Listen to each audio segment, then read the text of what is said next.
sinner, I call myself a saint. Living the hallelujah, today we close to pray. I'm feeling all happy, don't care about the fame. So now we living like it was our last day. Don't mind the gravity, all the things around. We just focus on what's now. So now we living, so now we living, so now we living like it was our last day.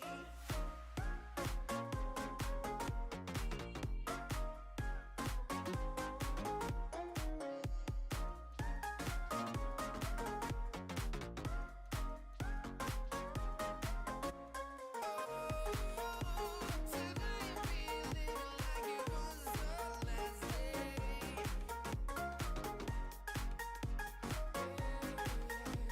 Tonight we living like it was our last day.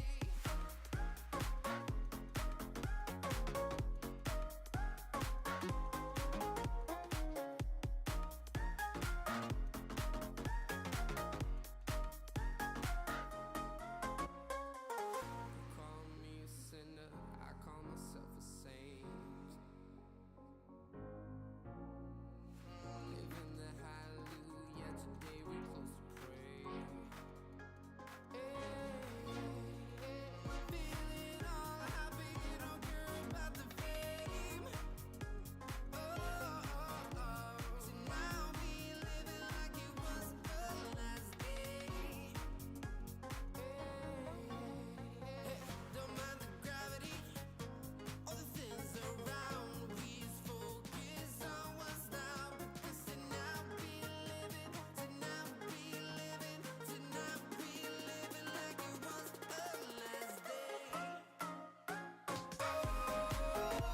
Tonight we living like it was our last day.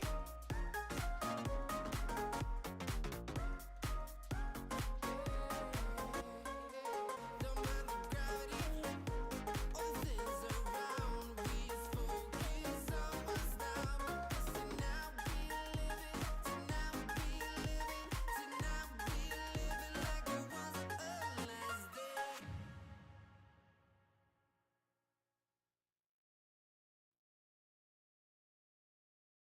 I want you to show me how to get to know someone like you, someone like you. I want you to know me, 'cause I know then you'll see we could be true, we can be true. I want you to see what I see in us, something so real, something so real. I want you to see that this is a love that we both feel, that we both feel. And how will we ever know if the love will ever grow without trying, without trying? And how will we ever see if we are meant to be? It's terrifying, it's terrifying.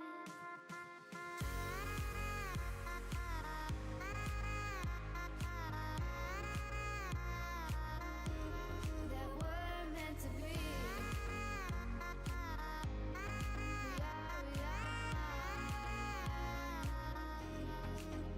We're meant to be.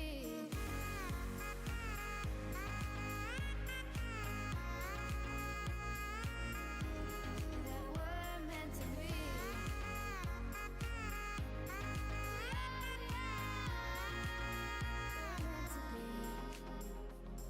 We've both been there before. When a love shuts the door, it's a losing game. It's a losing game. But this time it's more than another love war. This ain't the same. This ain't the same. They say love heals all. It makes it all alright. In time, in time. My heart still feels the breaking, but you make my world so bright. Feels so right, feels so right. And how will we ever feel that what we've got is real? There's no denying, there's no denying. And how will we ever see if we are meant to be? It's terrifying, it's terrifying. And how will we ever know if the love will ever grow without trying, without trying? And how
It's Madden NFL 24 on EA Sports, and we've got the latest chapter of a historic rivalry. It's the Philadelphia Eagles and the New York Giants, and it comes your way next. From the stadium that hosted Super Bowl 48 back in 2014, there's a look at MetLife Stadium here in East Rutherford.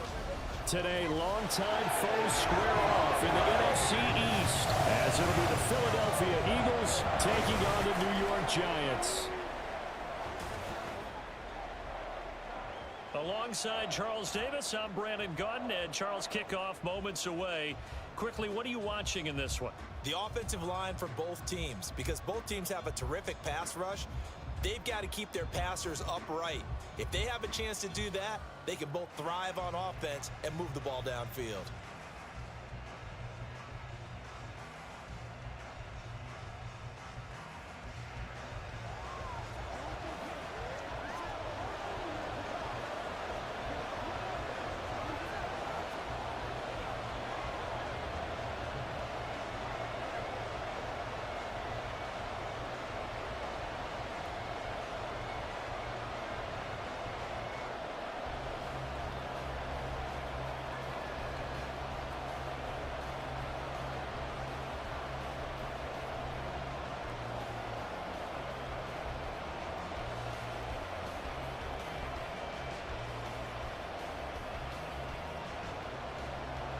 The longtime Panther Graham Gano has us set for a start as we are underway from MetLife Stadium. And that'll carry over the back line of the end zone for a touchback. Philly's offense getting ready, and Jalen Hurts ready to lead them. The second-round pick who started his career at Alabama, then finished with an electric senior season at Oklahoma. Tremendous production in college at two different universities, and this is a guy who was a finalist for a Heisman Trophy. Still much more of a runner than a thrower, but has plenty of arm and is capable of making the big throws downfield. And don't underestimate his ability to think the game. Remember, he's the son of a coach.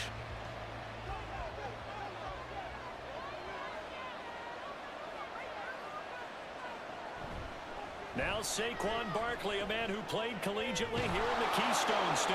And this is going to be an Eagles first down as he gets it up past the 35. Plays like that will really help this offense settle in here on the road. And when you go on the road, you also have to deal with the fans as well. And when you have those types of runs, that'll settle them back into their seats. So from the 36 now, 1st and 10. Play action. Here's Hurts. Rolling to his right. And he'll take this to the other side of midfield before going out of bounds. Able to make something out of nothing there. 17 yards and a first down. Give him a little extra credit there. His head was cool as the play broke down. Didn't force a throw, and in the end, got to show off his athleticism with a nice gain to bring up a new set of downs. On first down, Hurts. They'll get this one complete. That's A.J. Brown. And the result here, a pickup of 8. Leaves him with 2 to go on second down.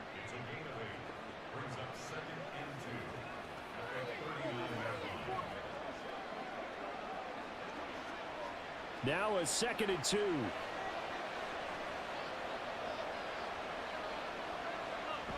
Out of the shotgun, they run with Barkley. 4 yards the pickup, first down. Well, we always talk about good down and distance, allowing offenses to expand their playbook. Well, 2nd and 2, that means your playbook's wide open. You can run just about anything. But a lot of times, the play caller, he just looks down at his sheet, sees the short yardage runs, and goes to one of those. They keep it with Barkley on first down. And he can only manage to get a couple. 2nd and 8 coming up. Well, any lane that might have been open there was closed pretty quickly, and that was because the defensive front, they won that battle at the point of attack at the line of scrimmage. They used great leverage, held their spot, and stacked him up.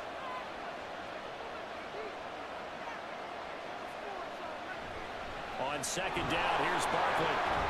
And they'll be inside the 25 now at the 24. 9 yards to pick up there, and it's a first down. Well, there's plenty of real estate for him to maneuver on that run, and let's face it, it shouldn't be a surprise. He's one of the better backs in the league. Had to come into this game with the idea Slow him down. Otherwise, it's going to be a long afternoon. They'll throw on first down with Hurts.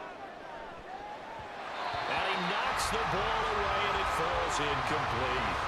And that might have been a situation where even though you don't hit on the deep throw, you at least put in the defenders' minds early in the game that we're going to press the ball deep against your secondary. And that can have a ripple effect on how they function throughout. An incomplete pass on first down. That leads to a 2nd and 10. Throwing from the gun, it's Hurts. Down the sideline he goes. Touchdown, Eagles. Devontae Smith on the receiving end from Jalen Hurts. And the Eagles will jump on top with the game's first score here this afternoon. Well, Charles, here in their opening series, they said they had certain plays scripted for certain players. That looked like a well-designed play to get one of their top targets involved. Yeah, let's face it, Brandon. A player of his talent is a problem for any opponent to defend, and we saw it right there. They tried to deny an open lane to him. He still outplayed the coverage and scored the early touchdown. Good luck trying to figure out how to defend him as this game moves on.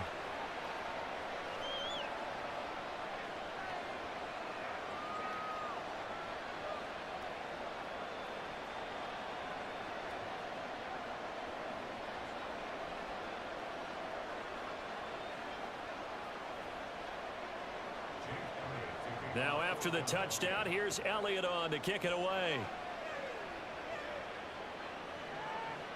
And there will not be a return here. It's a touchback, and it'll come out to the 25-yard line. First go on offense for the Giants under the guidance of Daniel Jones, the former Duke Blue Devil. I still remember when he was drafted, there was a little bit of controversy about how high he was selected by the New York Giants, but his talents were revealed. He can make every throw in the book.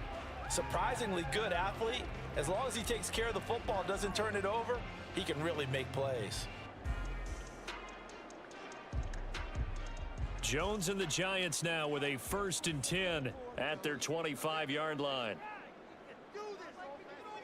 They'll try and start this drive in the air. Got a man open. It's Darren Waller. And he's going to be dropped following a pickup of 7 past the 30 to the 32. We'll see what kind of mindset they have here offensively after giving up the touchdown on the opening drive. And based on our time with them, prior to this game, I feel like they've got a good mindset going in. In fact, the discussion that we had with the coaching staff was, we may give up some points in this game, so our offense has to be ready each and every time to either equal or try to get us ahead and try to keep us ahead. This is their chance to respond to that first touchdown given up. Second catch for him today, and it'll wind up a first down. Well, Charles, look, and this is probably a harbinger of things to come. He's got such trust in his tight end, and there on back-to-back plays, we're seeing that on display. And when they have that kind of trust, they're not as worried about what the coverage is because they feel like they know each other so well. They'll make the subtle move downfield, and the ball will end up in the right spot. And by the way, partner, what's harbinger mean? Help me out. Well, you're the one that taught me that a few years ago, so I'll have to lean on you for that. I'm just hoping it fit into the sentence correctly. I must have got it from my word of the day calendar on my desk.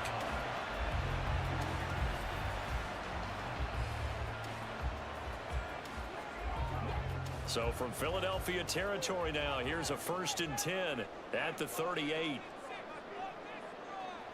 Throwing Jones.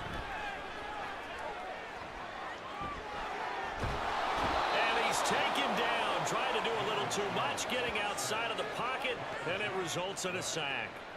Josh Sweat rushing in and bringing him down to the ground.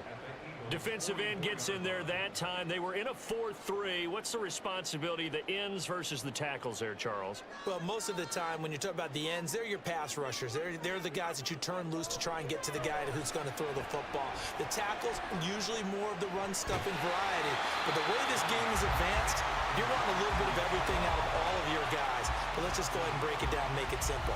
The guy who's the right defensive end versus a right-handed quarterback, that's the blind side. He's going after the quarterback. He's going to put him on the ground. So 3rd down, they need to get to the 28 for a first. Now Jones. Oh, it's a screen pass. That's complete.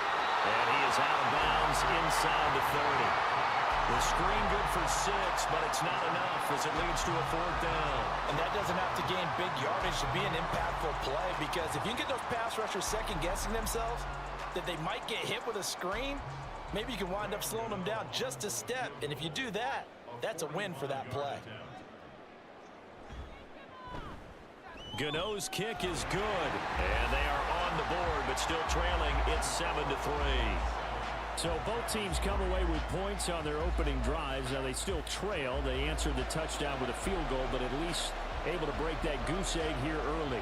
And that is what's important, right? Because they didn't let that initial touchdown go unanswered. Took the ball themselves, moved it downfield, and put it through the post for 3 points. Game on.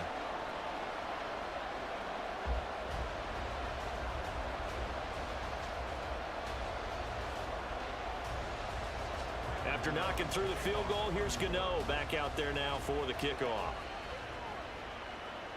And this will not be returnable. It's out of the back of the end zone for a touchback.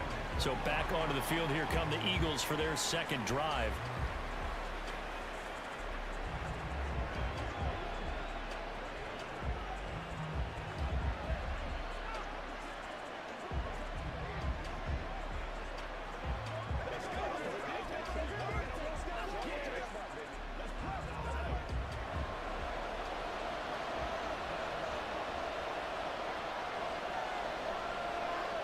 On 1st and 10, it's Hurts.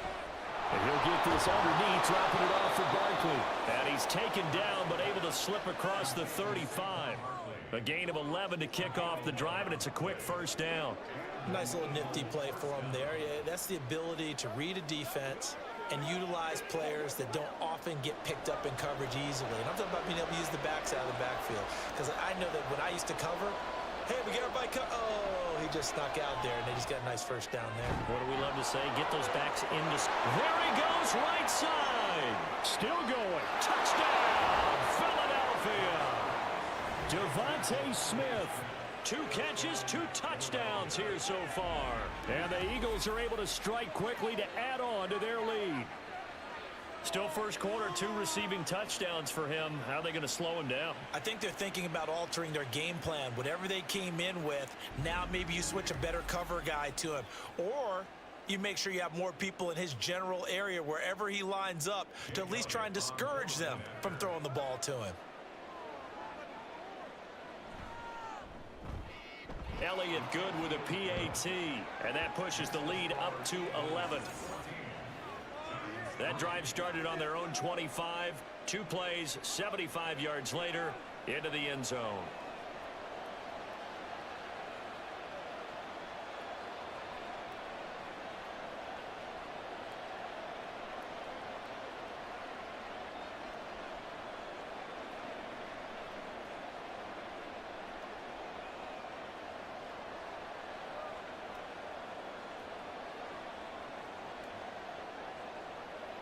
Now after the touchdown, here's Elliott on to kick it away. And he'll very wisely take a knee here as they'll bring this one out to the 25 on the touchback. So the Giants getting the football back here for their second drive. And after the field goal last time, we'll see what they can get here. At least they got points out of the last drive, Charles. I never met an offensive coach that didn't want to drive to end with a kick. Most of them want to end with a PAT, right? In this case, a field goal, they'll take it. Way better than the alternative, which is a punt. Yeah, but you've met fan bases that wanted that, that weren't happy with that field goal. I haven't met a fan base yet that wants to drive to end with a kick, other than the extra point. That's it. 2 yards on the carry there, and it'll be 2nd down. Certainly a nice job there by the defense, rallying to the football and getting him on the ground, but I think the play gets made by the defensive front, because if they can't get upfield, their job is to go ahead and get low, almost get into a ball sometimes, stack things up, and make it difficult for the runner to find a hole. 4 yards on the pickup there as it'll leave them with a 3rd and about 4 more for a 1st. On any running play that's called, they're always hoping that it's going to break big and go the distance. But when you get a nice gain like that, you're able to do so many things anyway. You can come back and run essentially the same play again, continue to move the ball on the ground, or you can decide to throw the ball now because usually you have the defense back on its heels. Pass taken in by his big tight end. And he'll be taken down, but not before they work it across midfield. 23 yards, the final tally. And this was a nice example of an offensive coordinator scheming his guy open. Just a little underneath route, just trying to free up some space, and it worked awfully well.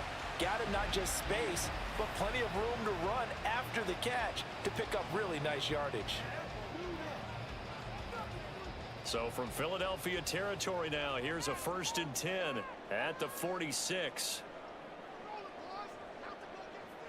Operating from the gun, Jones. He'll find Hodgins there complete. So the completion good for 7 there, and it's 2nd down.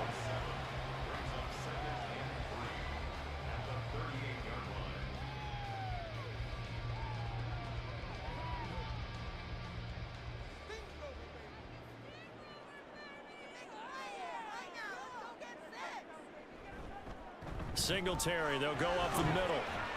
And this won't be enough to pick up the first. A gain of 2, 3rd and 1.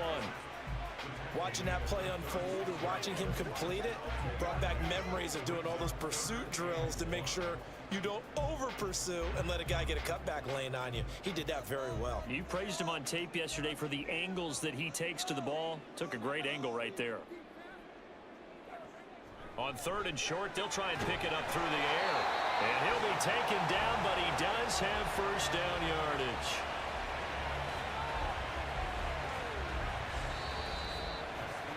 After one, a 14-3 ball game. Ready to roll for the 2nd quarter from MetLife Stadium. The Giants with the football. So they'll come up 1st and 10 now from the 33. As they've got it as we resume action. They'll run on 1st down with Singletary. And an excellent job of finding the opening as he's got this now all the way down to the 22. 10 yards, good for a Giant 1st down. That was good, tough running right up the middle. And if the defense can't penetrate and make him slow his pace or change direction, that's often the end result. They had to settle for 3 last drive, hoping this second go-around ends in 6. In good position, 1st and 10. Jones, the throw completed to Hyatt. So 5 yards here, 5 on the play, and it'll be 2nd down. One thing you're hoping for when you run drag routes, you're able to hit a receiver in stride, and he can pick up a lot of yardage after the catch. But in this situation, the defense was effective, able to stop him before he could get a good head of steam going. From the 17, Jones, and he's got it. And he couldn't quite get there. Tackled down at the 1. Mark that as a gain of 16 to set him up 1st and goal. I think he has to be saying to himself, how did that not wind up a touchdown? Remember, you just need the tip of the ball to cross the plane. It's not going to get there, but they're going to be set up in great shape with 1st and goal. 1st and goal, and they got to be thinking a chance to get right back into this football game.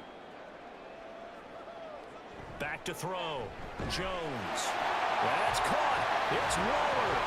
Touchdown, Giants. A 1-yard touchdown pass. And the Giants are back within a score. You got to figure down by the goal line. This is where a tight end earns his money, in the high traffic area. And he's able to work free in the middle of the end zone and grabs that one for a touchdown. Graham Gano on for the extra point.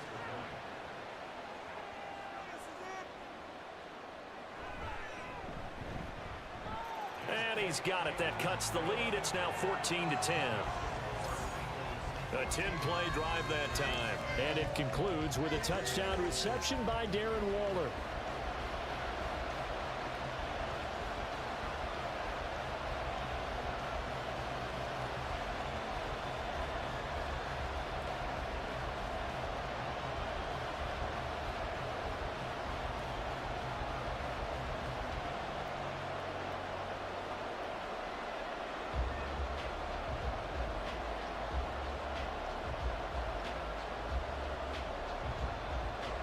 Gano now following the touchdown here to kick it away.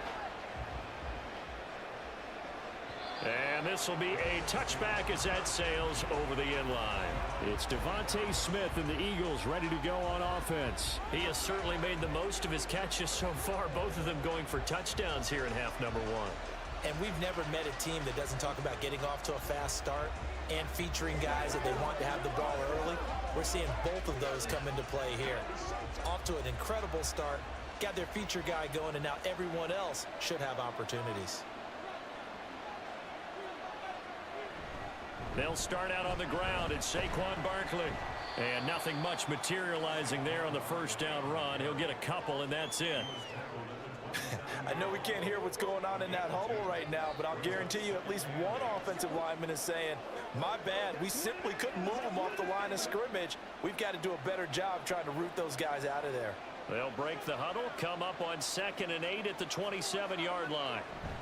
Again, it's Barkley. They'll get a yard, that's all, as they get him down at the 28.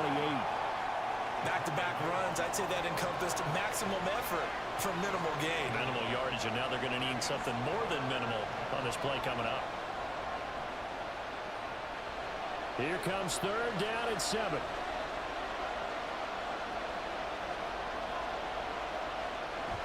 They go play action with Hurts.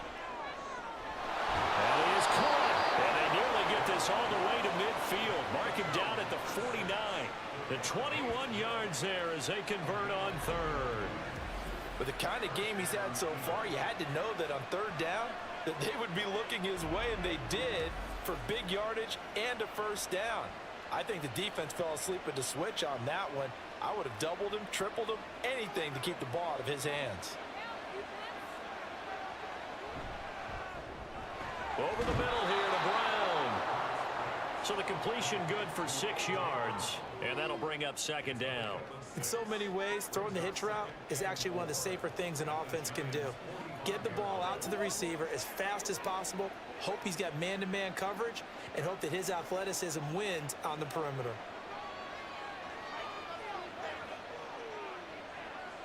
Second down, here's Jalen Hurts. This short throw caught by Goddard. Call it a gain of a yard, and this will wind up being a 3rd and 3.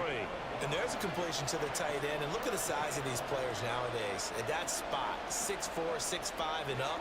A lot of guys used to be basketball players, somehow came back to football. And that's really good for the game of football. You get better athleticism, great hand-eye coordination, guys who know how to control their bodies when they run their routes. And he's going to get this inside the 30. 47 yards now on the ground on just 7 carries. Brandon, they're still in the lead, but momentum's certainly been going the opposite direction. So to me, that's a really important pickup there on 3rd down. Try and regain some confidence, and you're right, they need to stem the tide a little bit. That certainly helped.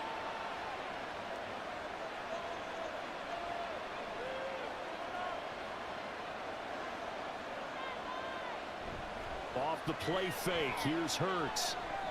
Looking middle, and it's incomplete. Well, a momentary speed bump there with that throw, partner. The defense had other ideas, and they're trying to mount a small stand before this drive reaches the end zone. Once again, they'll come up on the 26-yard line, 2nd and 10.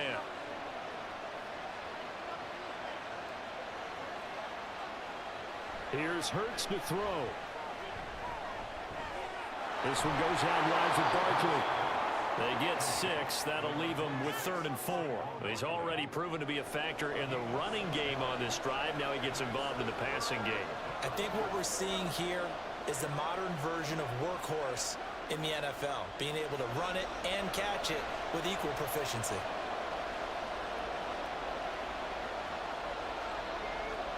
Hurts. And that is incomplete. So 2 third-down conversions on this drive, but not able to get a 3rd, and now they deal with 4th down. That was well played, but that was also an example of a corner who understands his coverage, realized he had support behind him, and could be a little more aggressive in the shorter zone, and did exactly that, knocking that pass away. The kick by Elliott is good, and that moves him up by a touchdown now at 17-10. So a nice kick there as they add 3 to the lead. And from what I've seen so far, Brandon, I think they've been the better of the two teams here in the first half. So even though you want the touchdown, I think that's a nice job there to put 3 points on the board.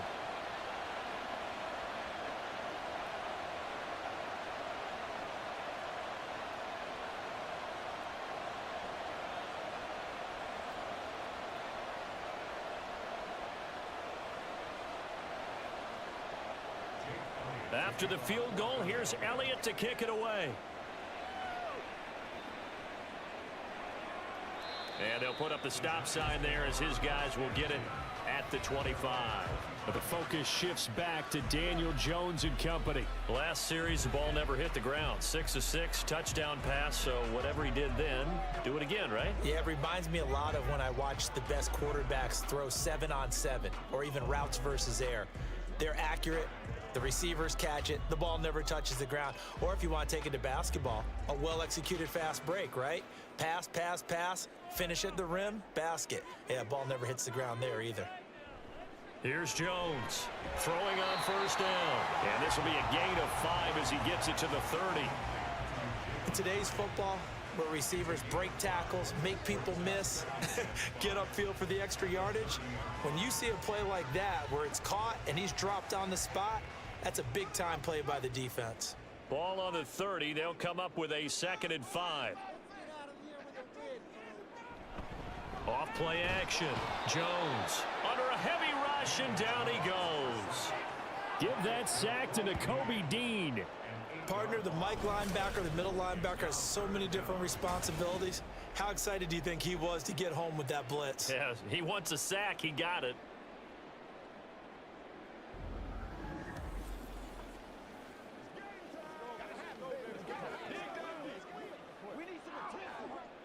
After that sack, 3rd and long, tough spot for Jones and the Giants. Now on 3rd and long, they'll look to throw. Pass to the sideline and pulled in. And he takes us beyond the 35 before going out of bounds. Able to convert on 3rd and 14. A terrific play call. Well, he's a diminutive receiver, Charles. Not a ton of size, but still able to bring that in against double coverage. I think that's a great job by him of understanding angles, because you mentioned his size. He's not going to go over the top of someone or body someone out of the way. He's got to make sure he creates enough space for himself by getting people into the wrong spot on defense, moving them with his body, and then showing his numbers to the quarterback to be open.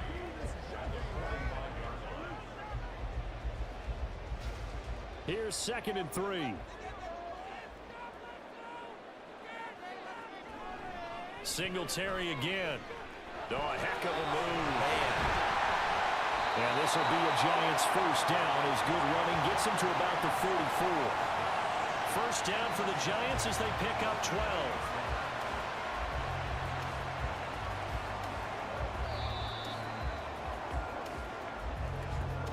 2 minutes remaining in this first half of football.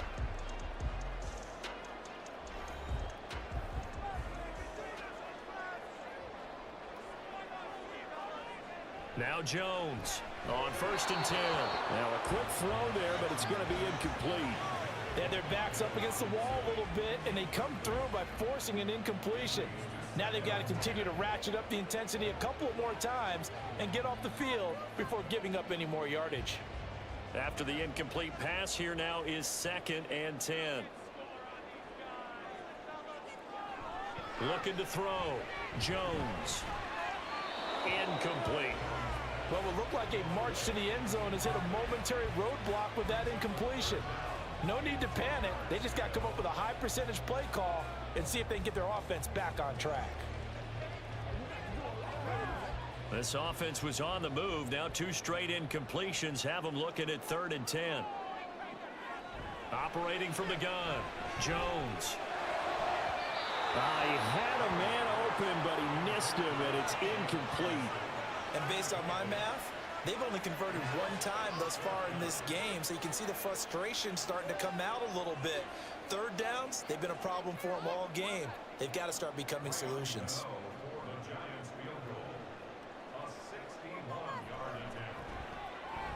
He's got the leg, but it's no good. He missed it right, and this will stay at a 7-point game. Wow, partner, it's almost a little jarring to see a holder set up on the other side of midfield. I haven't brought out my binoculars to make sure on that one, but that is showing an awful lot of confidence in a kicker to try and hit from 61 yards, and this one winds up no good. The offense takes the field, and we turn our attention to Saquon Barkley. He's been good. His guys are winning. So far, the recipe working here in the second quarter. And he doesn't like to just tote the rock. He wants to carry his team on his back, and that's what he's done throughout this game. Yeah, he's done that. He'll be hoping to continue that trend.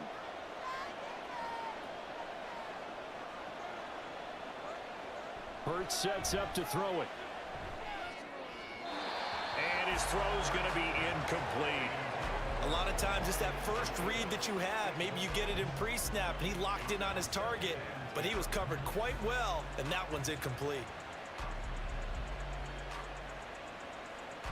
So now 2nd and 10 after the incompletion on first down. Throwing is Hurts. He's got his tight end. It's Albert Okwuegbunam. Touchdown, Philadelphia. Albert Okwuegbunam. 49 yards. And the Eagles have taken a 2-touchdown lead now. For a big tight end, he can sure move like a slot receiver when he gets a head of steam going. And as a defensive back, you've got a big decision to make when he's moving like that.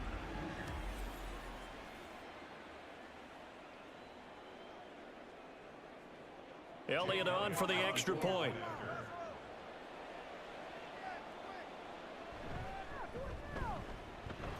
And the lead is up to 14.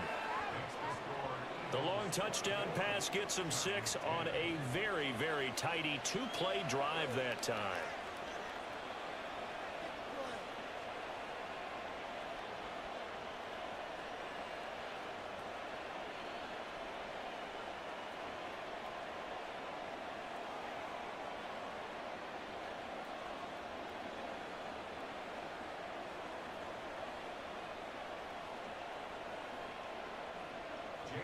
Now after the touchdown, here's Elliott on to kick it away. And from back there, a wise move. He'll just sit on this one, and it'll come out to the 25. The New York set to take the field. And the way their last drive ended, boy, it was frustrating. They had a pretty good drive going. It was sustained, and then it stalled out, Charles, and they missed the field goal and got nothing out of it. Is that insult to injury? Because they had such a sustained drive, as you noted. So you know for the head coach, it almost felt like a little bit of failure to send out the field goal unit and then to not even see the ball go through the post.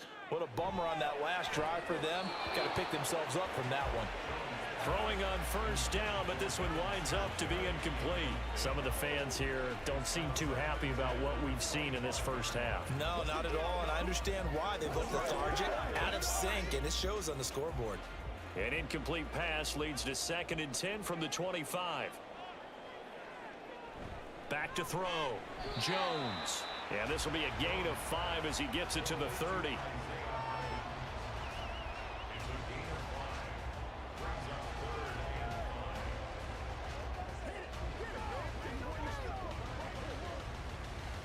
They'll get to the line here, but remember, it's also 3rd down. Looking to throw. Jones. And that's going to be incomplete. How about some applause for the defense there? They forced him to throw that one into coverage, and just like that, they're staring at a 4th down. Well done. On 4th down, here's Jamie Gillen on to punt. Britton Covey deep for Philadelphia.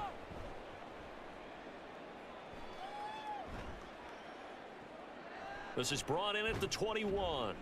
A 46-yard punt, 8 yards on the return. And the Eagles will have it, taking over 1st and 10. This offense ready for their upcoming series as we get a look at the former Heisman Trophy winner, Devontae Smith. We're in the second quarter. He already has 2 touchdowns. We know how good he is. That's well documented. How do you contain him? We know he's a nightmare. So in this situation, I would go ahead and double him. Maybe even have a 3rd person in the area and try and dissuade them from throwing him the football. Make someone else beat me for a while, because I don't know that their talents are his, because when he gets his hands on the ball, he breaks down my entire D. Someone else, they may not make the same type of a play. Well, we know his talents are very good.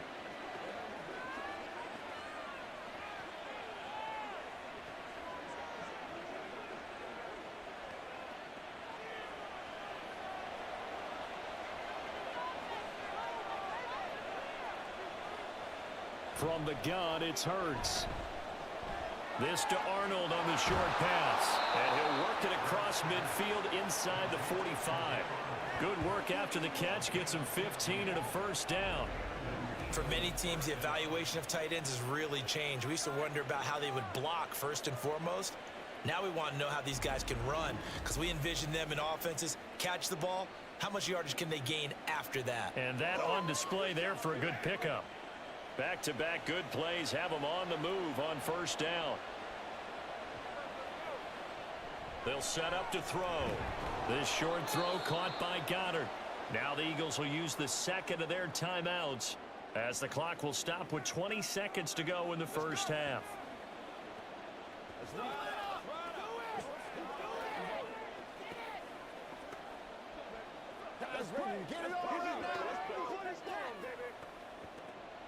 Here's a 2nd and 5.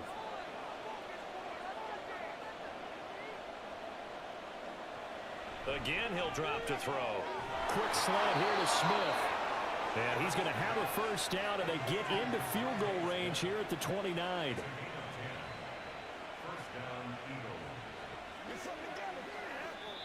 And with just 4 seconds left in this first half, a timeout call.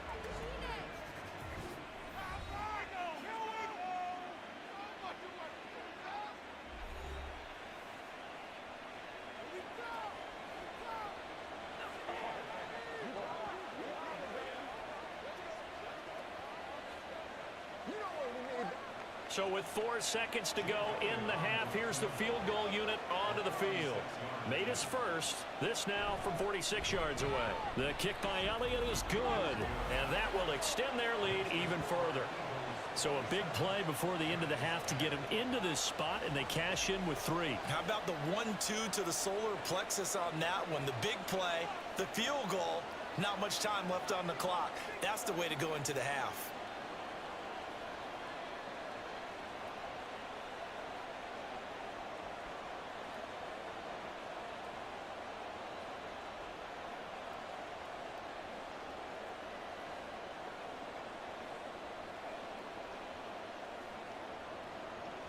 So still time for the kickoff here. 1 second to go in the half as this one is away.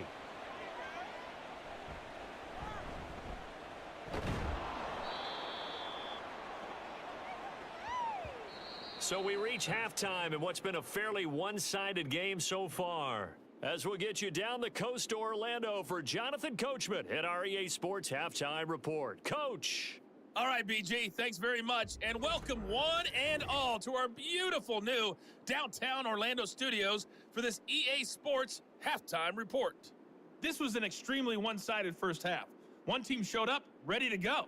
The other's been in a daze thus far, but there's still plenty of time left for this one to tighten up significantly. All right, Coach, thank you, and we welcome everyone back for quarter number 3.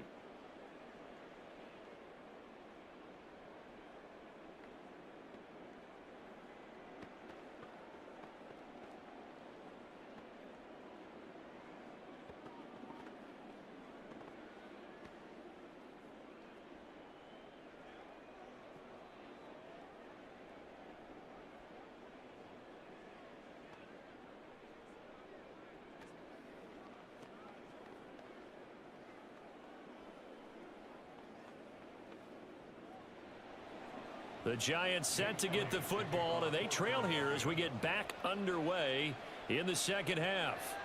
And this will not be returned, so the second half begins with a touchback. The Giants offense set to begin this third quarter.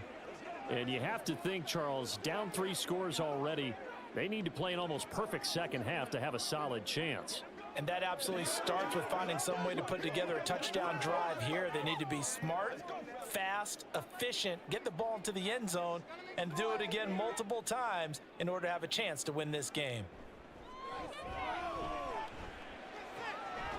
Now a throw here to his running back. So the completion gets him just a yard, and that will bring up second down. Brings up 2nd and 9 at the 26-yard line.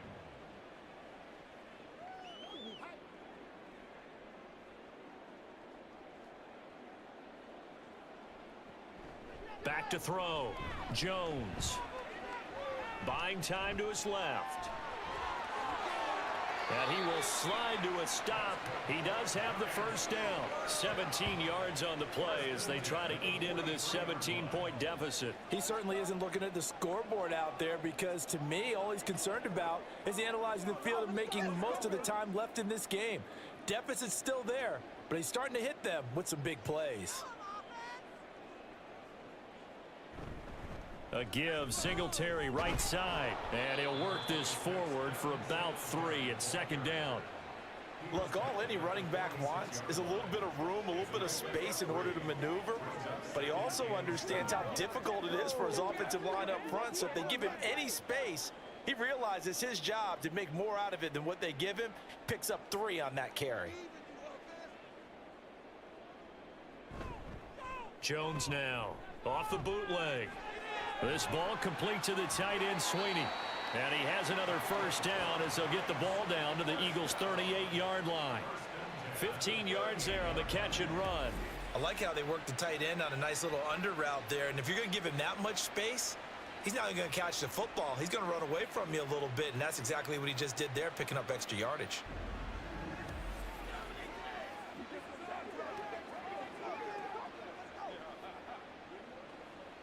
So from Philadelphia territory now, here's a 1st and 10 at the 38. Looking to throw. Jones. That one finds Hyatt.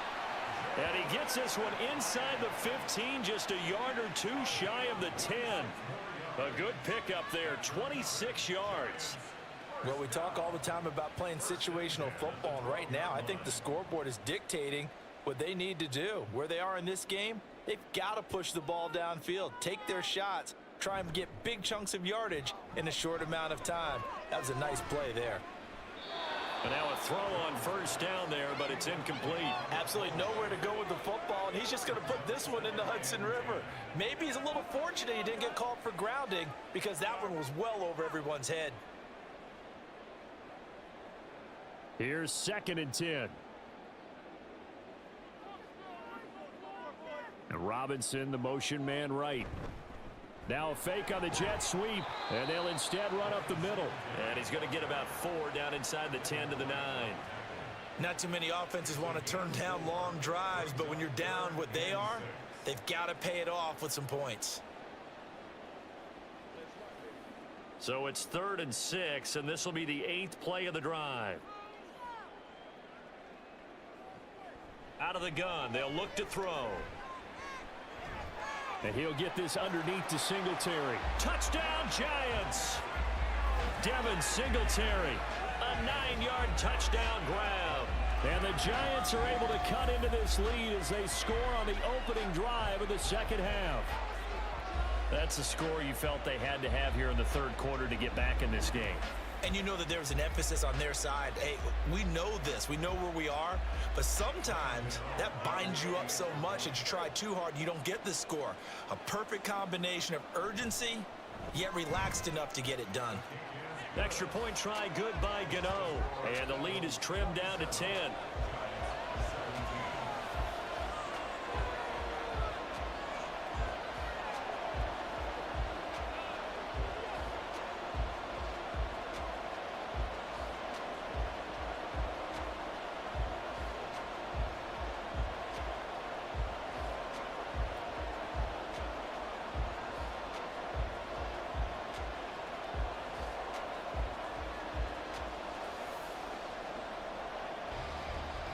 Gano now following the touchdown here to kick it away. And this will be a touchback, so they'll bring it out to the 25. So here are the Eagles now as they get set for their first possession of the second half. We've got a close game. The offense has played well, but right now they've got to keep their foot on the gas. And that carries with it an extra bit of pressure, doesn't it? As much fun as they're having right now, they're locked in, really clicking on all cylinders. They also know that if they ever miss a chance to put points on the board, they've actually put their team in jeopardy. And that's not how you want to play the game. It's supposed to be complementary football. Offense, defense. And nothing but green grass here, middle of the field. Saquon Barkley. Touchdown, Philadelphia. Saquon Barkley, 75 yards. And his guys now an extra point away from taking a 3-score lead. And we didn't even get a chance to settle in for that drive. A quick strike of 75 yards, and they find the end zone. Don't you get the sense that film study was behind this one, that they saw something that they thought they could take advantage of? The key is calling it in the right situation, knowing when it exists to go to it. They did exactly that. They've got to feel really good about what they did in advance of this game. Just looking down at the sideline now, their defense is like, man, can you have strung that out just a few plays? Give us a break. Back out there. Hey, man, give that water break and get on out there and play. 17.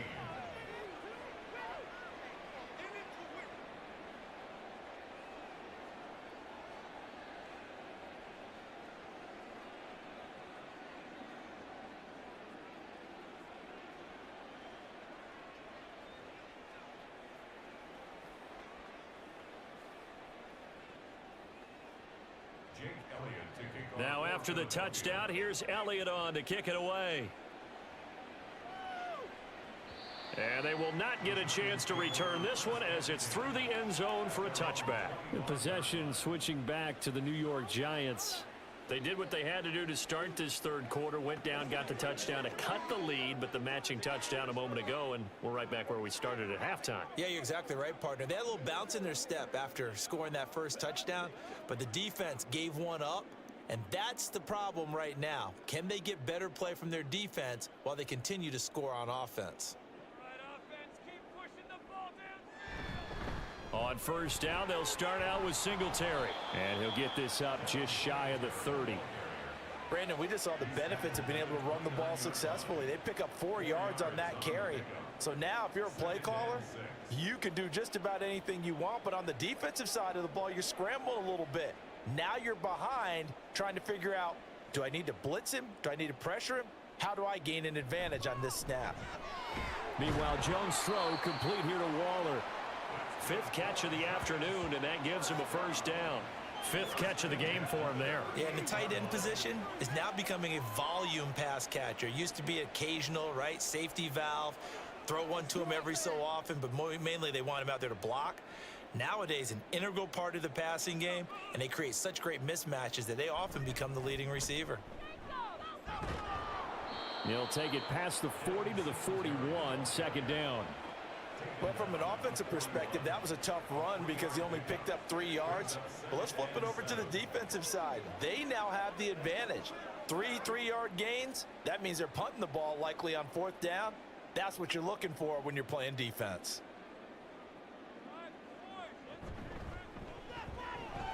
A short one here secured by the tight end Waller. They call his number again. It's his 6th catch and a first down.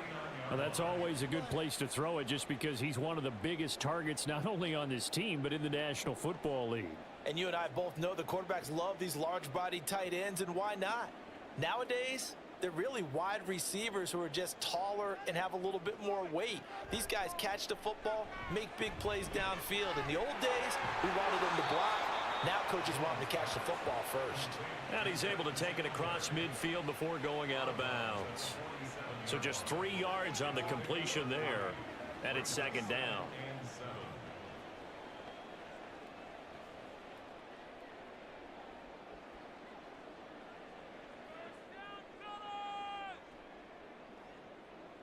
Now Jones.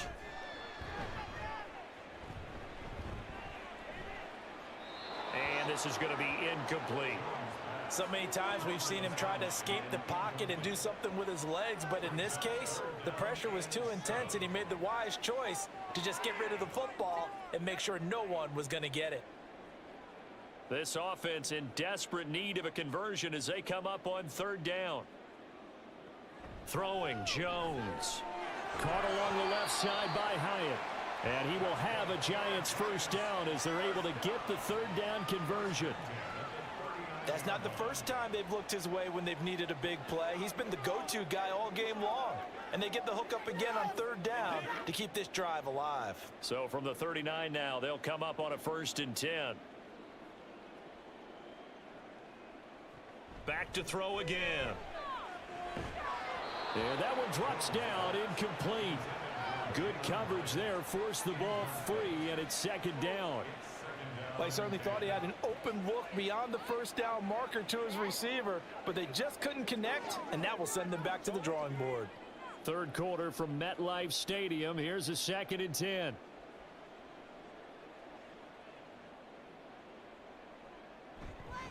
A give up the middle to Singletary. And he'll follow his blockers there all the way down to the 23-yard line. 67 yards rushing for him now as he's run it 11 times. Interior of that line blocked really well on that run, but also the 2 tight ends, they blocked well too. Not only have they scouted the line of scrimmage, with their agility, they can get upfield and hit moving targets like linebackers, defensive backs. They do a really good job helping out the running game. He'll find Hodgins there complete. This will be stopped about 2 yards shy of the marker. 8-yard gain, 2nd and 2.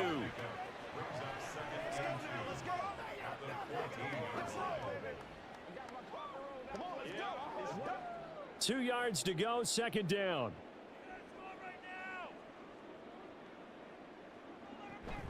Singletary here running out of the gun. And he'll get it here to the 10-yard line. A 5-yard gain there makes it 1st and goal.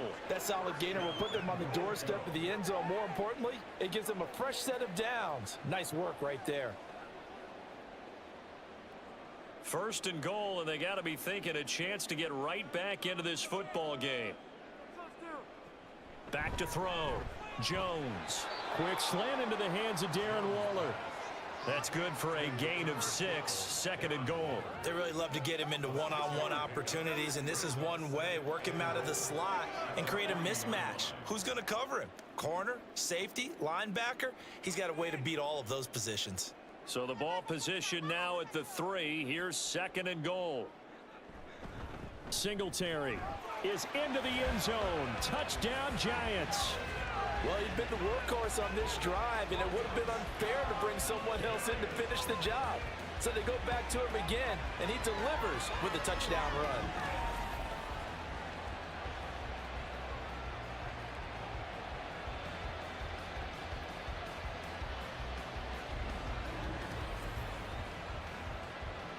Gano for the extra point.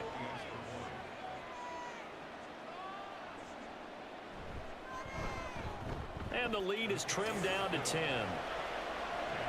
So that drive spans 13 plays. And it was finished off by a Devin Singletary touchdown run.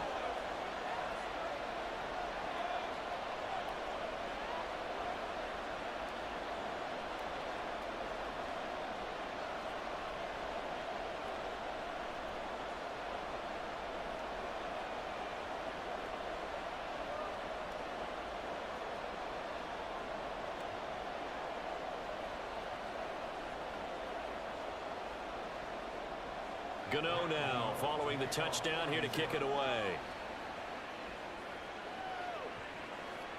And he'll just take a seat, and the drive will begin at the 25-yard line. Here's the Philadelphia offensive unit now as they head out to take over possession. This now a 10-point game, so things tightening a little bit after that last score.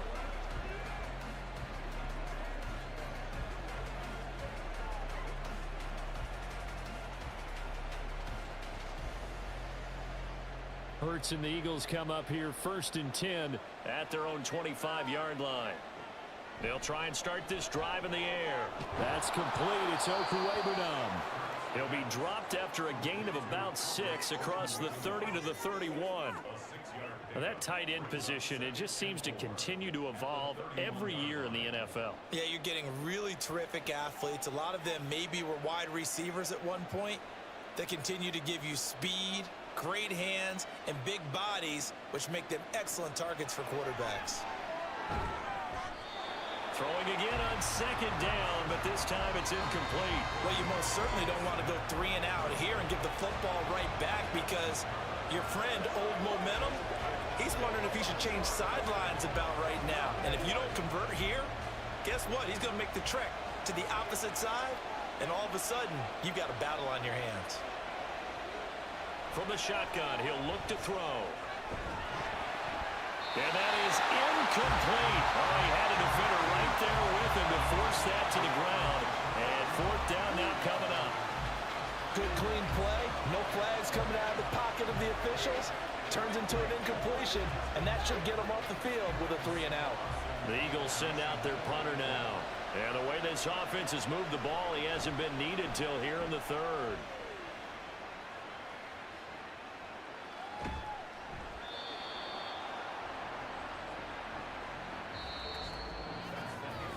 Three quarters have come and gone. This is the National Football League on EA Sports. Back now here at MetLife Stadium. It's the Giants with possession of the football but needing points as we start quarter number 4.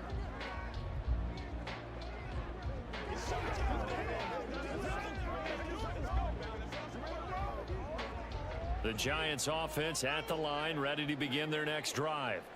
Well, still a long way to go, but trending upward. They scored the last time out, you remember. Then their defense forced the punt. Now they try to inch closer, but still ultimately down 2 scores in the final quarter. A really nice gain of 25 yards. All right, this is the time of the game where they're down a couple of scores, and they've really got to get some yards in chunks, and they know the defense doesn't want to give those up, but they've got to find a way to take them anyway. Now the question is, can they string a few of those together? A big hitter to start the drive has him up near midfield here for 1st and 10. Looking to throw. Jones. No sense risking anything there on 1st down, even though he's still in the pocket. He had a receiver out to his side, so just put that in a spot where the only people who could make a play on it are the trainers and the coaches. Well done. So after the incompletion on 1st, now 2nd and 10. Back to throw. Jones. And the pass complete to Waller on the out route. And he has another 1st down as they'll get the ball down to the Eagles' 39. A really nice pickup of 14 yards, and it moves the sticks. Well, every drive from here out is definitely crucial and critical. They know that they need to get at least 3 here to get it back to a 1-score game. But I can't imagine that in their huddle that they're thinking at all about getting a field goal. They want to get into the end zone and then try and get the ball back again. And not a whole lot of room to operate there on the 1st down run. He gets maybe 3. Yeah, I don't know if it's exactly a win-win, but if you're on offense, you'll take that kind of a run, all right? It was kind of stacked up, found a little bit of yardage, and frankly, they're pretty close to staying on schedule on offense. The playbook is still open for the coordinator. From the 36, Jones trying to get it to Robinson, and it's intercepted. It's Nakobe Dean with a pick, and the Eagles will take over possession here up at the 44. With the points that we've seen scored, neither defense has been at their best, but these guys have been a little bit better, Charles, and a nice interception there. Yeah, you're right about that, Brandon. Let's face it. It's not always how you start, it's how you finish, right? So maybe you have a rough game all the way along, but if you make a big play like that at the right time, it can make everything turn out just okay. Philadelphia getting set to take the field. They have to like the position that they are in. 4th quarter, 2-score lead, and now the ball back after the INT.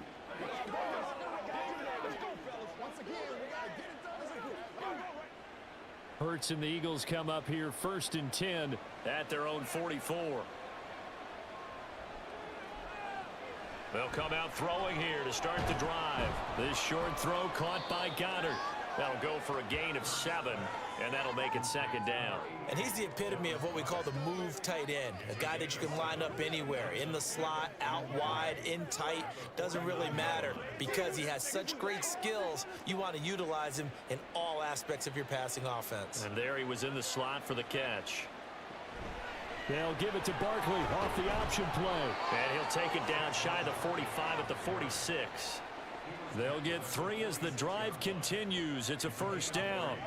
Well, it is our business to analyze what we saw out there, and on that play, I saw a defense staying in base, not taking a chance, not blitzing in a situation where they absolutely need the football back. That's either a case of overthinking it or not thinking it through. If you do blitz, do you have to be careful about where you're coming from, or are you just coming from all angles? You have to be careful about where you're coming from, obviously, but at this stage, you have to take a few chances as well. 23 yards on the play.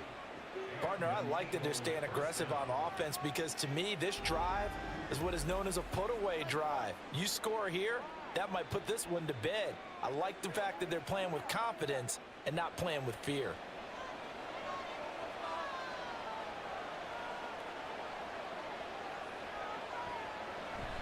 Play action. Here's Hurts. To Barkley on the check down. And he'll go out of bounds in the red zone just inside the 20.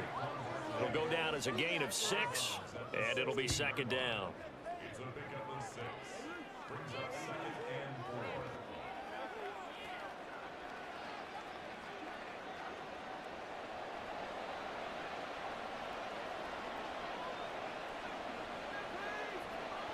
4. Hurts.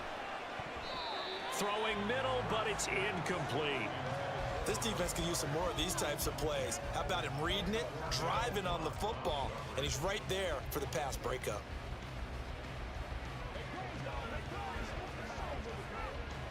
This offense so far on 3rd down, they've hit 2 for 4 thus far. This is 3rd and 4. He'll get that complete to Albert O.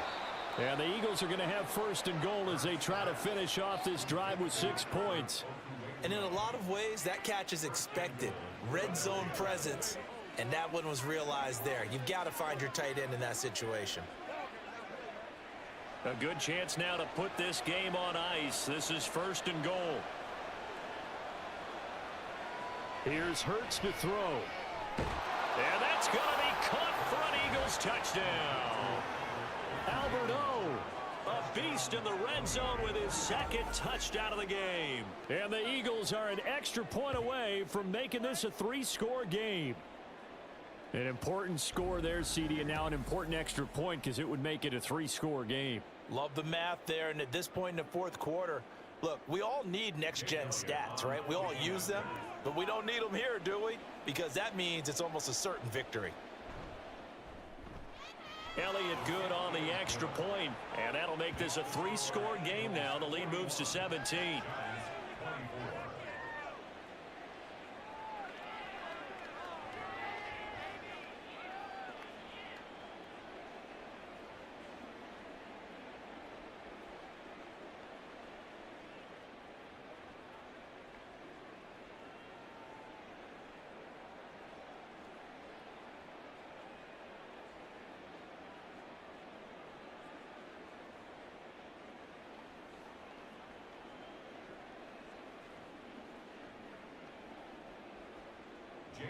Now after the touchdown, here's Elliott on to kick it away. The return man down to a knee, and this will come out to the 25-yard line. Possession of the football going back over to the Giants. Well, this game, it has had no shortage of offense. They've been able to put up a decent amount of points on this side, Charles. They just have not been able to keep pace with the other offense they're going against here. Yeah, that's a good way of pointing things out because now it's not a total loss because, as you said, they've scored some points, so there's some plays they can build on, moments where the game plan actually worked. But overall, though, they were just out-personnel. They were going up against a team that's playing at an elite level. Buried for the sack by big Jalen Carter. Well, this certainly feels like complimentary football to me, partner, because the momentum from the team's touchdown drive looks like it's made its way over to the defense. They're working together in tandem now. Offense gets in the end zone. Defense with a big sack on the first play of the following drive.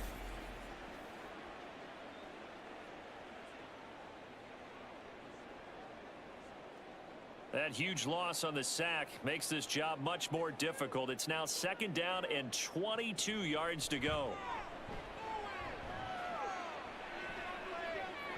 They take a shot downfield there, but it winds up falling incomplete. Even with such a big lead late, the effort hasn't lapsed one bit.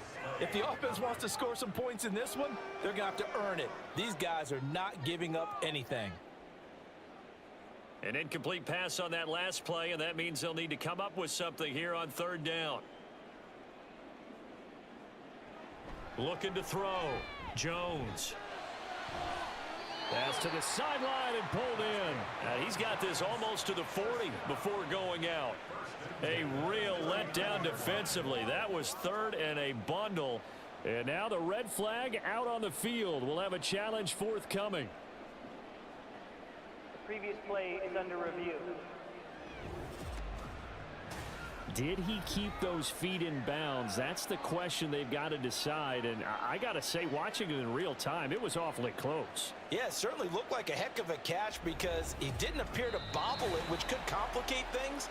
But even with the benefit of replay, that's pretty tight. Well, here's the call. After review of the play, the ruling on the field is reversed. Winds up a very good call there defensively to challenge that one, as that now will wind up an incomplete pass. Here's Jamie Gillen now as the drive goes backwards, so he's on to punt it away. Fielded at the 33. 51 yards on the punt there. And it will be Eagles football, 1st and 10. Here's the Philadelphia offensive unit now as they head out to take over possession. Well, the win for them at this point seems pretty assured. I mean, still a decent amount of time left here in the fourth quarter, Charles, but you got the football. You're up 3 scores. They have to be feeling really good about where they're at. I love your observation skills, partner, because I think you saw them charge onto the field fired up about another chance to get into the end zone. Looks to me like this group is ready to crush any hope left on the opposing sideline, and they want to do it with some gusto, too. He just danced away from that one defender on his way to a gain of about 7 yards. I'm guessing you'd say this is kind of the key here. Grind out some yardage, work on that clock, see if you can continue to tick it down. Definitely, you want to bleed things out at this point, right? Continue to possess the football, gain some yardage, and put the onus on the defense. Do they have to use timeouts? What are they going to do to stop you? You're taking charge. Ooh, the juke. And a pretty athletic run right there as he's going to get this down inside the 40. It's a gain of 13 and a first down for Philadelphia. No doubt those are the types of carries they're looking for here, Charles. The lead in the fourth quarter. This is when coaches that have a reliable running game, they breathe a little easier on the sideline. Yeah, they love the idea that they can take the air out of the football at this point of the game. That means they're really counting on that offensive line, counting on the runners, taking care of the football. Because you're going to tell your quarterback, hey, no time to be a hero. We're not going to throw it here. Just eat up that clock. And if you have the ball, they can't score. Well, that's a carry they have to be satisfied with. And throughout this game, they've been satisfied with what he's given them. Whenever they've needed a big run, a first down, he's the guy they've turned to. And it doesn't matter what the defense thinks. They've got the confidence to keep handing it to him and keep picking up good yardage.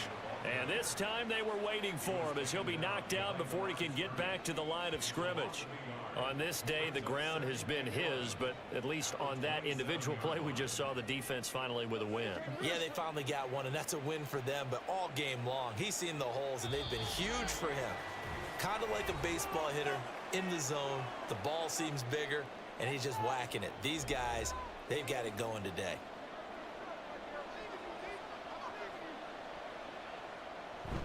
They'll run it again with Barkley.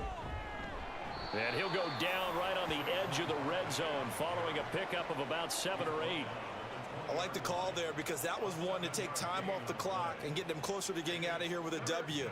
In the mind of the play caller, all you want to hear is tick, tick, tick. 3rd and 4.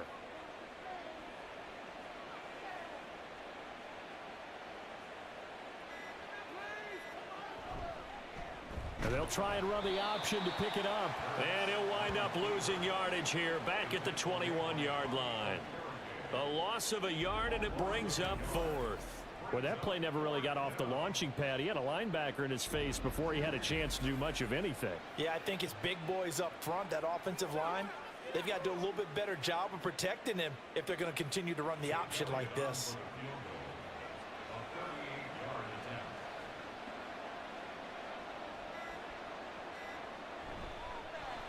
The kick by Elliott is good, and that will extend their lead even further.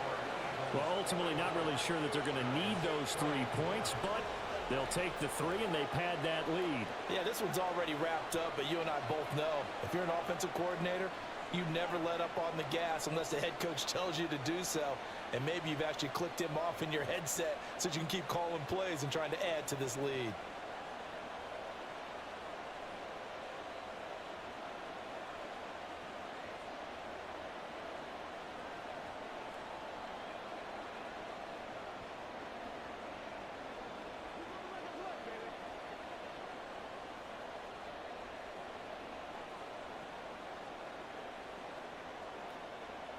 After the field goal, here's Elliott to kick it away. And no effort to bring this one out. It's a touchback. The New York set to take the field.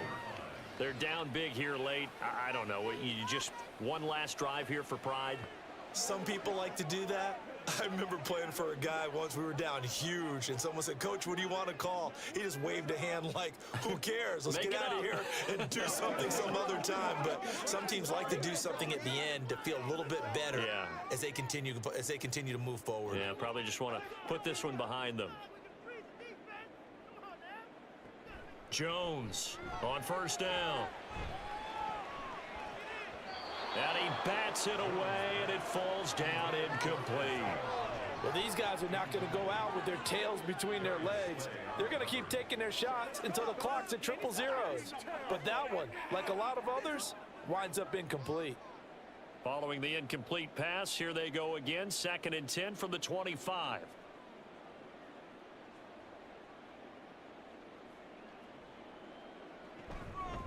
Off the play fake, Jones. And it's knocked away and incomplete. Nice back-to-back plays defensively. They're stacking momentum now. 1 incompletion, 2 incompletion. They're going for more.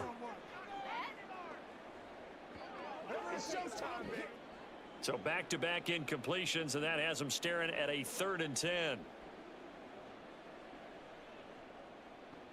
Back to throw. Jones. Throw out wide is incomplete. Well, the trials and tribulations of being a quarterback in this league, it's tough. It's got to be wearing on him out there. Well, he has been sacked a number of times. He had an interception, so I'm going to give him a skosh of credit for hanging in there and trying to make something happen, despite the amount of pressure he's been under this entire game. Desperation time now. Here's Jones. Well, this is taken in. It's complete. The Giants going to go ahead and use the first of their timeouts as they'll stop him with 13 seconds left to play.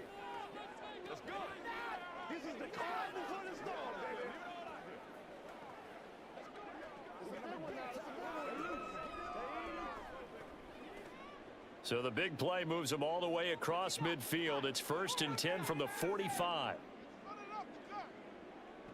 They'll look to throw again.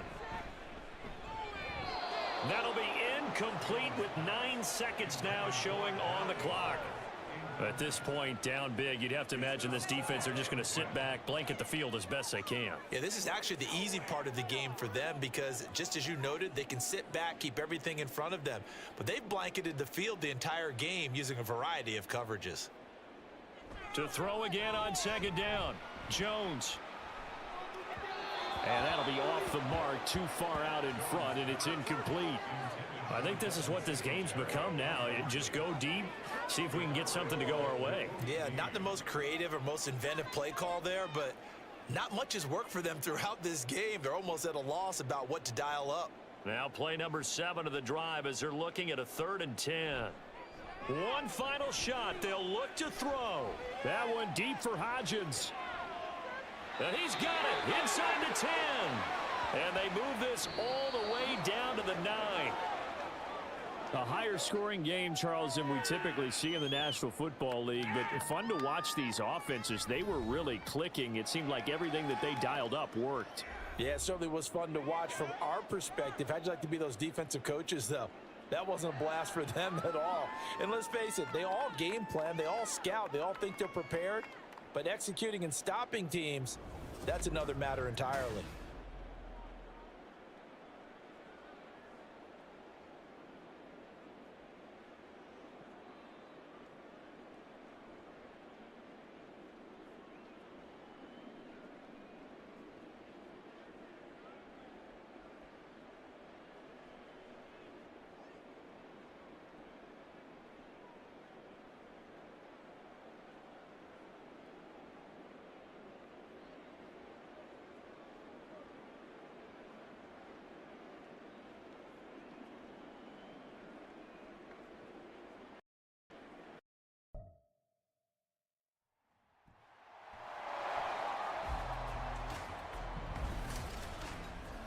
It's Madden NFL 24 on EA Sports, where division rivals will clash in the NFC South. It's the Atlanta Falcons and the Carolina Panthers coming up next. EA Sports coverage of the NFL takes us to the Carolinas and Bank of America Stadium here in Uptown Charlotte. Today we've got an NFC South matchup, as it'll be the Atlanta Falcons taking on the Carolina Panthers. Brandon Gaudin and Charles Davis, thrilled to be with you from the broadcast booth. And partner, before we get this thing started, what are you going to be watching? Who gets off to a fast start? In horse racing terms, they talk about catching a flyer out of the gate. Who sets the pace and makes the other team chase?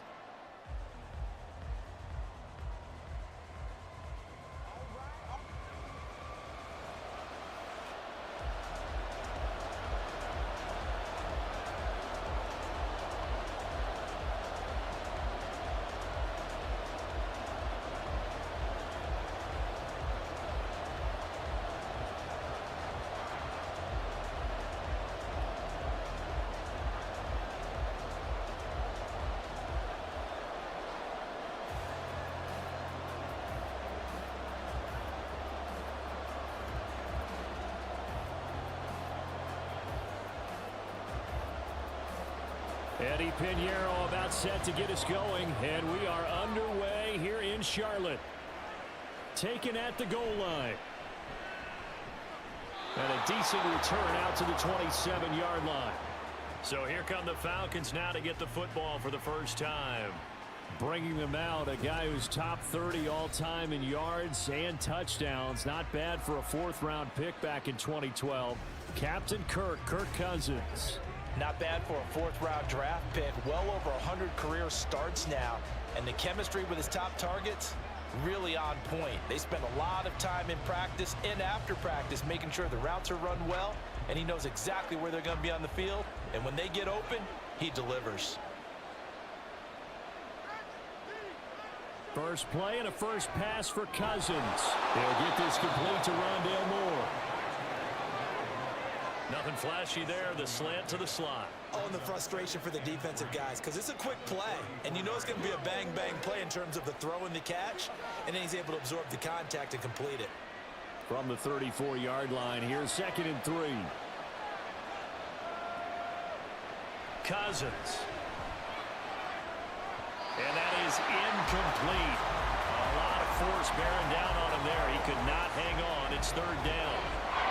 My first thought is surprise, because that's one of the better tight ends around, and I've seen him pull in balls like this before. But how about a little credit to the defense forcing that incompletion? Third play of this opening drive as they're looking at a 3rd and 3. Here's Cousins. Working the middle of the field, and he's got a man complete. And he's going to have a Falcons first down as they're able to get the 3rd down conversion. Normally on 3rd down and short yardage, you're thinking of throwing to your tight end. It's just going to be a simple chain mover. But this time they let him roam down the field, and a nice dart picks up the first down and then some. So from Panther territory now, it's 1st and 10 at the 48-yard line. A run for the first time with Bijan Robinson. The 20. And he takes it all the way down to the 3. It's a big play there for Atlanta. 45 yards on the ground. So down inside the 5-yard line. I have to say, really just a poor job defensively there. You're exactly right. As a former defensive back, that was not played well at all. But give credit to the offense and give credit to the guy running the football. He gets it down all the way inside the 5. 1st and goal, a chance for an early statement here on the road. Robinson. Touchdown, Falcons. That's just a great drive to begin a ball game, because just about any head coach will tell you, we want to establish the run early on, and that allows you to really open up things from there. And not only were they able to do that, but they finished things off with a touchdown run, as we just saw there.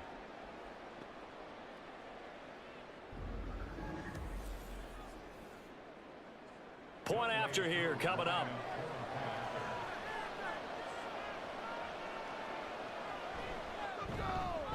It's good, and that gives the Falcons a 7-0 lead.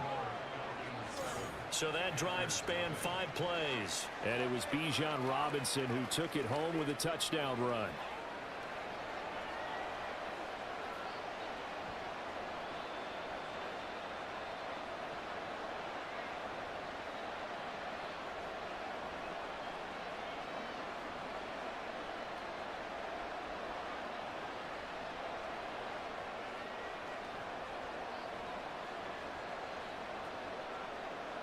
Now Pinion with the kickoff honors following the touchdown.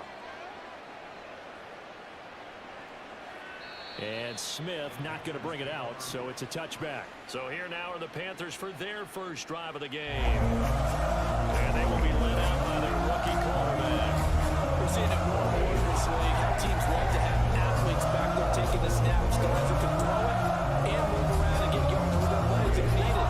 He's one of the best examples that we see out there right now. He can throw for hundreds of yards one week and then run for 100+ the next. He adds an extra dimension that really confounds defenses when he puts it all together.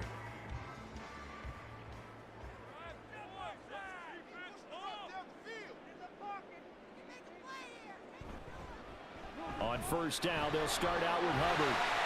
This will be stopped about 2 yards shy of the marker. 8-yard gain, 2nd and 2. A nice run here early on. It doesn't take a great play caller to realize you want to establish a guy of his caliber with runs like this early because they'll pay dividends as the game progresses. Here's a 2nd and 2 now from the 33.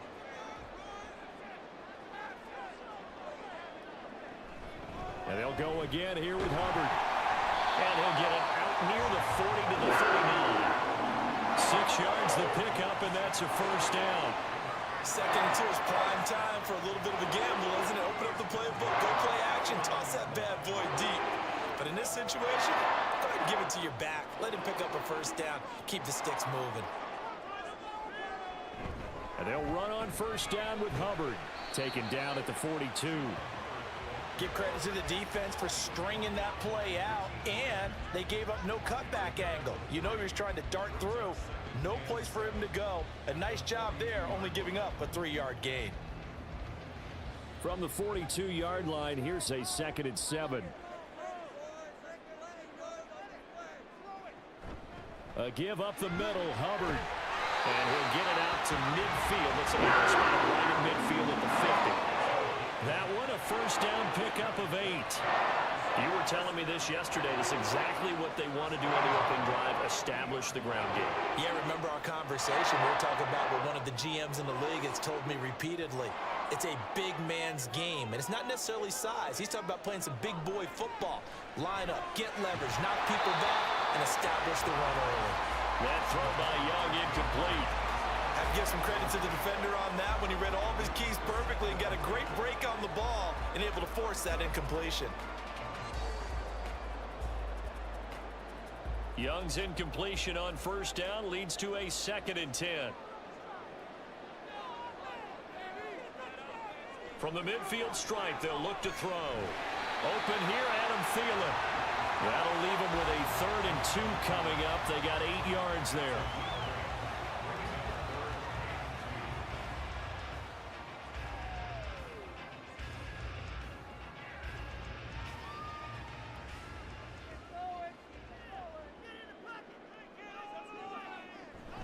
They'll try and run for this with Hubbard. And he won't be close to a first down as he runs into a wall right around the line of scrimmage. No gain there on the play, and that's going to leave him with a 4th down. When we talk about defenders, specifically linebackers, keeping their eyes in the right spot, he had that eye down the entire time. And you know that's not easily done because they throw a lot of misdirection at you. They try and fool you and get your eyes in the wrong place. But you're right about that one. He correctly figured that one out and made a really nice play. On is the punter, Hecker, as he gets this one away. And this one's out of bounds. Should be inside the 10, I think it is. At the 6-yard line. Let's go old school there. That's absolutely a great coffin corner punt. Someone's put some time in working on that, hasn't it? Seems like every year these guys get better and better. It's amazing how they can command that football through the air. Yeah, they used to actually practice with hula hoops where they place them and try and put them there. Now a lot of guys use barrels on the sidelines to try and put the football in one. Cousins now to throw on first down. To the right side, and he's got more complete. And he'll be out of bounds up past the 10-yard line. It'll be a gain of 5, and it's second down.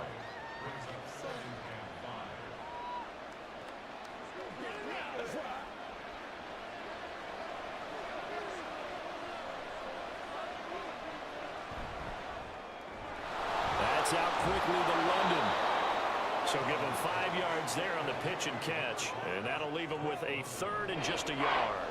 I think defensively you're okay with that. Here in the first quarter, he's going to get some catches, but they rallied to him quickly. And that's what you count on, and I like what you just said. First quarter, can you do it all game long? They catch it, you tackle them, they go down on the spot. Because when you're able to do that and you don't give up big chunks of yardage after the catch, now you put the offense in a position where every series they have to work hard to pick up first downs, and you tend to stall them out when you do that.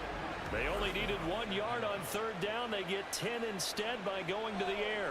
Well, as a coach, you absolutely love seeing your offense find their rhythm early, and that's exactly what we've seen so far. They had a touchdown on their opening drive, and now they connect here for another nice gain for a first down. This offense is moving the ball well, exactly as he drew it up in practice. Off the play fake, Cousins. That's into the hands of Pitts, the tight end. And past the 40 before he's out of bounds. Another nice gain, 16 yards there, and a first down again. He's certainly done a nice job spreading the field on this drive, and here he finds his big tight end for good yardage. And that's what you have to do. Keep defenses guessing about where you're going to go with the football. Cousins on first down. Going for Kyle Pitts again. He's got him again. And he'll be taken down, but not before he works it past the 50. Right back to him for 10 more and a first. And the tight end is certainly a position built to move the chains because they can control space underneath. If they've got good hands, then of course they're a dynamic target. But one other thing is they're right in the sight lines of a quarterback on just about every play. And that makes it easier for the quarterback to pick him out and deliver. Short completion, just 4 yards, and it'll be second down. All defenses worry that whenever anyone catches the ball and has a head of steam come out of the backfield, it could turn into a big play with missed tackles or he runs through people. But they were right there waiting, and they stopped him for a minimal gain.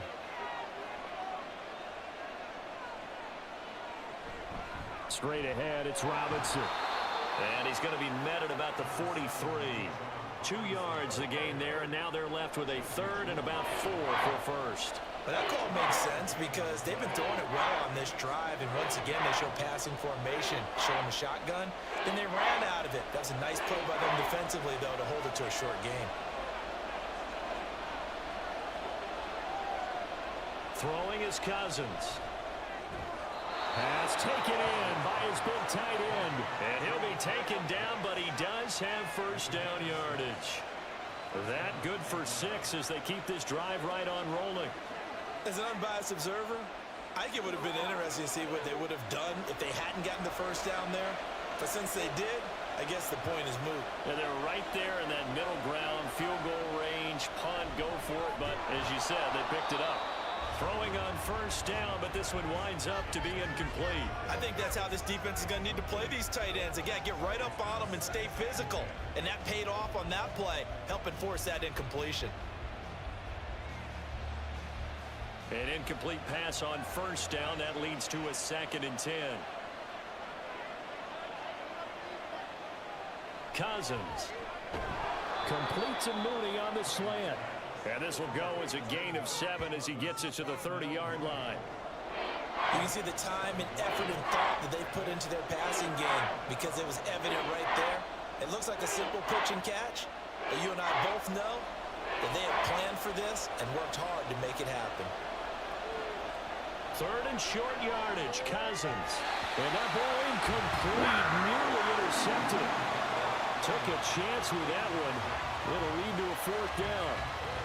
They really had a good drive going there, but a nice recovery by the defense these past few downs, able to knock that one away on third down and bring up what I think for the offense, an unexpected fourth down here.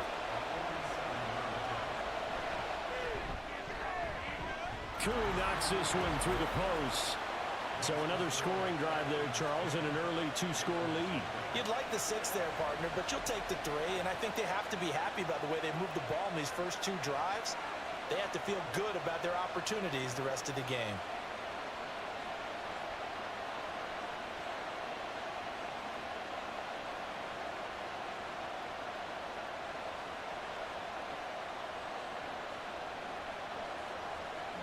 Let's go, baby. Let's have some fun.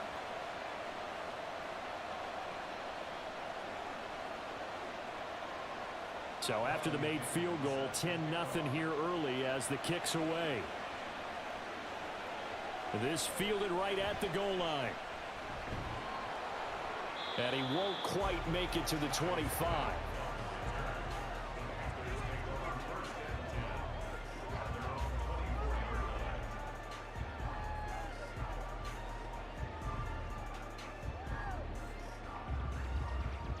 This Carolina offense at the line, ready to go.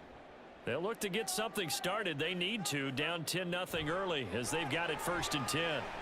Now Young. He's got his tight end. It's Tommy Tremble. And they get him down, but not before he takes it across the 40-yard line. 10-0 the score after 1 on EA Sports. Second quarter now from Charlotte, and it's the Panthers with the football. One play has them up past the 40 already, and another 1st and 10. Young to throw it. A short throw hauled in by Trimble. They'll give him 4 yards there, and that'll bring up 2nd down. Oh, it's time to give a little credit there to the defense. They played that very well because it was a drag route, and he ran it a little shallower than normal as he worked straight across the field. He was hoping he'd get lost behind the defensive line, but once he made the catch, nowhere to turn upfield and gain any yardage. The man in motion left here, Johnson. Now they show jet sweep, but instead a run up the middle here. And only a couple there as he'll take this up to the 47. In order to play really good run defense when you're playing a 3-4, those 3 guys up front, the nose tackle and the guys they call the defensive ends, they're usually big, big people because they're going to have to eat up a lot of blockers because it's usually 5-on-3. And when they do their job well, guys who play on the inside, those inside linebackers, they're able to just roam and hit. Now a shot taken on 3rd down, but it's going to wind up incomplete. They were maybe hoping for a little bit of a back shoulder fade there, and that's a play that's been in vogue the last few years in all aspects of football. But they couldn't get the hook up there. So on 4th down, here's Johnny Hecker to punt it away.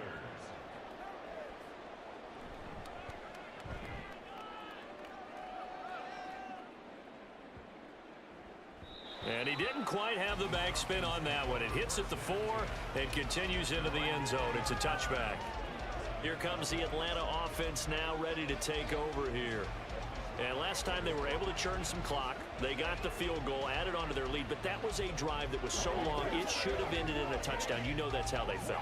And we'll both be headed to the airport after the game, but we probably should go to the post-game press conference because someone's going to ask the head coach about this drive, and he's going to profess that he was happy to get points, but and we know that's not true. Yeah. Okay, after this type of a drive. And now off to the races, down the right side. Kyle Pitts, touchdown, Falcons. Kyle Pitts, an 80-yard touchdown. And the Falcons are able to strike quickly to add on to their lead.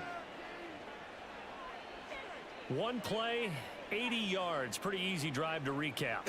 It certainly is, but not so easy to execute. Starting on your own 20, you want something to kickstart your drive and get it off to a nice start. They went for the whole thing and got it. That's a great way to send a message to the opposing team. Koo able to connect on the extra point, and that makes our score 17-0.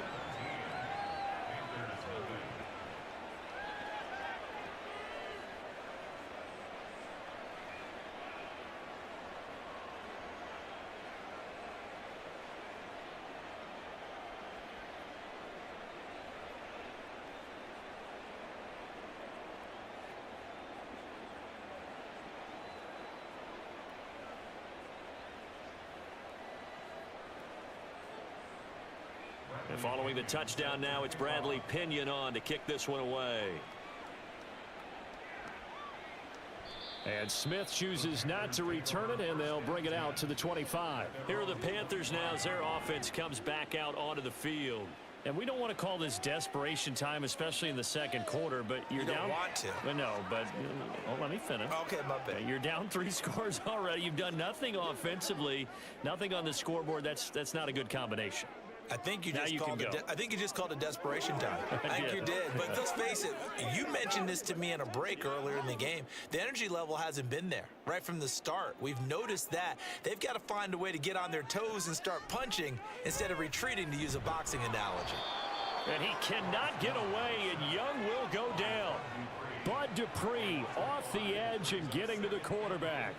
3 scores down, not even a halftime yet. They are not getting much generated offensively. They've got to figure it out. It's tough because this defense just seems to be playing with so much confidence right now. They really are. They are on their toes, and they're getting at them. The throw over the middle taken in. And they'll get 8 out of this before being stopped at the 28. Let's not quibble about the gain there on second down. That was a positive play because that was a take-what-you-can-get situation. Got out to the tight end. Now it gives them a much better opportunity to convert on third down. Here's 3rd and 7.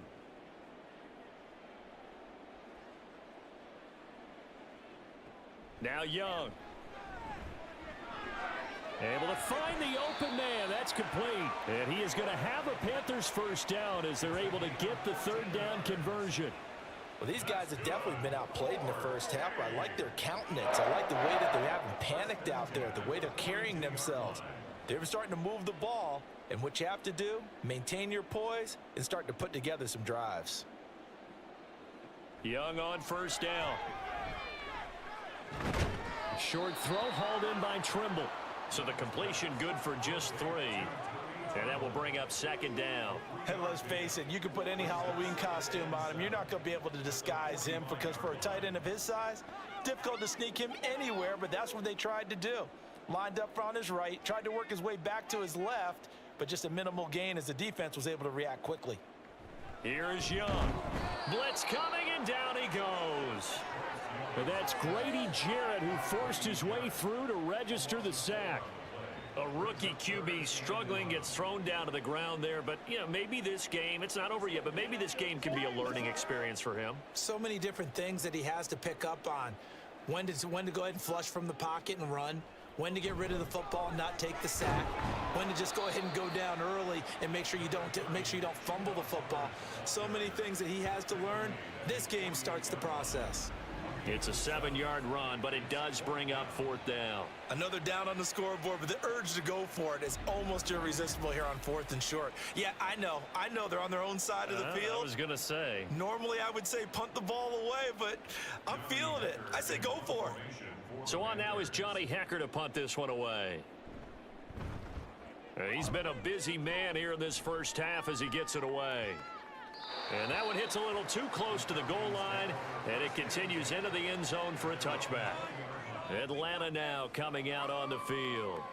Well, partner, you know, coaches always say that every play is designed to score a touchdown. Sometimes that's not really true, but last drive, that was the case. One play to get into the end zone, and now they'll try to duplicate that success here. And it's rare for those moments to happen. Incredible when they do.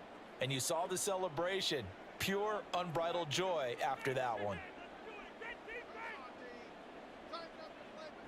First down, here's Cousins. Got London on the slant.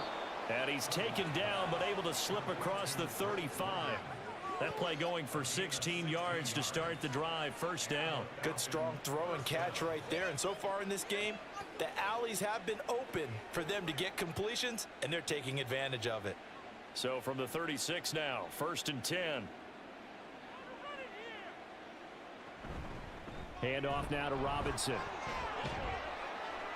And they'll get him down after a pickup of 8, 2nd and 2. Playing against a 3-4 front is really challenging for offensive linemen because they can do so many different things.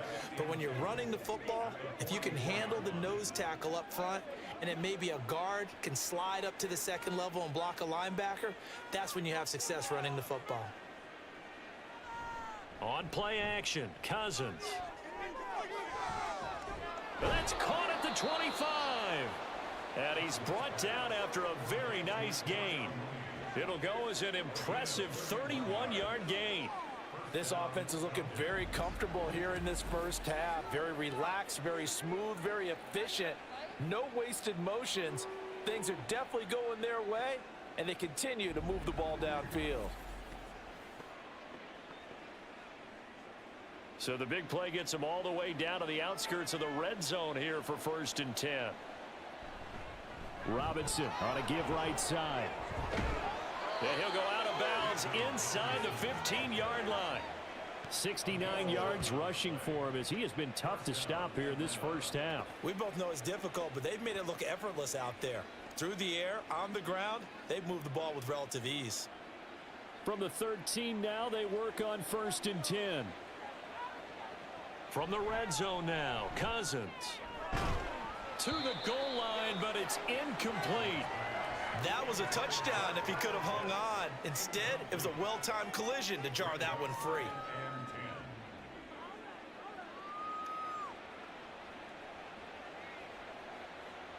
After the incomplete pass, here now is 2nd and 10. To throw is Cousins. This is to Pitts on the quick slant. They get 7 out of that, so they're left with a 3rd and 3. The completion was given up, but that's why you play zone defense, so that you can have people around the ball when it's caught, and you don't give up much run after the catch. 7th play of the drive now as they come up on a 3rd and 3. Now Cousins. He's going to get that to his running back out of the backfield. Touchdown, Falcons! Bijan Robinson. He scored on the ground and through the air. And the Falcons are able to widen their lead here in this first half.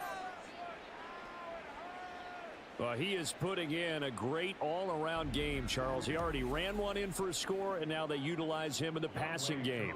And they put a lot of pressure on a defensive coordinator and a defense, don't they? Because they're used to him as a runner. But it turns out he's just as dangerous as some of those receivers, and he showed it right there. You don't pay enough attention to him defensively, he makes you pay.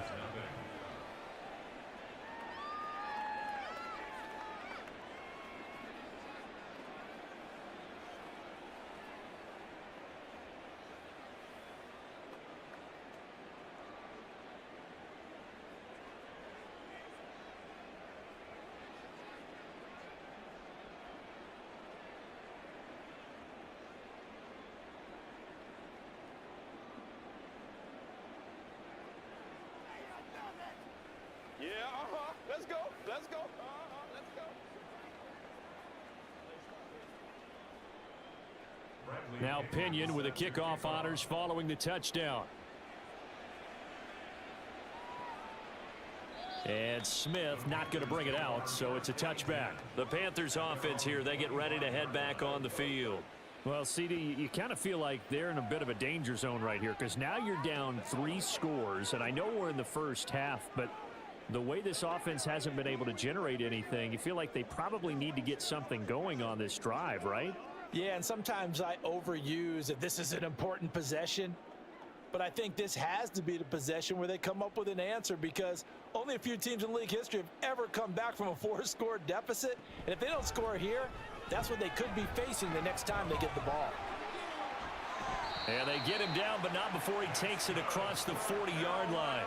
Successful start to the drive, 17 yards, and moves the sticks. I'll tell you, there is no antidote for speed, even at the quarterback position, as he keeps it himself and turns it into good yardage. And it still takes time for a defender to react. Even as quarterbacks carry the ball more and more in today's NFL, they're still a little bit in disbelief and realize, oh my goodness, he's running with the ball. He may be 8, 10, 12 yards downfield at that point.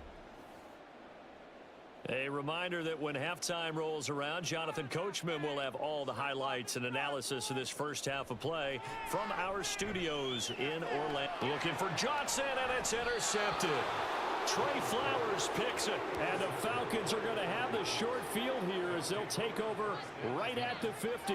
Well, this is something we've seen before, partner. We've seen a defense bait a rookie, pretend to leave a window open, and then the defensive back jumped it as soon as the ball was released. Big-time play. They love taking advantage of the youngsters, and in this case, it paid off well. Here comes the Falcon offense now as they get set to take over here. They'll have good field position at midfield following the turnover as they start with a first down here.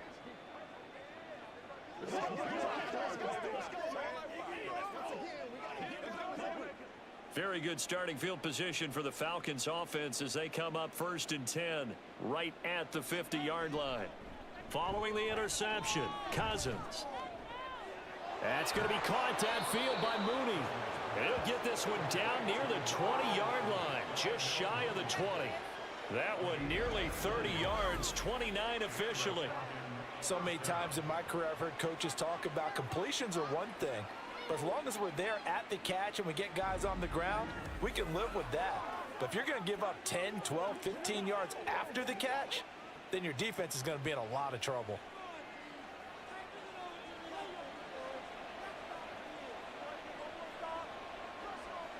Cousins now to throw on first down.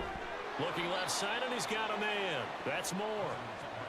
Only able to gain a couple there at its second down.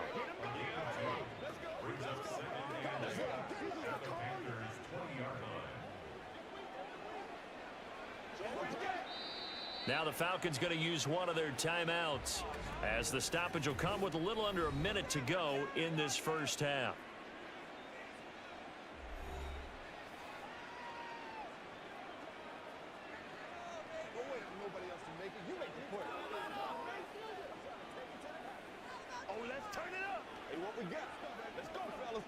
This a 2nd and 8.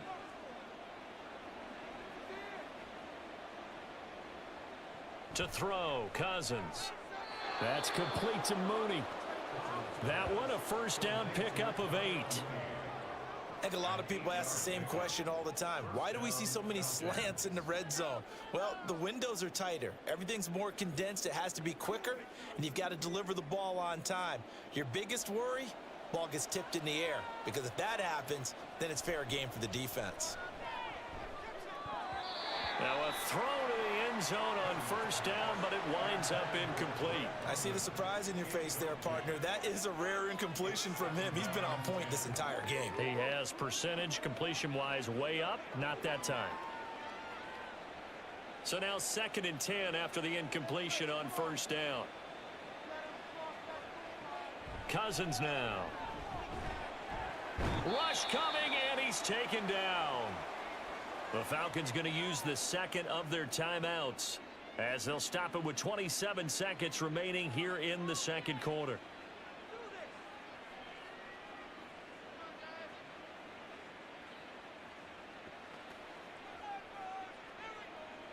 Cousins with work to do after the sack as he brings his guys up on a 3rd and long. Back to throw. This to Pitts, and he's got him. Touchdown, Atlanta. Kirk Cousins with 3 touchdown passes now in the afternoon. And the Falcons will extend their lead in the final minute of the half. Well, he's regarded as one of the best athletes among NFL tight ends, Charles, and it certainly was on display right there. And as we've seen this league continue to grow and develop, I think the tight end position is becoming harder and harder to defend because now it's elite athletes playing that position, not just the big guys who can block. How about his ability to get downfield and make plays against any defense? Extra point by Koo, up and good. And the route is on here in this first half.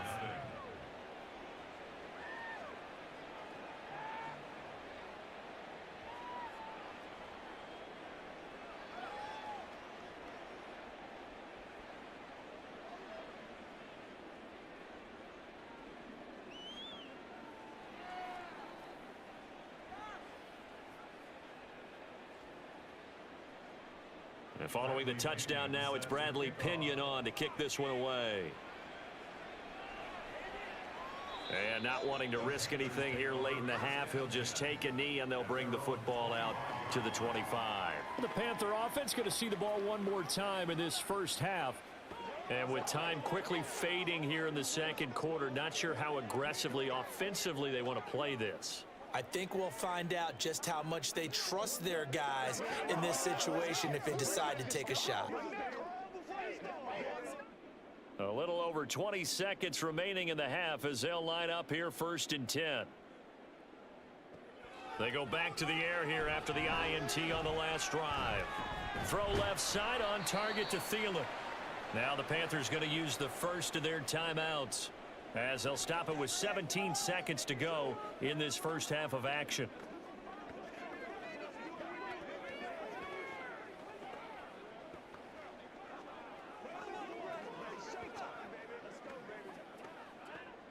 Here's a 2nd and 2 now from the 33.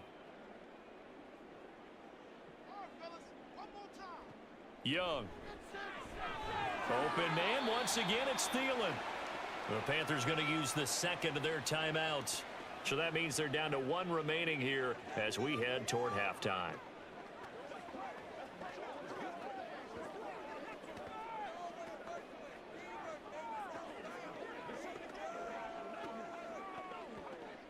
So here's a 1st and 10 at the 38.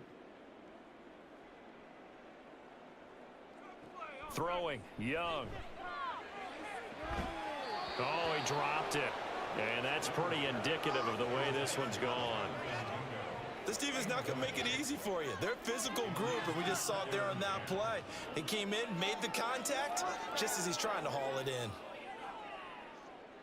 Young's incompletion on 1st down leads to a 2nd and 10. They'll stick with the passing game as he looks to throw. He gets this one to Hubbard, complete. And he's able to get this one out closer to midfield across the 45. That'll leave him with a 3rd and 2 coming up. They got 8 yards there.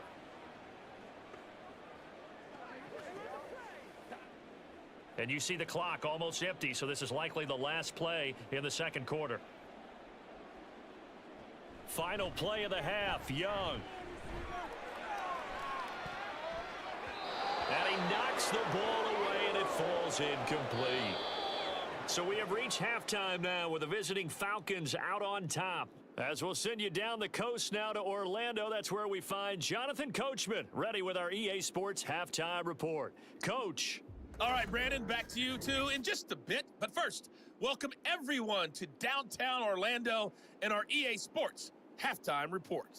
It was the former Longhorn Bijan Robinson who was tough to stop in that first half.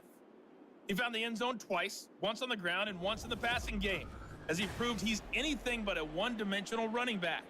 All right, Coach, thank you, and we welcome everyone back for quarter number 3.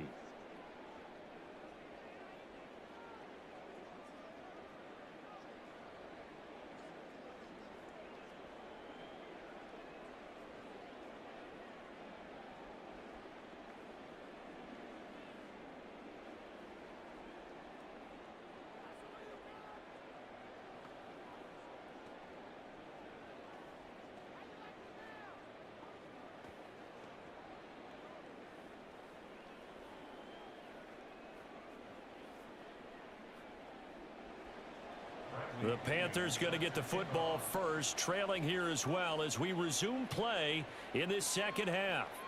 And Smith chooses not to return it, and they'll bring it out to the 25. Out come the Panthers. They'll have it first on offense in the 3rd quarter. CD, they certainly know the hole that they face as they begin the second half. They have to do what precious few teams have done in NFL history, and that's try to come back from a 4-possession deficit.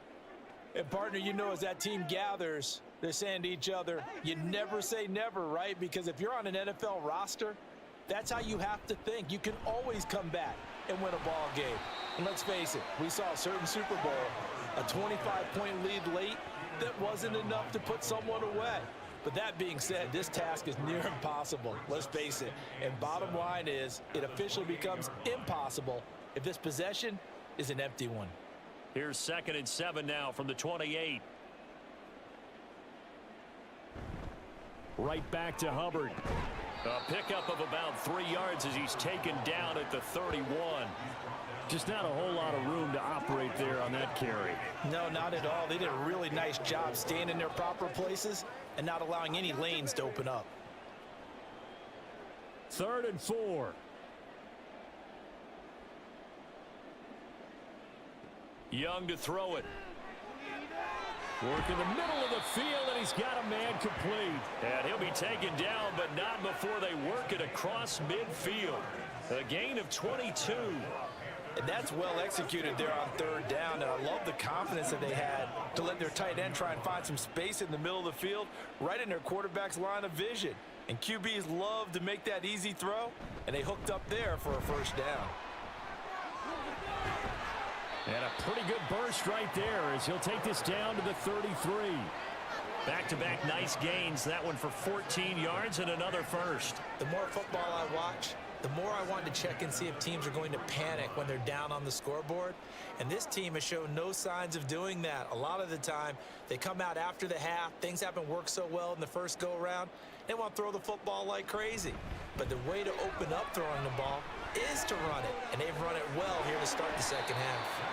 And just good downhill running there as he'll take this to the 15-yard line. 71 yards for him on the ground now as he has been terrific here this afternoon. Still in search of their first touchdown of the game, but they're on the move. 1st and 10. Young now. There's Tremble, the tight end. And the result here, a pickup of 8. Leaves him with 2 to go on 2nd down. Now that's staying ahead of the chains. Really good pickup on 1st down, hitting the tight end there. Now it brings up a 2nd and manageable. Just found a hole in that zone. 2nd and 2, 1st down marker at the 5-yard line. They'll run out of the gun. It's Hubbard. And he'll take this into the end zone. Touchdown, Carolina. Chuba Hubbard taking it in from 7 yards away. And the Panthers are able to cut into that deficit. The touchdown was scored by the runner, but the offensive line, they feel like it's theirs. They blocked that one up perfectly, allowed him easy access to the end zone. Piñeiro's extra point up and good. And the lead is down to 24.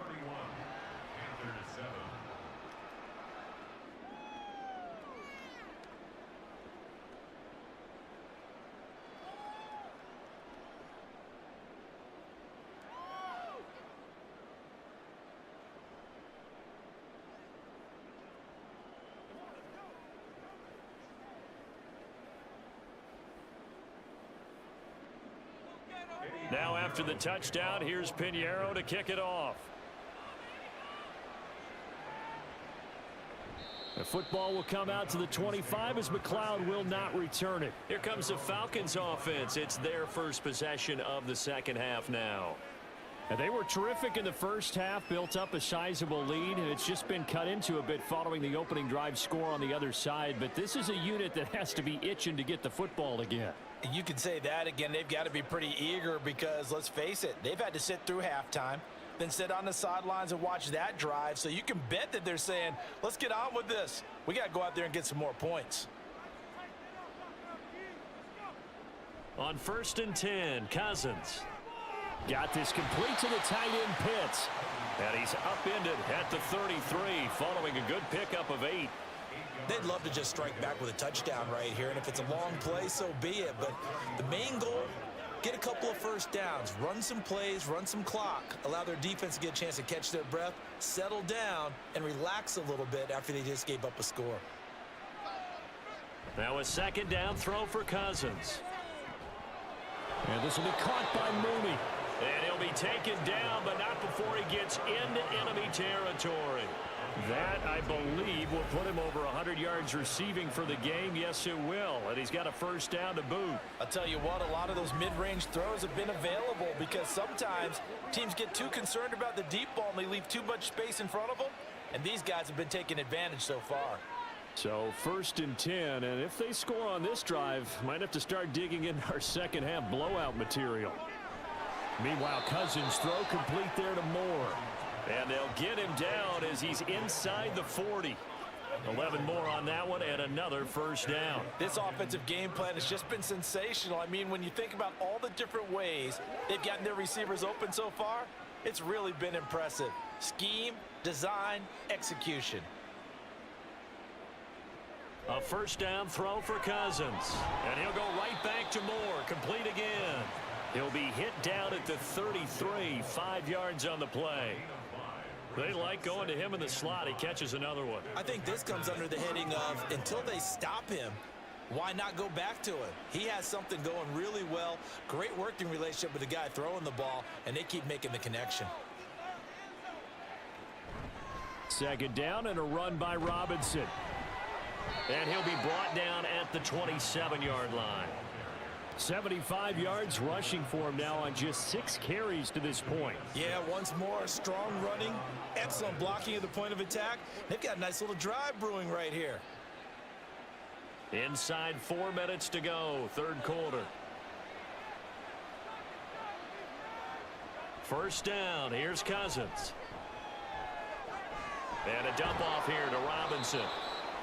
Call it a gain of 6 on the play, and that'll make it second down. Just about every quarterback is trained to really look downfield first before you come back and make a nice, safe throw. And in this case, that's exactly what he did. Found his running back, let him create some space, and it turned out to be a nice play for the offense.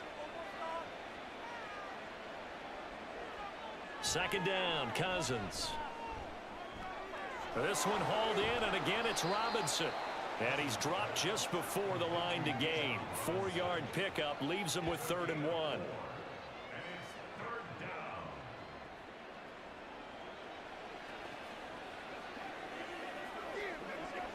This will be play number 8 here on the drive. It's 3rd and a yard.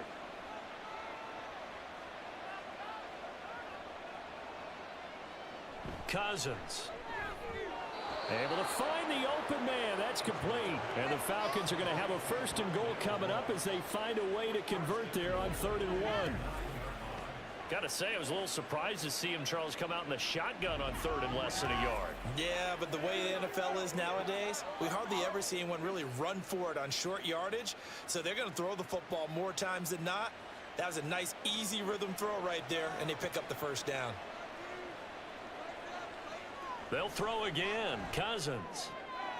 This to Pitts, and he's got him. Touchdown, Atlanta. A 9-yard touchdown there.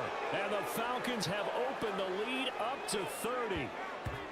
Boy, he has been fun to watch throwing the football in this one. It's certainly not fun for that defense, though, Charles. Now up to 4 touchdown passes in this ball game. Yeah, we're supposed to be neutral, but I'm feeling their pain right now because he has absolutely carved up this secondary. A clinic on how to attack a defense and take them out of the game. Koo able to connect on the extra point, and the lead grows even larger here in the 3rd quarter.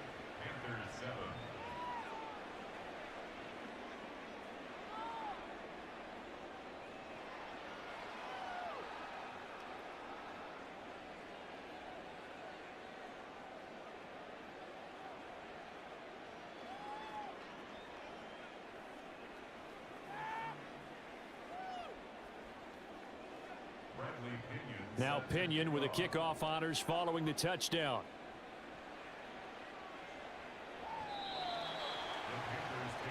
Here comes Chuba Hubbard. Let's take a closer look at him. And you see the last drive, great chunky yardage, the touchdown on 5 carries. And offensively, everything just looked in sync, didn't it? It did, and the reason that it was in sync is because it's a combination of play calling, game plan, offensive line marrying up with all of their blocks. But don't forget the receivers out on the perimeter. Any type of a long run, the receivers have had a hand in that because they've occupied people downfield. And, of course, give the big credit to the man with the football. Great vision, good movement, gets to the end zone. And he gets this up to the 34 out of bounds there. So the completion results there in 9 yards. And they'll have a 2nd and 1 forthcoming.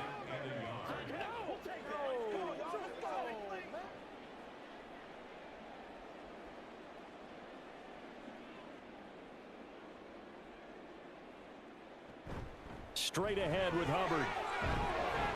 And he'll get it out near the 40 to the 39.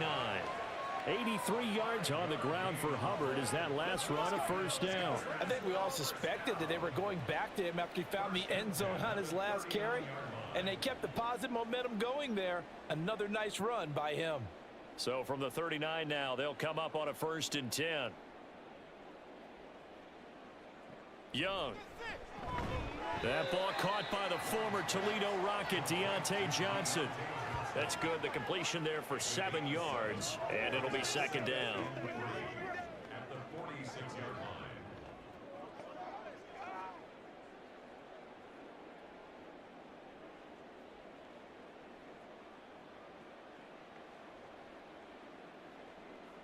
Now here's Young.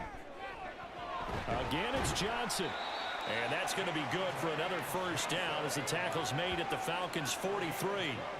12 yards there as they move the chains. There's a nice pickup right there, and after watching that play, I'm thinking about all the lost opportunities that they've had so far in this game. But right now, just focus on continuing to move the ball the way they did on the last play. Oh, Young loses it. Oh, one of the linebackers has got it. And they'll take over inside the 45 at the 44-yard line. The pocket collapsed around him. I know we talk about it a lot, but a QB has to have that sixth sense, doesn't he? He really does, and I know of one team at one point was training their quarterback with that time frame, and anytime he didn't get rid of the ball within the right amount of time, they would blow a horn or blow a whistle to show him this is what that time is, just what you're talking about, training him to understand this is the amount you have, make sure the ball's gone. Didn't happen in this case. And this should be the final play before the quarter ends. Cousins now after the fumble recovery. And he'll go down, and that will do it for the 3rd quarter of action. So both teams trade touchdowns in the 3rd as we're through 3 quarters of play. You're watching the NFL on EA Sports. And we're back now in Charlotte. And this is a blowout so far as we get set for the 4th quarter. A very one-sided affair.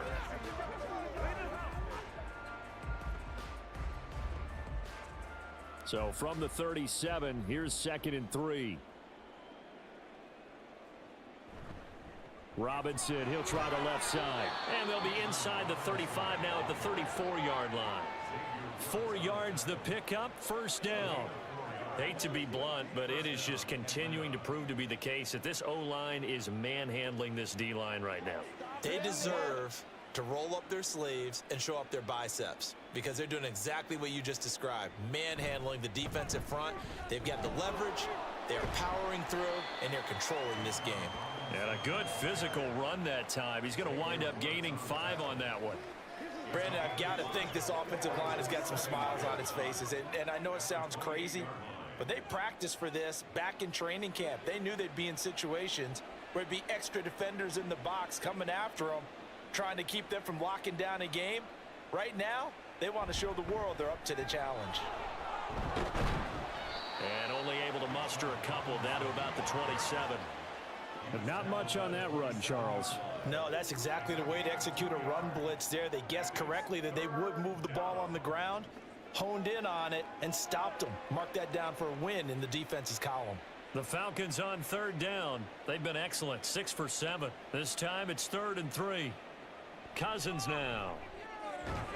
He's got his target. That's complete. And he is going to have a Falcons 1st down by a couple of yards as they're able to convert here on 3rd and 3.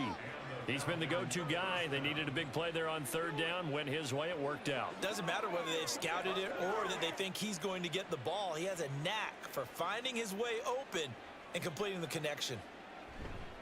On 1st and 10, it's Robinson. 5 yards is the tally on 1st down. That brings up 2nd and 5. Hey, when you get good yardage like that on 1st down, it really does a whole lot of good for your entire offense. But I love the way he's finishing those runs. At the end of things, he's making sure he gets just a little bit extra. Here's a 2nd and 5.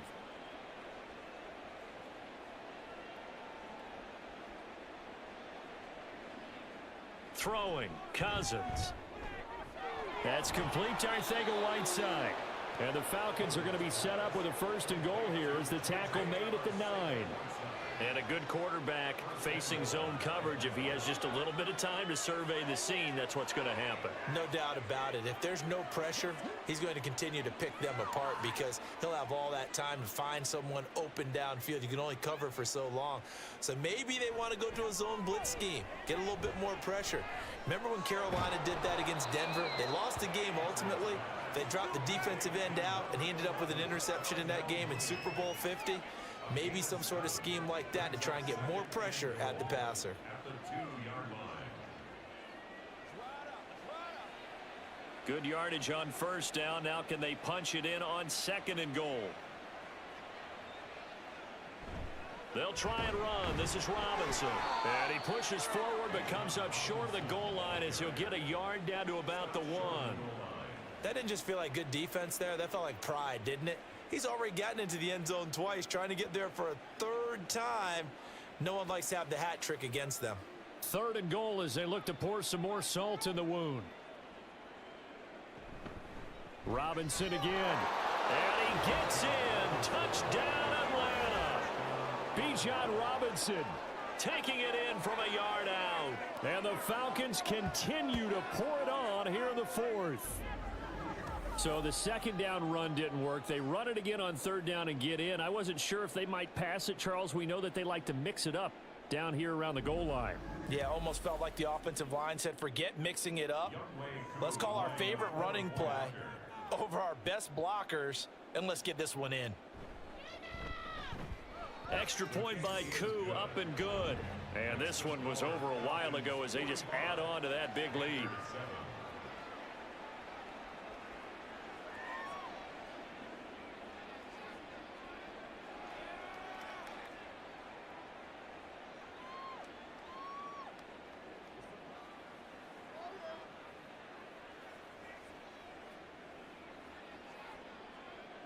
And following the touchdown now, it's Bradley Pinion on to kick this one away. And Smith not going to bring it out, so it's a touchback. And onto the field, here come the Panthers. Well, we said it at halftime that they would need a nearly perfect second half to erase that deficit that they were facing, CD. But unfortunately, the second half has pretty much been a carbon copy of the first. Yeah, that early lead was almost insurmountable the way their opponent was playing. And, partner, they do have some good news, though. This one is getting close to being over, and they can try and hit the reset button starting tomorrow.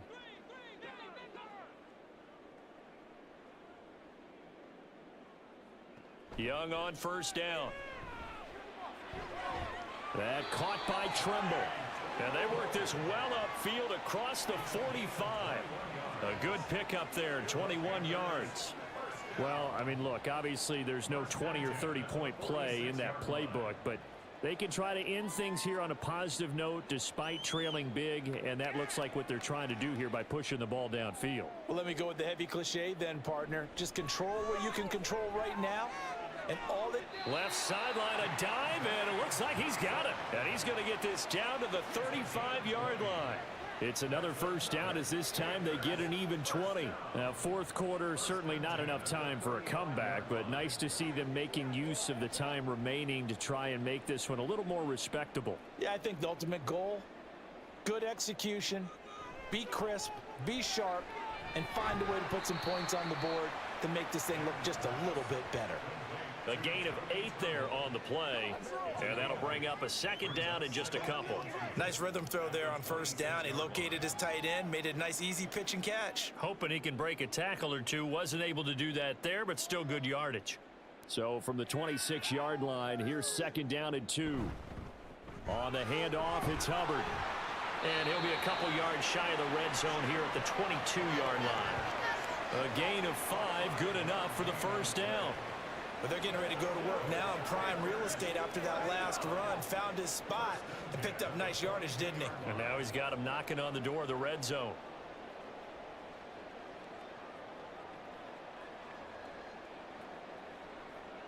A 1st down throw for Young.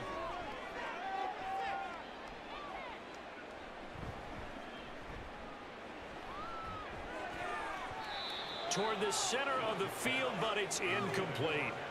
So many times when we talk about coverage, we're just about a defender running with a receiver, but a big part of it is understanding where the football is, finding it. In this case, when it arrived, it wasn't a surprise, and he was able to bat it away.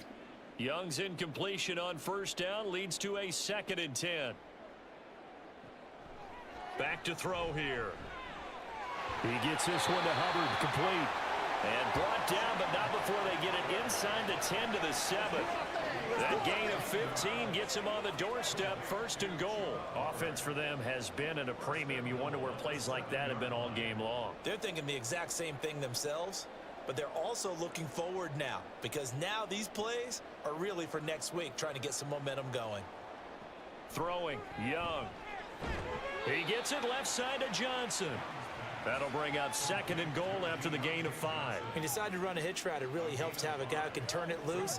And, boy, he rifled one in there on that one. Not much run after catch, but it worked really well.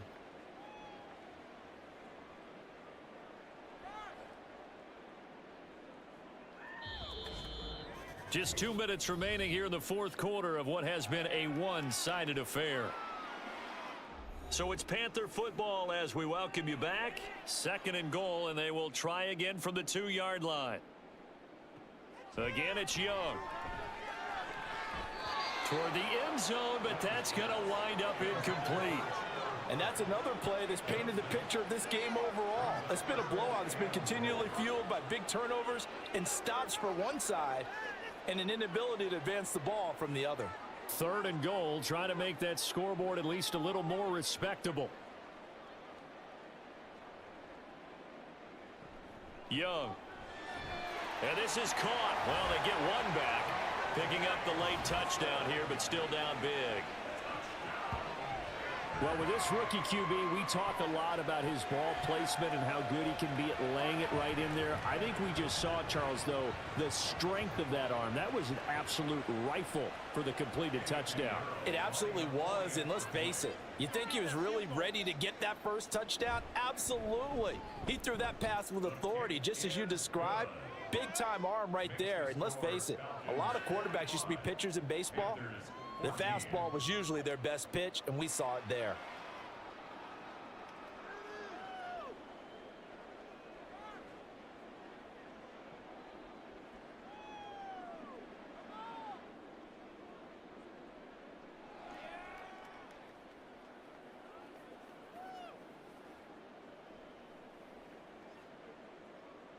Now after the touchdown, here's Pinheiro to kick it off. Returning from his end zone is Ray McCloud. And ultimately cannot get this out to the 25-yard line as he's dropped at the 23. Now the Falcons offense gets ready to head back onto the field. Well, they don't really need the points here, Charles, given what we're looking at on the scoreboard, but they've scored on 3 consecutive possessions, 3 consecutive drives, and I'm sure that they would like to keep that streak going here and continuing to pour it on. And things have gotten that way in the NFL, haven't they, partner? Because in the old days, people would, they'd get off the gas a little bit, right? But now, people continue to accelerate. But we'll see what they decide to do as they come out for this one. But the way this game has gone, they've got to be awfully happy with their execution overall. Shaq Thompson on the tackle that time. That's it. That's what you want. Straight ahead positive gain. Just keep that clock ticking. 2nd down and 6 now from the 26.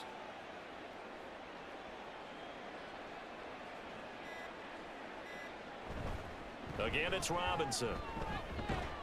It's a 6-yard run, leaves him with about a foot or so here still to go to hit the marker with 3rd down coming up. Yeah, another good run there. He's been such a big part of their success here this afternoon. And that last carry, it puts him over 100 yards now for the day.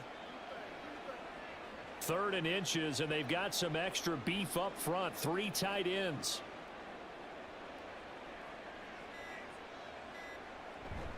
Robinson will try to pick it up. And this will be a Falcons 1st down as he's able to get this up past the 40. It carries like that. That's how they're going to continue to salt this thing away here, Charles, in the 4th quarter. Yeah, how about that? A new set of downs. Clock continues to move.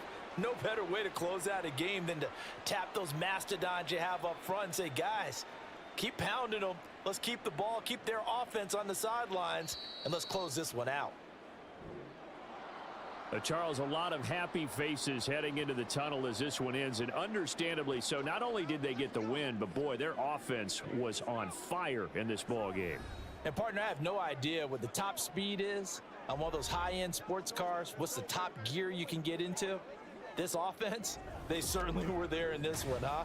Everything clicking for them in this contest, the kind of performance that they're going to cherish.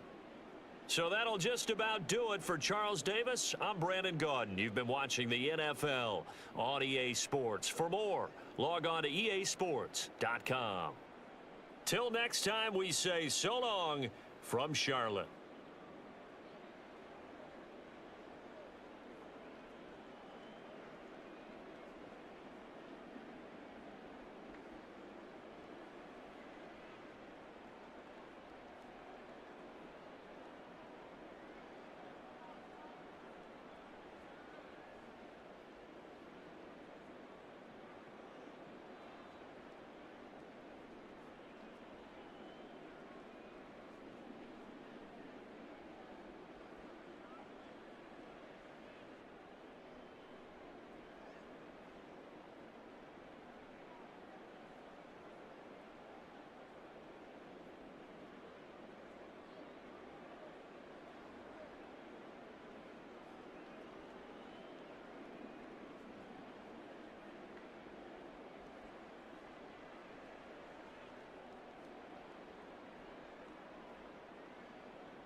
It's Madden NFL 24, where we'll see a brawl inside the AFC South.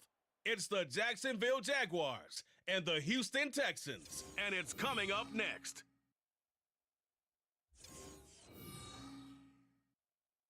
We are pleased as always to be bringing you coverage of the National Football League on EA Sports. Today it's an intra-division matchup in the AFC South as it'll be the Jacksonville Jaguars taking on the Houston Texans.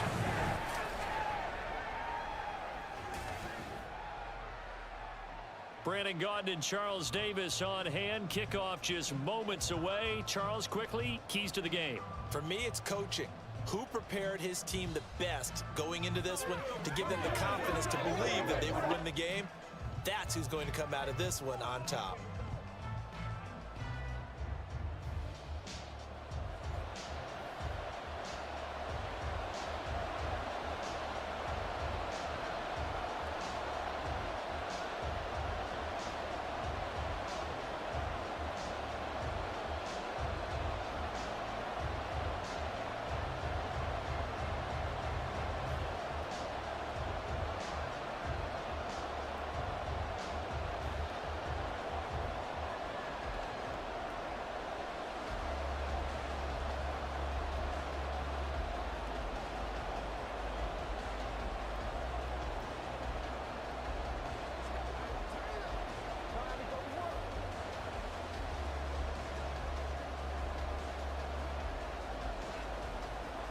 And we are underway from NRG Stadium in Houston.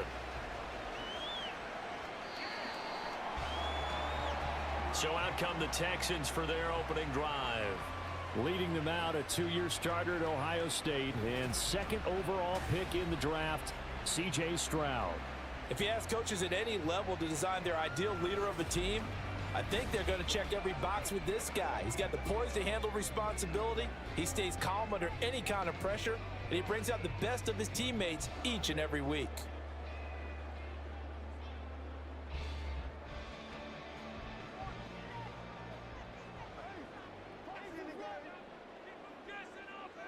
Opening play, and Stroud will throw it. Jaguar pressure and a Jaguar sack.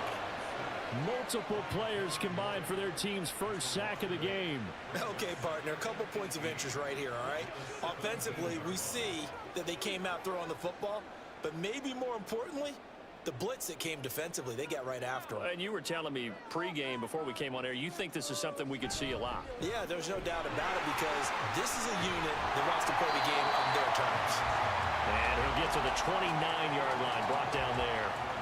They get 11 back on that one. It leads to third down. Well executed there on second down, so do you go back to the air on third? Well, that's a possibility, but now you've opened up things to where you showed that you would run the ball in long-distance situation. You might come back again because I doubt they believe you'll do it a second time. Work in the middle of the field, and he's got a man complete. And he'll be taken down, but not before they work it across midfield. That one goes for 24 yards.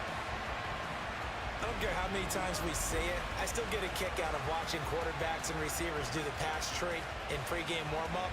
But I always remember that when we go to practices, we see that after practices as well. They really tune it up, don't they? They tune it up. They know why they do it for these situations. First down. And they build that trust, and that's why they're able to find him in this type of a situation. And he'll get this down only to about the 46. Tackle made by Foley Fatukasi, the former UConn Husky. Yeah, things were pretty stacked up there in the middle of the line. A lot of bodies, not much space. I think ultimately he was fortunate to get anything out of that run. 2nd and 9. In motion right, that's Dell. Back to Mixon on second down. And he's going to get this one down near the 45-yard line. 2 runs in a row, but only 2 yards to show for it.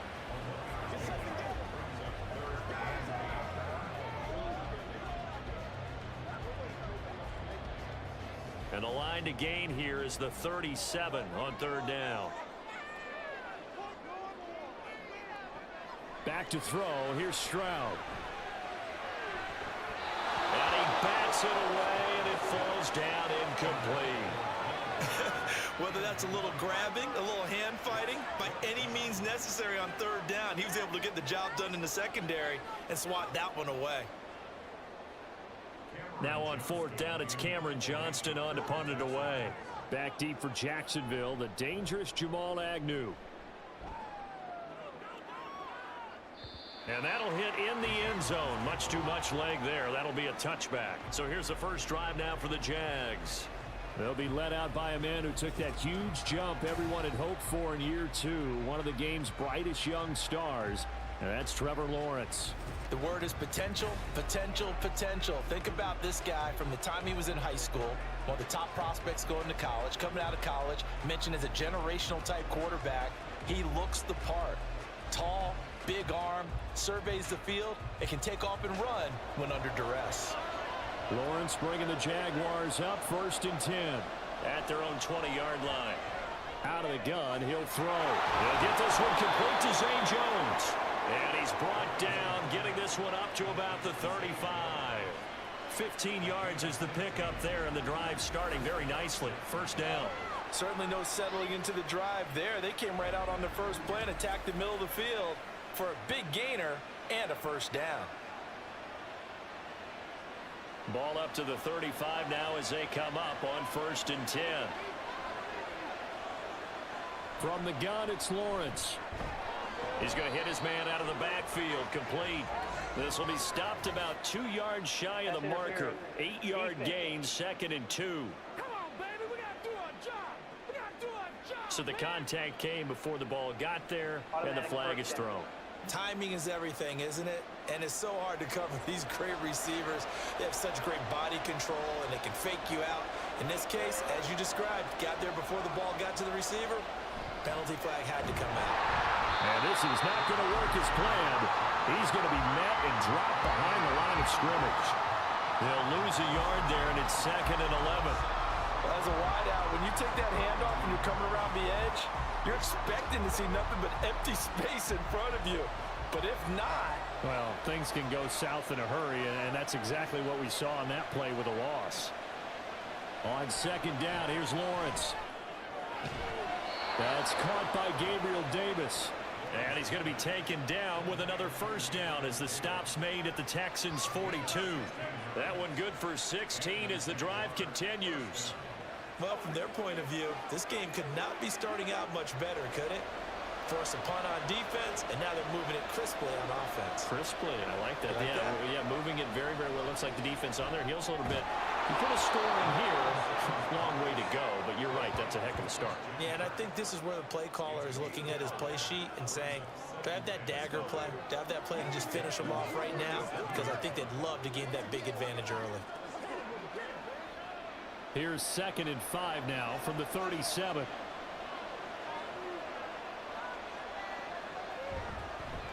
They'll run for the first time with Travis Etienne. Nothing doing. Barely able to muster a yard to hit the 35.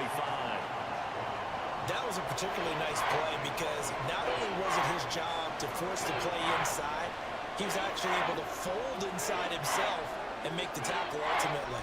Very nicely done. This now a 3rd and 4. Now Lawrence to throw. Give him 7 on the tuck and run, and it'll get him a new set of downs. He's a talented runner, and that means he's always looking for bigger and bigger gains when he takes off. Certainly found some bonus yards there beyond the first down marker, and this early drive will continue with that extra jolt from his legs.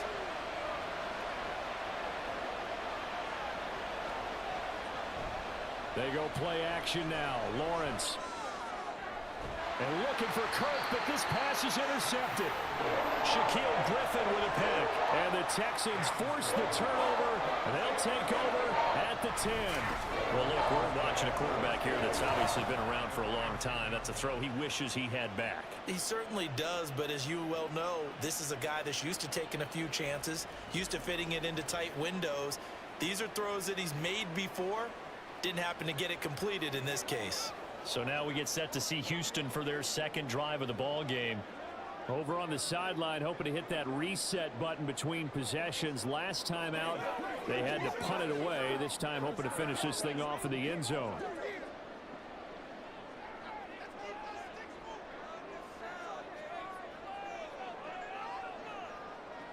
On first down, here's Stroud. And it's knocked away and incomplete. I think he's got to be careful not to force anything into coverage right there. There weren't really any throwing lanes, but the best part for him, he's got second and third down to fall back on. Here's 2nd and 10.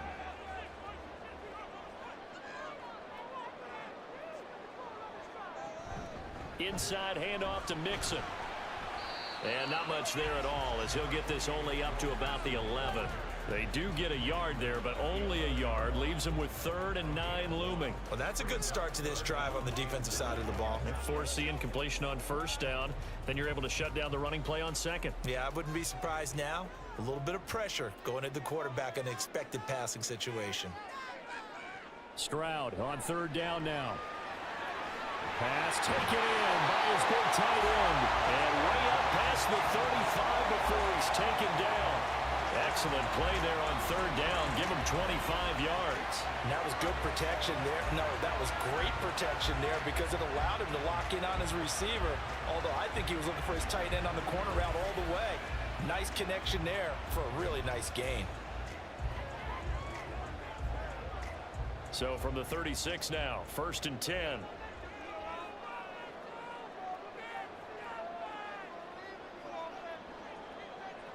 Stroud working out of the gun. Open man is Noah Brown. And I think the ball's out, but this will get out of bounds, so possession will stay the same. I don't know about you, but I could hear and feel the sigh of relief all the way up here in our booth. That was palpable. The sideline, the friend there. No doubt about it. If the ball goes over the sideline, able to retain possession, no turnover. I know his coaches are screaming, just hang on to the ball, man. Now this throw caught left side. Now he takes this one down almost all the way to the 30. A good pickup there at 22. Well, that certainly has to feel good. It's not all the time that the play caller should get all the credit. Sometimes I think in the huddle, the quarterback just says, hey, who's going to make a play for me? I just need something right here. And the end result there, nice first down. Drive keeps moving. And he's free going down the left side. It's a foot race. Touchdown, Houston. 32 yards for Joe Mixon. And the Texans use the early turnover to get on the board first here in this one. A pretty well-executed run. They were telling us yesterday, Charles, they were hoping to get everybody in sync. The line, the backs, and everybody looked in sync on that play. They were in sync, and the field tilted. And that's where we get the term running downhill, because when you've got that kind of momentum and everyone's doing it properly as you just described, it does feel like they are coming from downhill to you as a defender, and that is really hard to stop.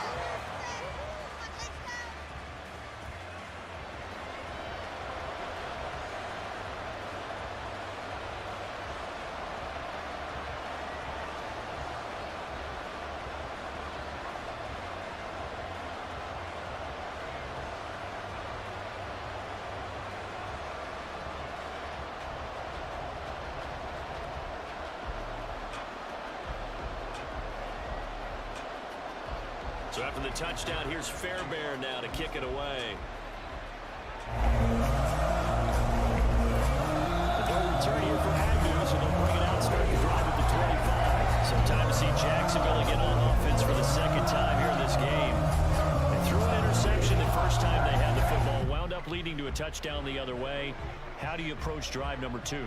Going back to your game plan coming in, everyone has matchups that they like better than others. Where they think they have an advantage, dial up some of those plays. Try and go to those spots and get your offense moving.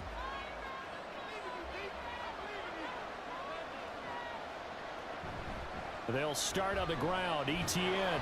And he'll get this up just shy of the 30. I feel like I could see what he was thinking on that carry. Wanted to follow that big tackle through the hole. Ended up only getting 4 yards on the carry. I think he had designs on that one being bigger. 2nd and 6, just inside the 30. Lawrence will throw. Giving the football to Davis on an out route. And they get him down, but not before he takes it across the 40-yard line. Second catch for him today, and it'll wind up a first down. And that's how you shake off the interception you threw on the opening drive, come back and throw another strike and gain nice yardage. And I give credit to two people on this one. The man throwing the ball and the person calling the plays. They're not shutting him down early in this game. On 1st and 10, it's Etienne. And he can only manage to get a couple. 2nd and 8 coming up. You've got to be impressed by that defensive front on reps like those. They were not being moved off the line, kept their shoulders square, and gave their teammates time to fight to the ball and limit that gain.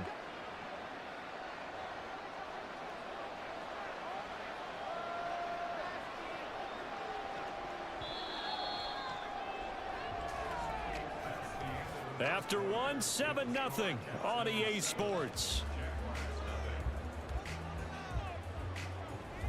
The Jags with the football to begin the second quarter, as they've got a 2nd and 8 forthcoming.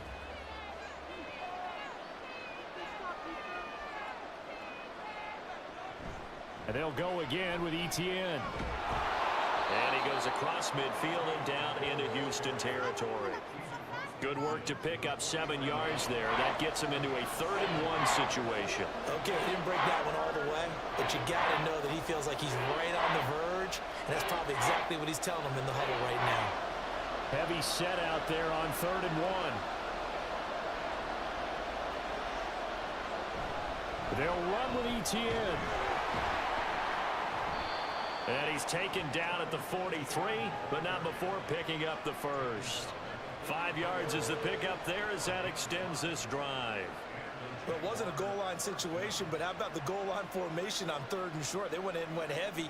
No surprise on who was going to get the football. How about the power exhibited there? Yeah, that was just put a hat on a hat, drive forward. Nice job to pick it up. And now they'll throw it with Lawrence. They'll complete this to Ingram as tight end. And he's going to get this down near the 30-yard line. That one good for a gain of 13 for Jacksonville and a first down. And what a nice example there of a tight end doing exactly what he needs to do. How about how he worked his way to the outside, made sure he secured the catch, and then anything after that, we count that as a bonus. And indeed, he gets enough for the first down. Etienne up the middle. And he stopped right at the 25 after a gain of 5. Brandon, 5 yards on that run. Let's get back to the huddle and make sure if you're a back, you spend time with your offensive line and give them credit. Hard to move those 300-plus pounders at the line of scrimmage, and they did for a significant chunk of yardage.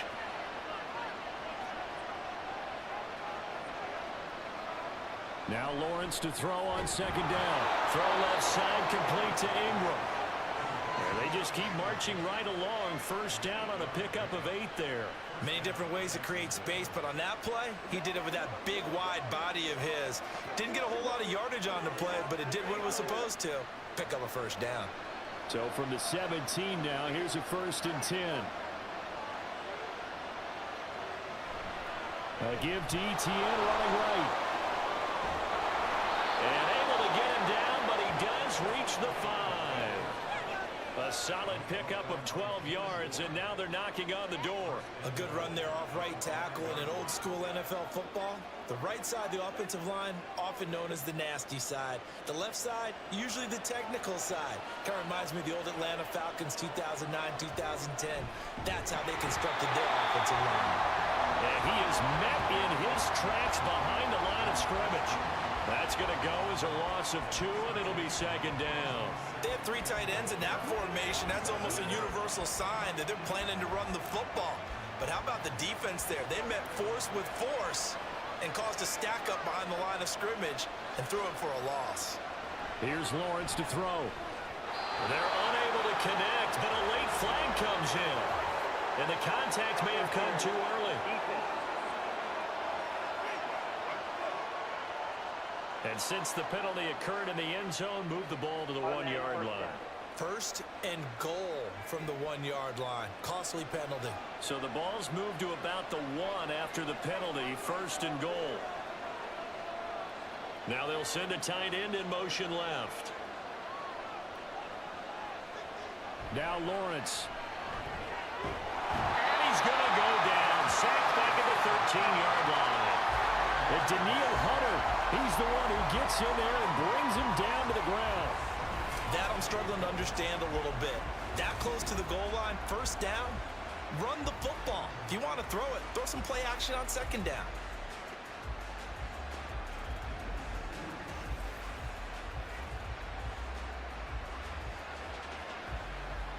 So first down went in the wrong direction. They're at the 13-yard line. Here's second and goal.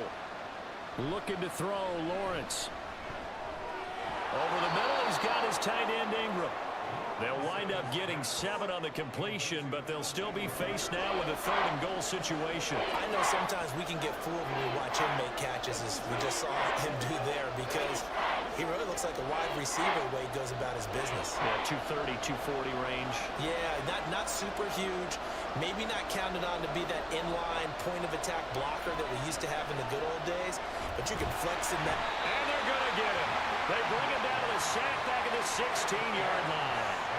The hard-hitting safety, Jimmy Ward, picking up the sack that time.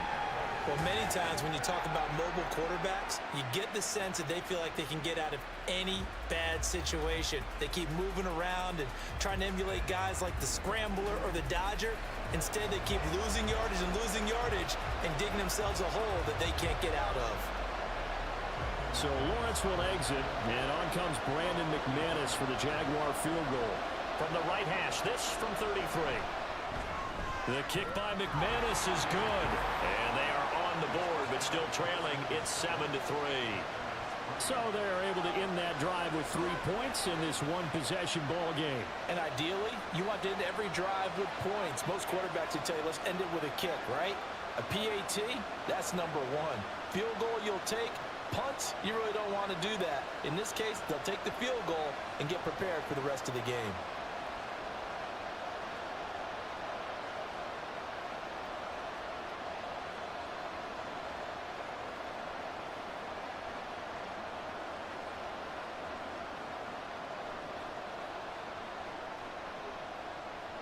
After splitting the uprights, McManus to kick it away. From a yard or two deep, here comes a return. And only able to get this to the 19, so probably should have opted for the touchback. Joe Mixon and the rest of his offense making their way back onto the field. He's over 40 yards here in the second quarter. Been nice and effective for them, hasn't he? He has definitely been dependable, and really shouldn't underestimate what he's getting done here, because anytime you're on a pace that's going to approach 100 yards, you've really done some damage in an NFL game. And now he's looking just to add to his totals. Here's Joe Mixon as they start on the ground. And shoving him off, now open field. Joe Mixon racing to the end zone. Touchdown, Houston. Joe Mixon with his second touchdown here in this first half. And the Texans are able to strike quickly to add on to their lead. And with that carry, he's already over 100 yards here in the first half. And, partner, you know exactly what he's saying to his teammates right now, right? Especially to the play caller. Give me the ball. Again, and again, and again. It's not that heavy, sir. I'll take it.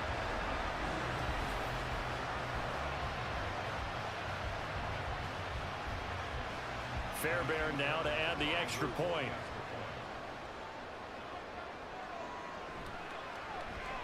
And this one's right through to make it a 14-3 ball game.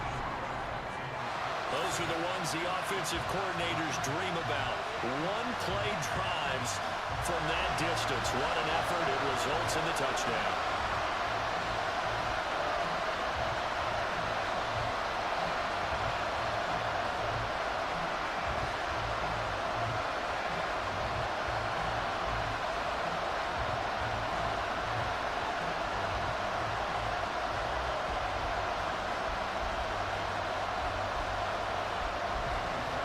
So after the touchdown, here's Fairbairn now to kick it away. And they'll bring it out to the 25 as Agnew elects for the touchback. Out comes the Jacksonville offense as they get set to take over here.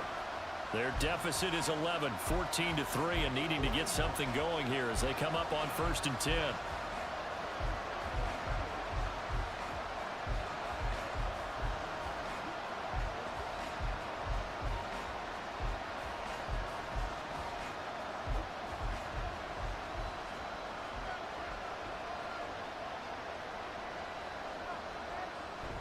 They go play action with Lawrence.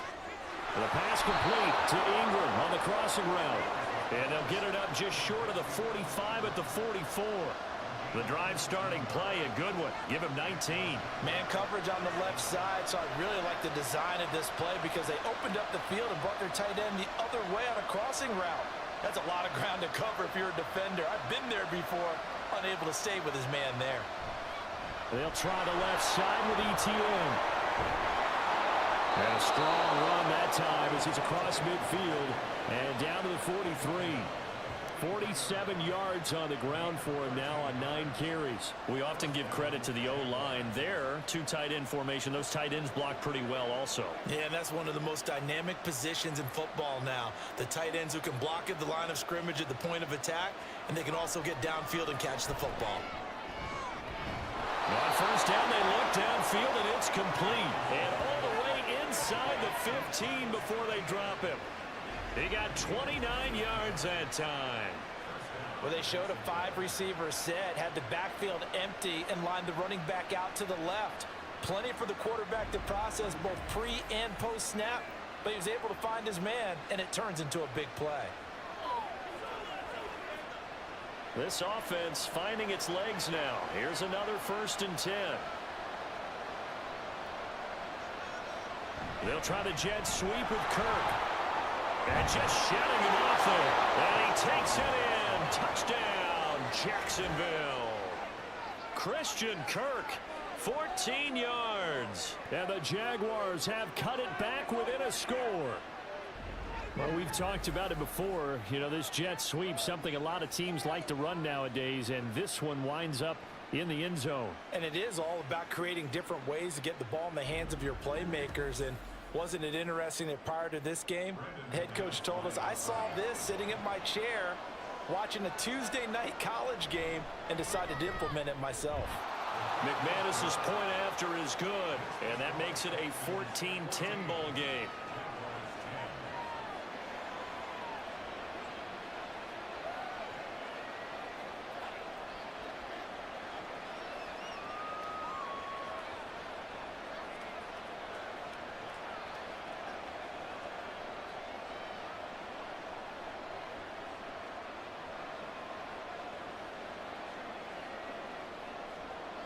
After the touchdown, here's McManus now to kick it away.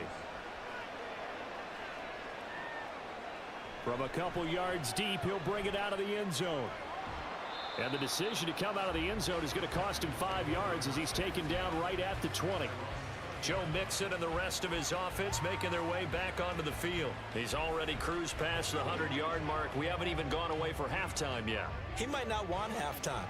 All right, why cool off? Keep everybody here. Let's stay out on the field and keep going. But all that being said, everything is really working well for them. The play calling's been excellent, the blocking's been terrific, and obviously his vision and legs have hurdled him to this big number so far. We could be seeing something really special here. And we'll see how much they give him the ball here. And he's going to take this ahead for right around 3 yards, but no more than that. 2nd down. Well, that's just a pile of bodies there, and that's when you kind of find out who's a tough guy, right? Who can stand up and make a play. It was only a 3-yard run, but for both sides, they had to walk away from that feeling like, okay, I can stand up when the going gets tough in here. We remind you that coming up in 2 minutes' time, we'll hand you off to Orlando, where Jonathan Coachman will have highlights and analysis of this first half of action. Now here's Stroud. Got his man, Dell. And they're able to get this one across the 35. A fresh set of downs on a gain of 13 there for the Texans. If you're going to blitz, likely going to leave you in man coverage with this guy, and that is less than ideal. It is, because just about any offense that has an elite receiver, if you blitz and have him in man coverage, you're going to him, even if he has an elite defender on him, because he usually knows where the ball is before the defender does. And now the rookie's free. A big change in field position there. That's 40 yards on the catch and run. Like my dad would say sometimes, I'm just scratching my head here trying to figure out what was going on there defensively. How did you lose him in the middle of the field? If you're going to lose a receiver, make sure it's someone on the short side of things, not deep downfield, that can hurt your defense. So the big play gets him all the way down to the outskirts of the red zone here for 1st and 10. Throwing now is Stroud. He finds his target. It's Schultz. And they'll get him down after a pickup of 8. 2nd and 2. Now the Texans will burn the first of their timeouts as the clock stops here with 46 seconds remaining in the first half.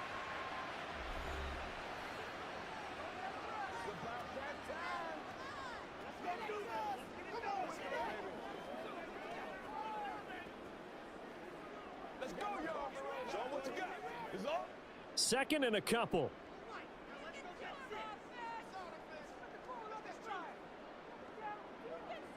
Here's Stroud. Man open left side is Brown. So nothing doing there. And it makes it 3rd down and 2 yards to go.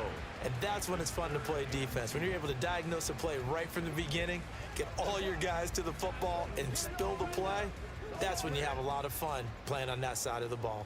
2 yards still to go. 3rd down now. Here goes Stroud again. And he is caught. And all the way down inside the 5 to the 4. Now the Texans will use one of their 2 remaining timeouts as they'll stop it with 13 seconds to play in half number 1. Let's do our thing. Let's do our thing.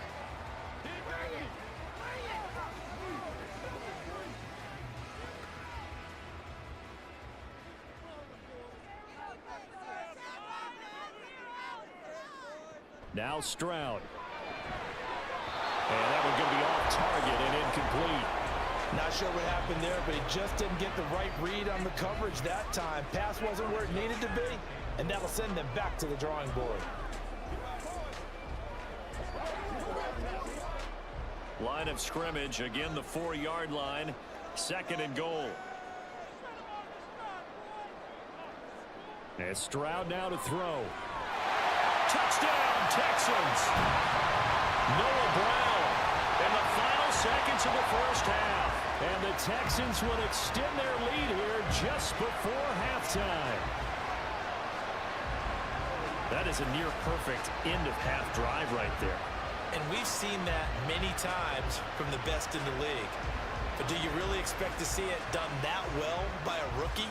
And how about the timing? Finishing it almost near the zeros, as you said, right at the end of the half. Great momentum to carry into the locker room. Fairbairn good with the extra point, and that makes it a 21-10 game.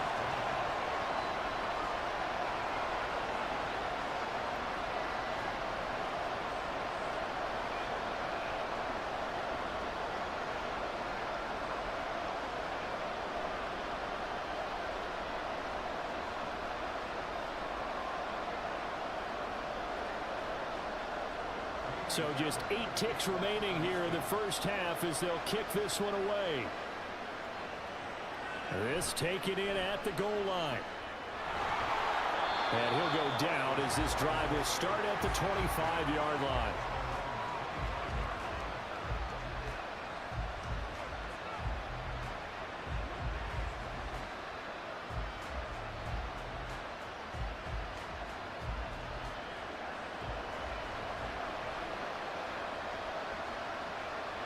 And with time running short here, they'll simply take a knee, and that should do it for half number 1. So we've come upon halftime here in Houston, and it's the home team, the Texans, leading this one. As we send you on over to Orlando for Jonathan Coachman in our EA Sports Halftime Report. Take it away, Coach.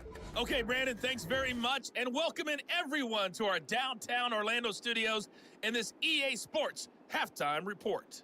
It was Joe Mixon who had it working in the first half. He's over 100 yards rushing for the game already and found the end zone twice as well.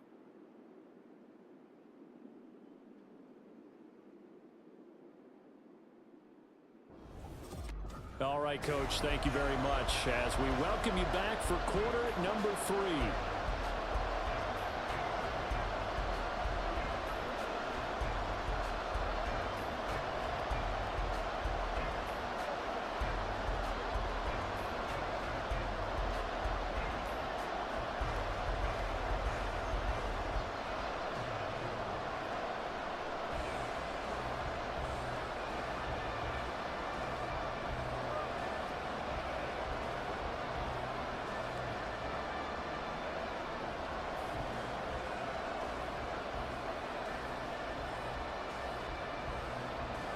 The Jaguars with work to do. They trail here as we are back underway on EA Sports.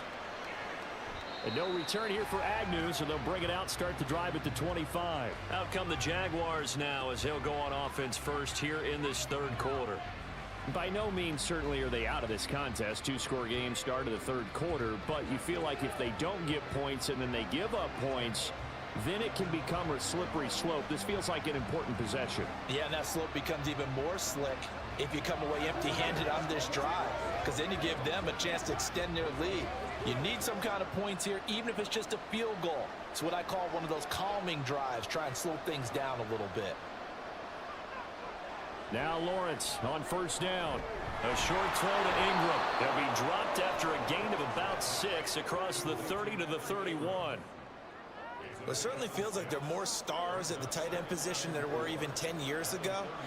And I think it's become more of a glamour position because of the ways it can hurt a defense, and guys want to be involved. They can be in line, close to the line of scrimmage. They can split out like receivers. But hands, route running, speed, and some toughness to go across the middle, you put it all together, you got a heck of a tight end candidate. And Kirk is going to have the Jaguars first down as he'll get this up past the 35-yard line. What terrifies defenses when they see slant routes thrown is that the receiver is on the move, and oftentimes he catches it and gets upfield. Does a really nice job rallying to him and stopping him for a minimal gain. On first down, Lawrence. And that's off the mark, incomplete.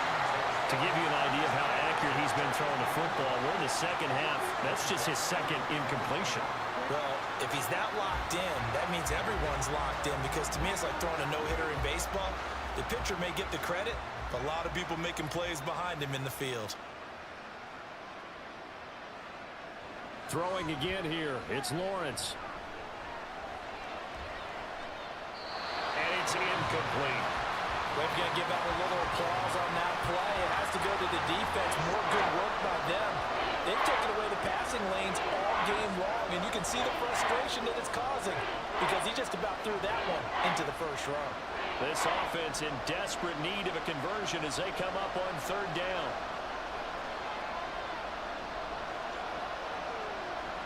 Now Lawrence. Work in the middle of the field, and he's got a man complete. And he will have a Jaguars first down as they're able to get the third down conversion. Well, we always hear about the connections some quarterbacks have with certain receivers. I think this guy has a connection with just about everyone. Didn't mind throwing it in there against double coverage to him. Shows some confidence, supreme confidence. Big-time confidence that he would make the play for him, and he did.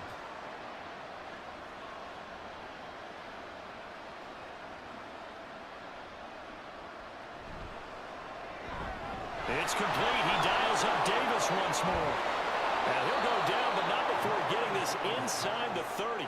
Back-to-back receptions for him, and it's another first down. A couple of first downs right in succession, and this is an offense that could really use a good drive, and they're off to a fast start here.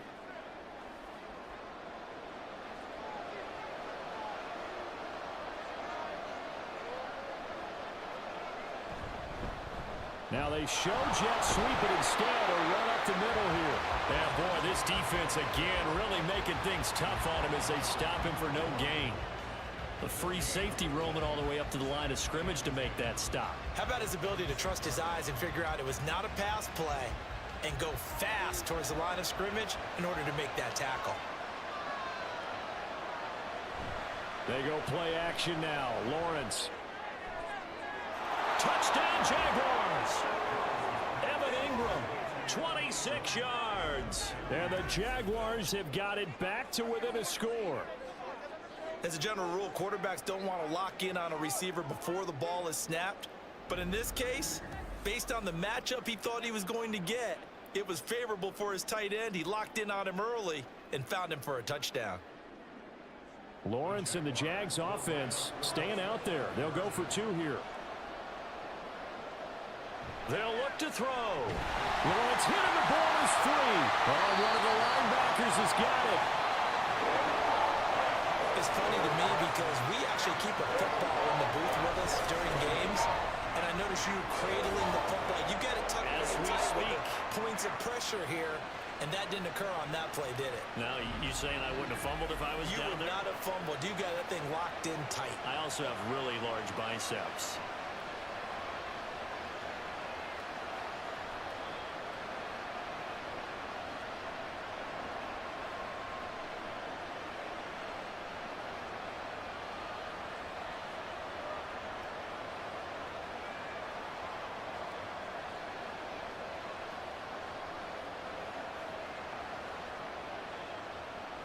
After the touchdown, here's McManus now to kick it away. And they'll put up the stop sign there as his guys will get it at the 25. Here's the Texans offense now, readying for their first possession of the second half.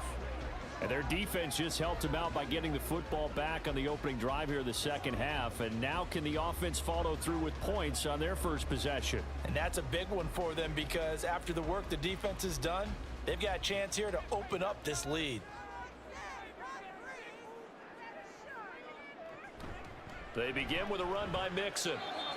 Call it a gain of 4 on first, and that'll make it second down. Well, on every play call, you realize it's not going to go for a touchdown. So a lot of your calls are setting things up for maybe later in the game, trying to establish the inside run with toughness now, hopefully get to the perimeter later. And let's face it, you could do worse than a 4-yard run on first down. Back to Mixon on second down. A pickup of about 3 yards as he's taken down at the 31. Let's give a lot of credit to the offensive line. They've been able to move the ball really well on the ground the entire game. And while that wasn't a huge one, that's okay. They'll take them in short, steady bursts. Here is third down and 4.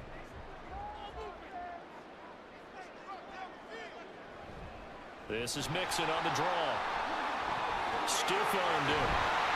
Well, he's taken down, but not before picking up the first thanks to a flashy little spin move. 146 yards rushing for him now as his sensational afternoon continues. So right after the defense gets you the ball on a takeaway and a fumble recovery of their own, you've got to reward them, don't you? You've got to stay out on the field, give them a chance to rest, and how about doing it the way they did it, running the football and picking it up on third down. Yeah, would not have wanted to go 3 and out. They avoid that right there. Yeah, they avoided the glares as they went back to the bench, didn't they?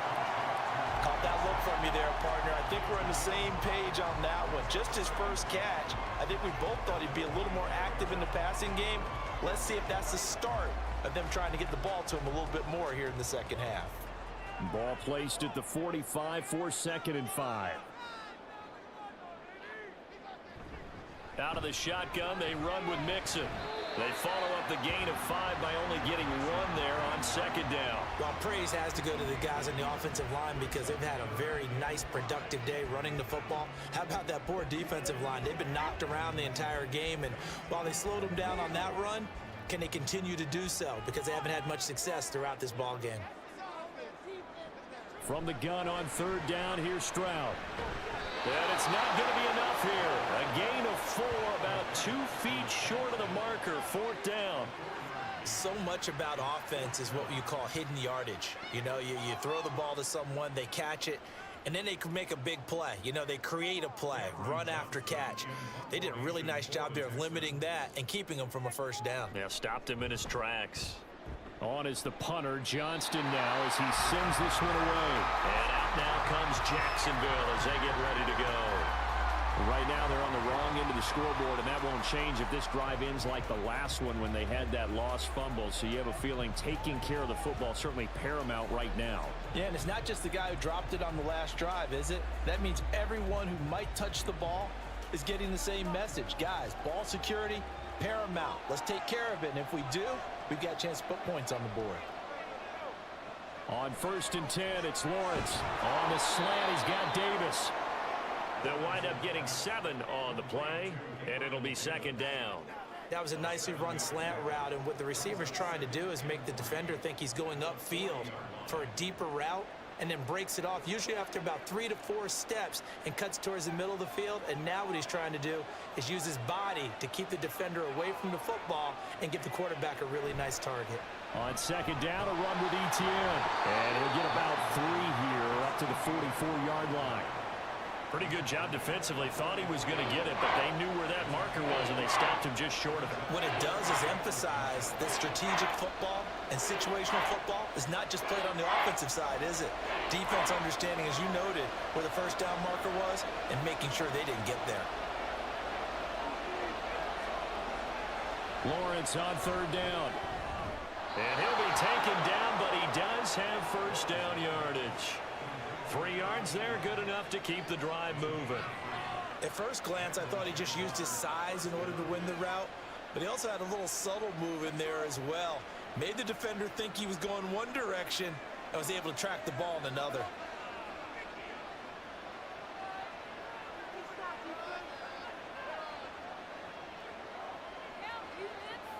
And they'll throw on first down with Lawrence. He targets Ingram for another grab. And he's tackled a yard short of the marker. Good gain of 9 on first down. That's a staple of this offense. Drag route to the tight end. Yeah, he's unable to use his size to break off much more yardage after the catch, but still an effective gain nonetheless. From the 44-yard line, here's second down and a yard. In motion right is Davis. And they're going to give it to him on the jet sweep. And he'll go down shy of the 40 at the 41. They'll get 3 as the drive continues. It's a first down. Well, we've seen running backs in today's NFL get involved in the passing game. Maybe it's about time more receivers like that get involved in the running game. And that is something we are seeing more and more in this league, no question about it. That wasn't the biggest of gains. That was enough to... There he goes, left side. Touchdown, Jaguars. 41 yards for Travis Etienne. And the Jaguars have scored again in this third quarter, this time to move out in front. Well, I guess when you look back on it, it was just a matter of time until he popped a big one like that. And, you know, at halftime, you and I discussed it. They had done a nice job on him in the first half. But there were a couple of occasions where it felt like he might wiggle out of traffic and take it to the house. Finally here in the second half, that got done. Now they'll send a tight end in motion left. Lawrence going to look to throw for it. And he'll get into the end zone to push the lead up to a field goal. So they make the decision. They want a 3-point lead versus a 2-point lead, and they got it. Yeah, at this stage of the game, it seems like the exact right thing to do. Put a little pressure on your defense, but the biggest thing now is you're making the other team chase you.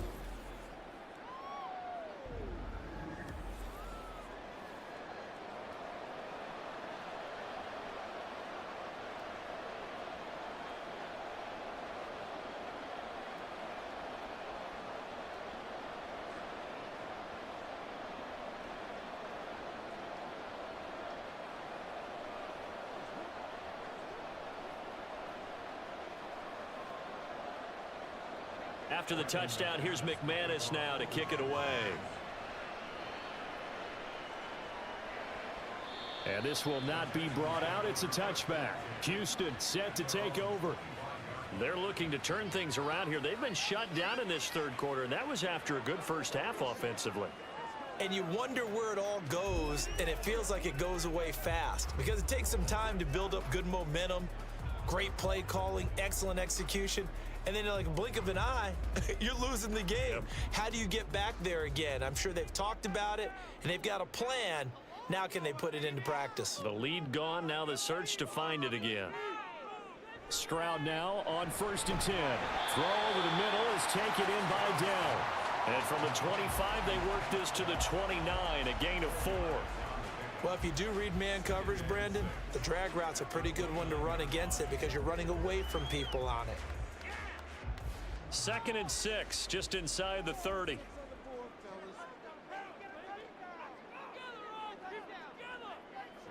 Back to throw. Here's Stroud. This one left side caught by Collins. 7 yards on the quick slant and a first down. 3 quarters in the books. We'll return with more after this. You're watching the NFL on EA Sports.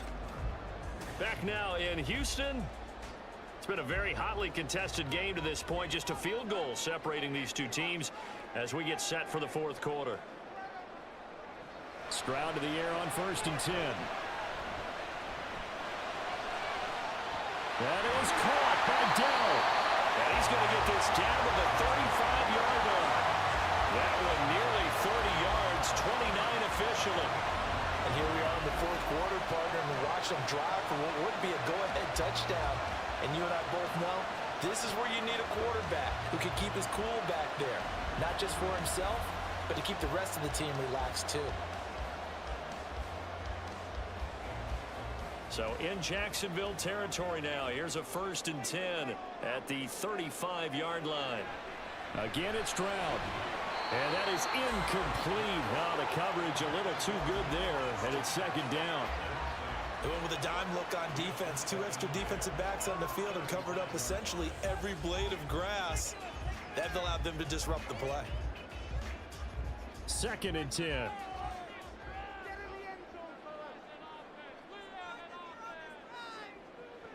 Stroud out of the gun here. Catch is made. It's Schultz on the out route. And he's going to have another 1st down as the tackle's made at the Jaguars' 19. Texans passing game in rhythm right now, picking up another 1st. I love the drive they're working on here because they know they can take the lead with a touchdown. And so far in this drive, so good. They moved the ball down the field with very little resistance defensively, but they better be prepared for some adjustments to come their way now. And that's going to be incomplete. Too tough to hold on to that one. It's 2nd down. He already came through for them on this drive. No surprise that they were hoping he could do it again.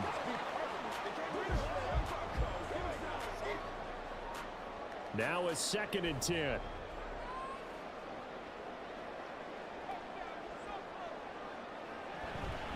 Mixing up the middle.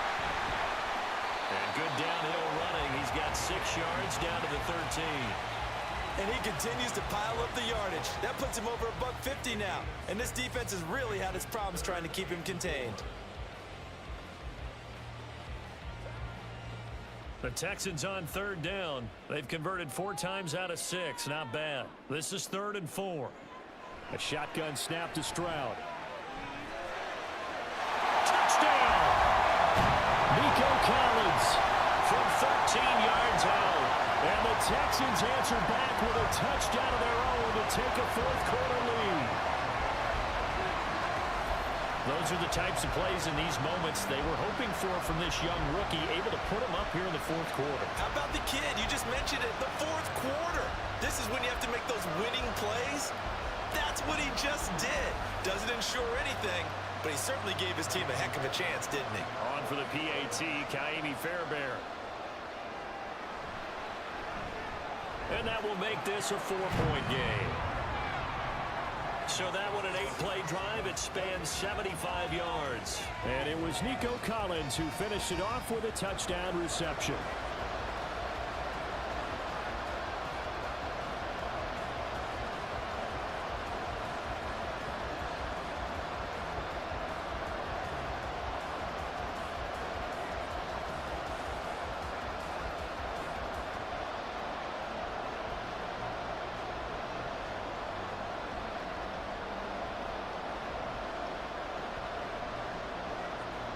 So after the touchdown, here's Fairbairn now to kick it away. And they'll bring it out to the 25 as Agnew elects for the touchback. Here comes the Jaguars offense as they get set here. And they will be looking to answer the touchdown their defense just surrendered. Still a good chunk of time remaining here in the 4th quarter and a chance to regain the lead in a tight one.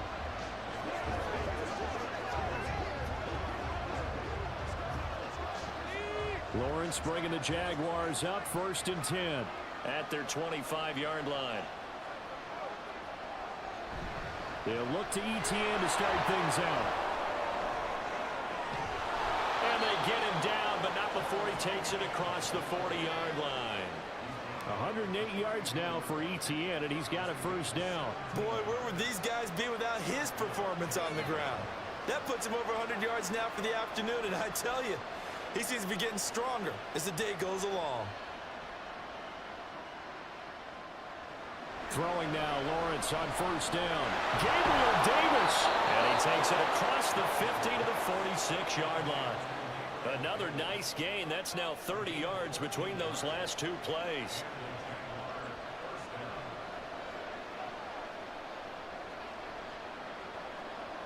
So a 1st and 10 now in Houston territory at the 46. Now Lawrence to throw. Caught on the right side by Jones. And brought down, but able to get it to their 30-yard line. Another nice gain, 16 yards there and a 1st down again. Well, it certainly doesn't matter if it's been through the air like on this play or on the ground. I don't know what's going on with this defense. In a sense, they've been AWOL on this drive so far. 3 plays, 3 1st downs given up. They've got to find answers, and they've got to find them quick. Straight ahead, Etienne. Nifty move. And we'll get this into the end zone for a Jaguar touchdown. Travis Etienne. His 2nd touchdown of the afternoon. And the Jaguars have moved out in front here in the 4th quarter. Plenty of scoring here of late, and our lead changes hands now in the 4th quarter.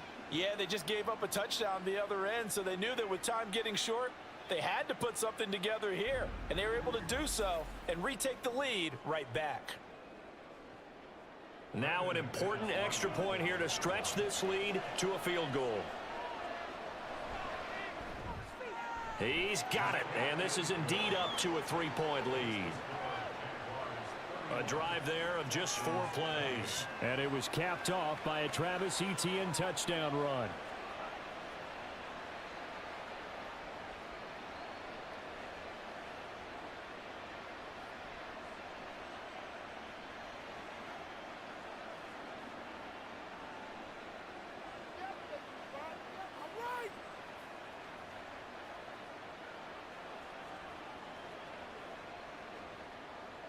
After the touchdown, here's McManus now to kick it away.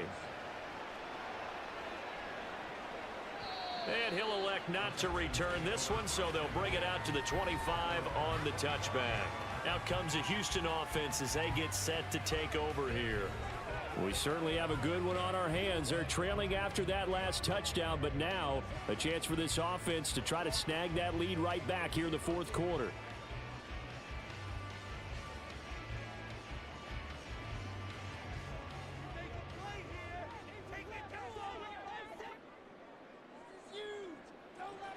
On 1st down, here's Stroud. Over the middle here to Brown. And he's taken down, but able to slip across the 35. Right off the bat, it's a 1st down to start the drive, 12 yards. That's a nice catch there. Remember, he had the fumble earlier.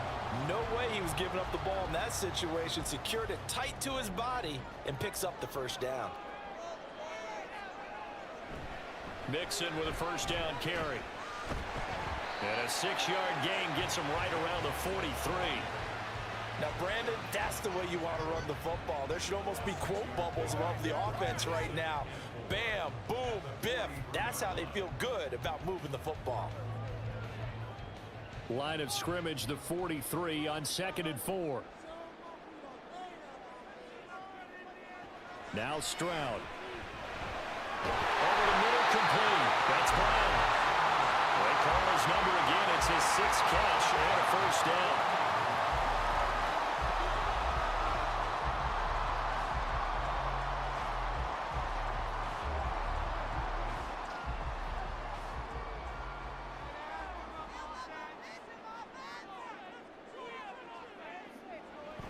On the bootleg, Stroud. Got his man, Dell. And this will leave him a yard short. Nice pickup of 9 yards on 1st down. Right there, he rose to the occasion late in a close game. It's something he thought about, dreamed about, and worked on throughout his career. Because in these types of situations, he wasn't going to allow extra coverage to keep him from getting the football. On 2nd down, here's Mixon. And the stop here will come at the 38-yard line. They'll get 3 as the drive continues. It's a 1st down. 2nd and 1 is often an invitation to take the big shot downfield. I bet the offensive lineman said, are you kidding? We just get on our backs and let's go get the 1st down. They love being physical.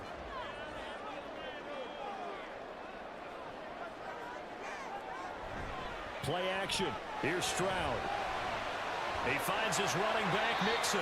And he's going to get a solid gain of 9 before being brought down. Second and right at a yard.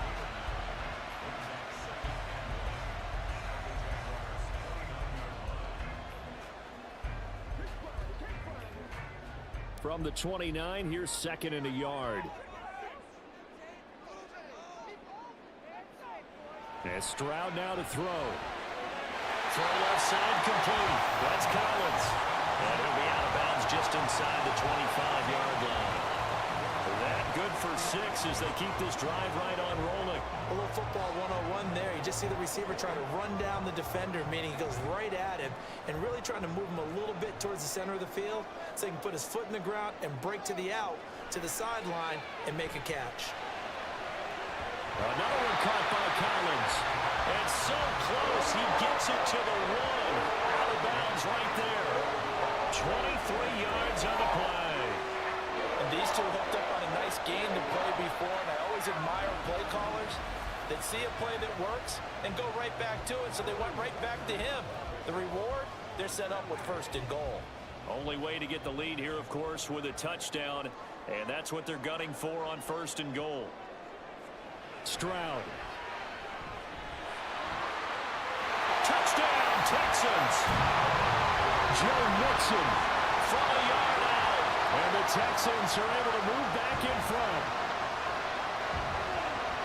The CD, you know, he's got great options at wide receiver, tight end, but there he looks to the backfield, and it results in a touchdown. I love how you laid that out. So many options. You maybe forget about some of the ones that you should be covering. And they made them pay with that one, didn't they? You forget about the guys in the backfield, they're eligible too. Fairbairn now to add the extra point.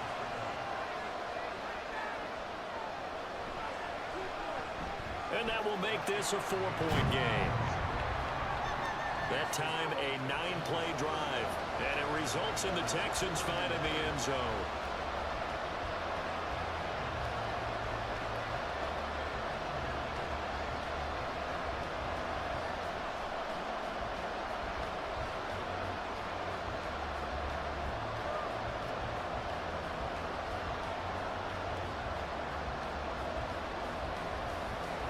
So after the touchdown, here's Fairbairn now to kick it away. And no return here for Agnew, so they'll bring it out, start the drive at the 25. The Jaguars getting set to go. A lot of time for this unit to game plan on the sideline after that drive that they watched the other side just score. But remember, last time they were out, they scored as well. We'll see if they can seize that momentum right back. And they have had a lot of time to cool off from reaching the end zone the last time.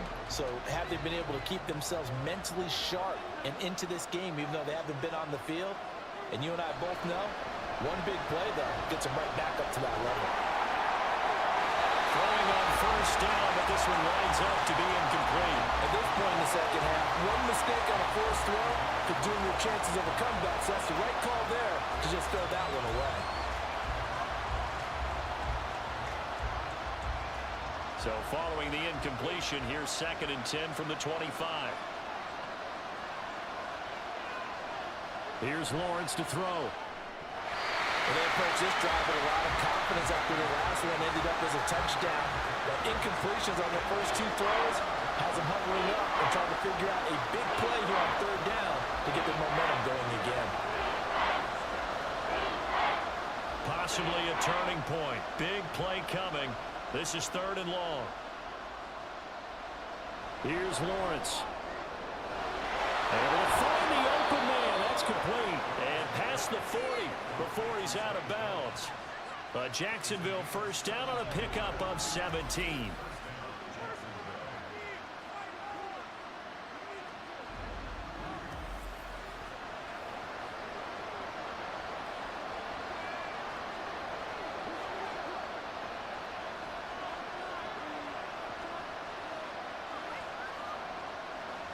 Again, it's Lawrence. He'll find Jones again, complete. And he'll be taken down, but not before he works it past the 50. Now that was pretty. They executed that curl route versus zone coverage, and that changes things a little bit because against man, it's often a tight curl, tight, sharply run route. Against zone, you're just looking for that open spot, that dead area, so you may curl it a little bit wider just to get to that place. And usually a tight window. He fired a bullet in there for the completion. Oh, no, he lost the football. And unfortunately, he's able to recover himself, but the clock's still rolling here.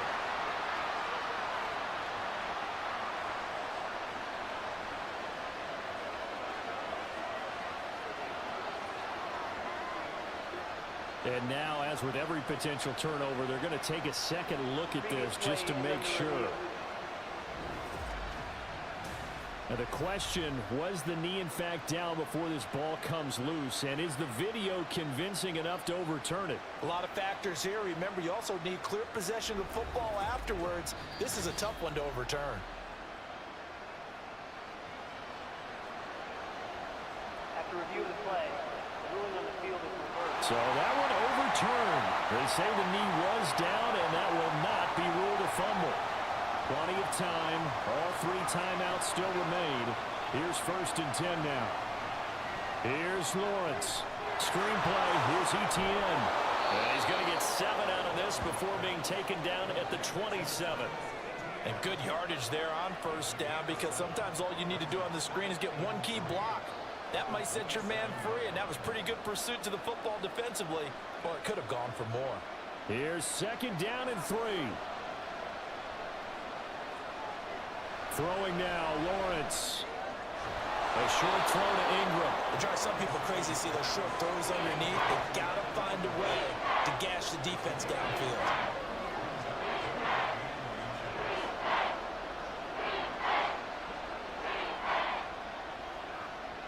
Well, this crowd trying to force a false start here. 3rd and inches. Back to throw. Lawrence. And he's caught. And he'll be taken down, but he does have 1st down yardage. Now a timeout called for by the offense, as they'll stop it with just over 40 seconds to go in the game.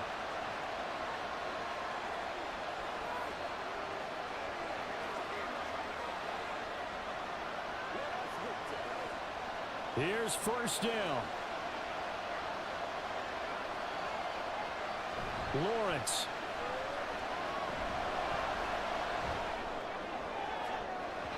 That's going to be knocked away and incomplete. Whew, that's certainly not the worst thing. It stops the clock and lets your offense catch its breath and lets us exhale a little bit. Now I expect them to call a couple plays in the huddle, so they're ready if a tackle happens inbounds. A little less than 40 seconds remaining. Here comes 2nd and 10. Back to throw. And this is caught. Touchdown. And they've taken the lead here in the final minute. So the second half comeback is now complete. They have battled from behind, taken the lead, and CD now they just need their defense to stand up here and secure the victory. And remember, they were trailing by double digits, fought their way back into this one. Now we find out the true definition of a team, don't we? Because one side of the ball just did its job. Now it's time for the other one to take over. Don't let them drive downfield and get the deciding score in what time remains. Now an important extra point here to stretch this lead to a field goal. He's got it, and this is indeed up to a 3-point lead. So the drive goes 75 yards, 10 plays. And Evan Ingram able to finish it off with a touchdown reception.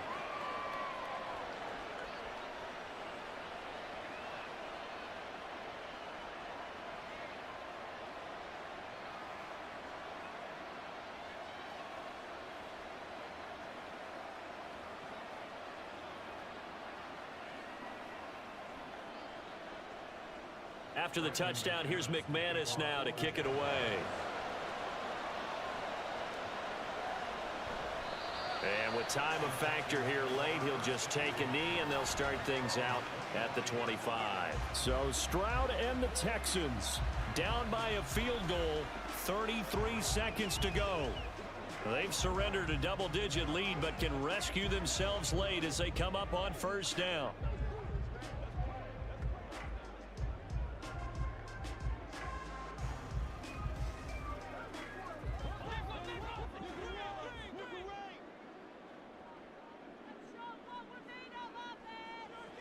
Stroud. That is caught by Dell. Now the Texans will burn the first of their timeouts as the clock will stop with just under 30 seconds left to go.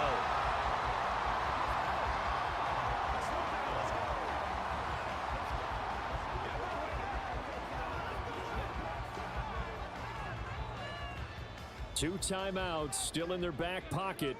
It's 1st and 10. Now Stroud. Now a desperation throw deep downfield. And is it a touchdown? No signal. No, they say incomplete.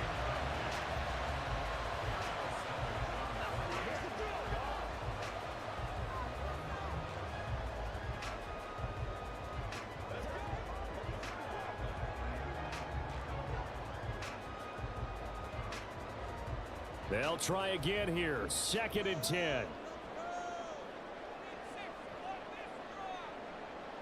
Here's Stroud. Over the middle, he gets it to Collins. Now the Texans will use one of their 2 remaining timeouts as they get it with 16 seconds remaining on the clock.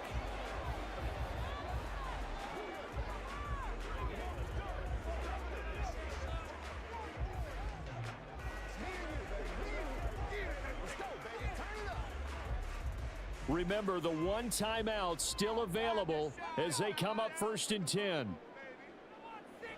Stroud to throw it. That'll be incomplete as the clock will stop with 14 seconds remaining.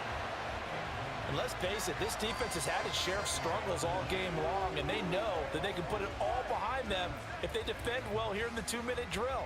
Excellent coverage right there to force the incompletion. Here's 2nd down. Here's Stroud. He'll drop this one down to Mixon. The Texans going to signal for their 3rd and final timeout. And as the 2 teams talk it over on their respective sidelines, we take a break.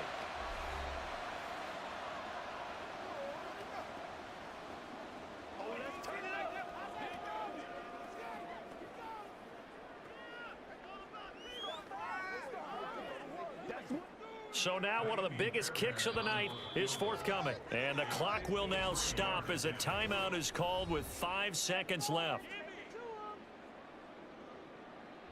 So the field goal unit is on the field as this is a big spot right here.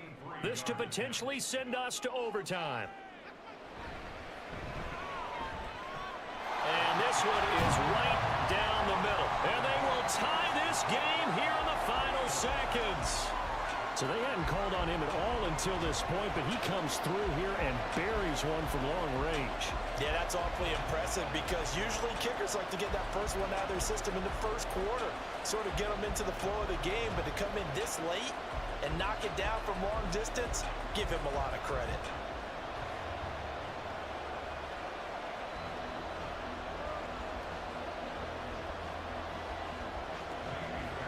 So overtime on the horizon, barring a wild finish here as the kick's away.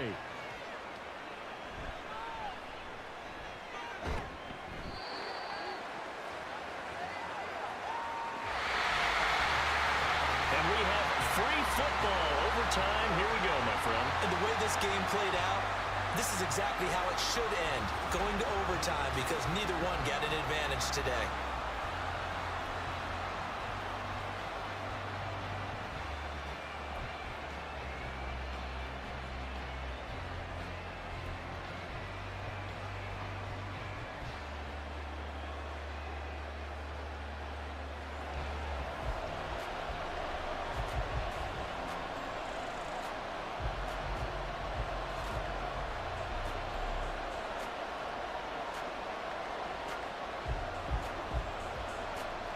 So the Jaguars going to get possession of the football first here in this overtime session as the kick is away. Now Jamal Agnew from his end zone. And he's up across the 25 and down at the 28. And now out come the Jags. And they'll just simply be looking to build off the confidence of the last time out where they scored a touchdown. And confidence is powerful, isn't it? When you've scored once, you feel like you can go back out there and get it done again. Doesn't matter what the defense throws at them. They feel like they're in a groove right now, and they want to get out there and show it. Yeah, hoping to stay in that groove here this go-around. Lawrence bringing the Jaguars up 1st and 10. At their own 28-yard line. Now ETN to start the drive. And he works his way forward to pick up 4 yards there. 2nd down. Short gain there to start overtime. Almost a tester play, wasn't it? Wanted to see if the guys on defense were going to fit the gaps the correct way, because we're in overtime. So it's not just physical tiredness out there, right? Mentally, are you still doing what you're supposed to do? And they were up to the task on that play. And certainly fatigue on both sides of the football. First throw of overtime for Trevor Lawrence. Throw right side is going to be caught by Kirk. And out across midfield down to the 45. 23 yards the pickup there. Of course, the catch was nice, but how about what happened after? Able to stay on his feet and gain all that additional yardage. So many of these slot guys, I think, have running back in their background.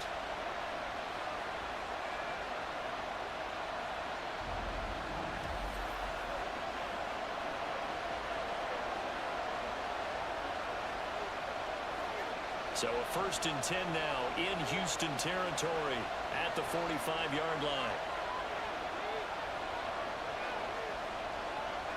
Lawrence.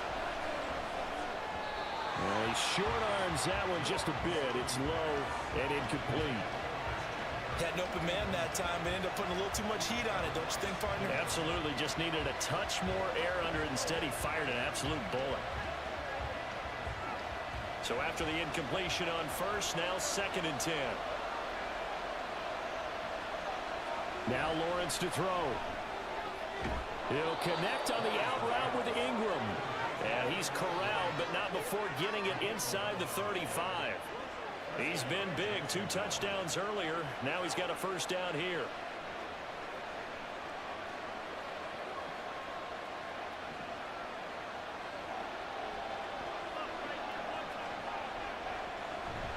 A give running right, ETN. Pretty nice aggressive run there before being brought down just inside of the 30. Give him 5 on the carry there, and it'll be 2nd down. And that's exactly what you want on a 1st down run. Pick up 5 yards, bring up 2nd and 5. The defensive line, though, they've got to figure out a way to out-leverage the guys up front because the offensive line is winning at the point of attack. On play action, Lawrence. And he's going to be taken down. Pressure gets there back at the 39-yard line. Danielle Hunter able to get in there for his 2nd sack of the afternoon. Yeah, some real defensive resistance there, saying not so fast to a good drive. He had marched to the end zone the last time out.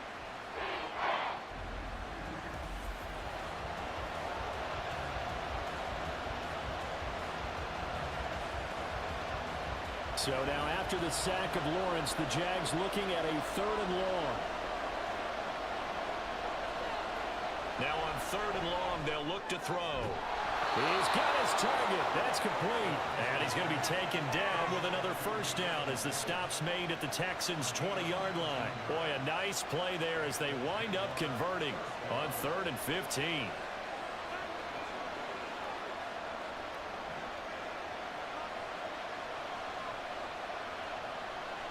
Now Lawrence on 1st down. This is caught. And the Jags are looking at 1st and goal as he's tackled all the way down at the 2-yard line. Offensively, back-to-back really nice plays. This defense, they've got 2 timeouts, maybe should burn one. Yeah, when you get back-to-back explosive plays, to me, anything over 10 yards, I don't care if it's a run or a pass, I count it as an explosive play. That sets your defense back on its heels. A timeout here would be a good idea and try and get themselves. And he takes it in. Touchdown, Jacksonville. A 2-yard touchdown run.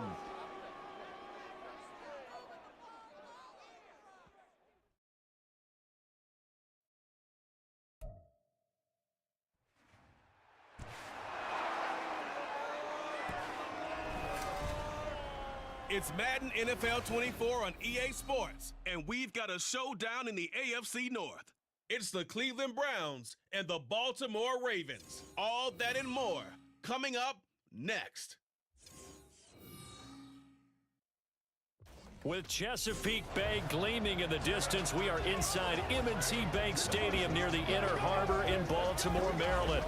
Today, we've got a good one on tap in the AFC North, as it'll be the Cleveland Browns taking on the Baltimore Ravens.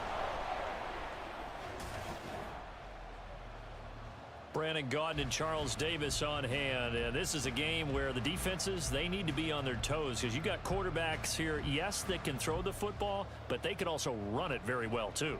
Mobile quarterbacks. Remember, for the longest time, they used to tell the quarterbacks, stay in the pocket. We don't want you outside of it at all. Nowadays, that mobility, truly an asset, and people are game planning for it. As a scout told me recently, we are actually working with what the colleges are giving us nowadays.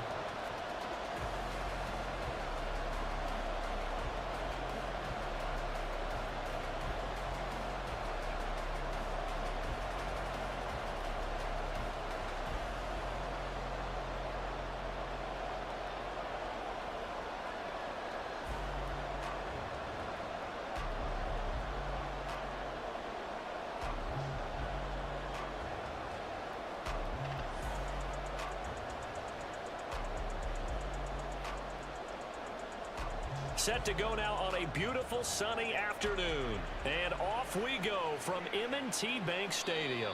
And we will not get a run back here to start. It's a touchback, and it will come out to the 25. The Ravens offense going to work, and as usual, it's Lamar Jackson, the former MVP of the league, at the helm. And he remains the league's premier rushing threat and one of the biggest playmakers among quarterbacks. His goal each and every season, continue to expand his game as a passer and become well-rounded. All those highlight reel plays you see, they come off the fact that he can run it, throw it, and scares defenses every time he takes a snap.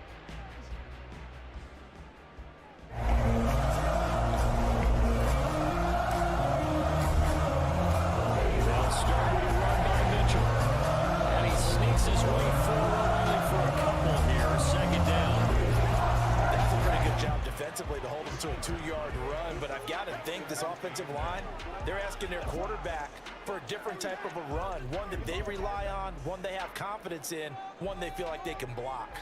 They'll break the huddle, come up on 2nd and 8 at the 27-yard line. Looking for Bateman, he's got him complete.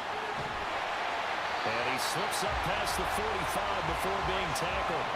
19 yards to pick up there, move the chains.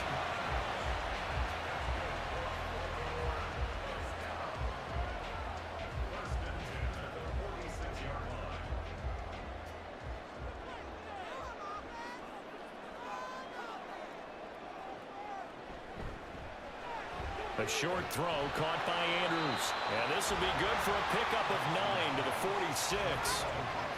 That was a lightning-fast decision that time. He just caught it and got rid of it. Because he saw his guy was going to be open immediately. So he took the R, the run, out of the play. He took the O, the option, out of the play, and immediately got to the pass. From the 46, here's 2nd and a yard. To the right side, into the hands of Flowers. 6 yards to pick up, and that's a first down. Zero hesitation that time. That was get ball, throw ball. Yeah, turn into a smoke route. If you see the coverage off the receiver, doesn't matter whether you call it a run or not. Just take the ball, get it out to him.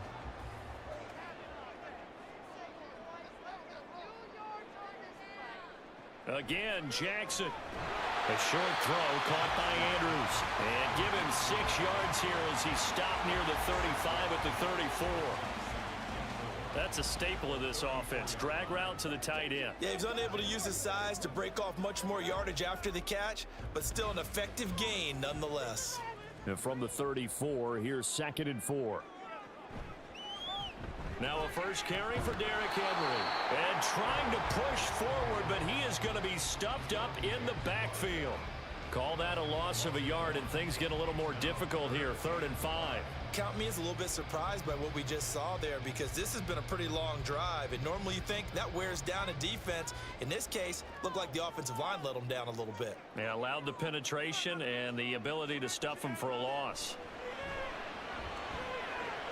Going for Bateman. He's got him on the out route. Call it a gain of a yard, and that'll bring up 4th down. Well, we hear so often how tackling has become almost a lost art in the NFL game, but it's so important to tackle well on these receivers, especially in a play like this one. 3rd down, they gave him the underneath stuff. You got to go up and make the tackle right away.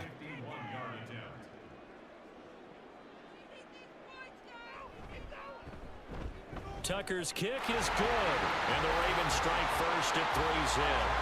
No touchdown there, but if that first drive is any indication, looks like they're going to have a pretty good day passing the football. I would say confidence would have to be pretty high after that first drive, able to throw it almost at will. You're exactly right. They didn't get the touchdown, but 3 points serves as a nice notice about how this offense is going to move.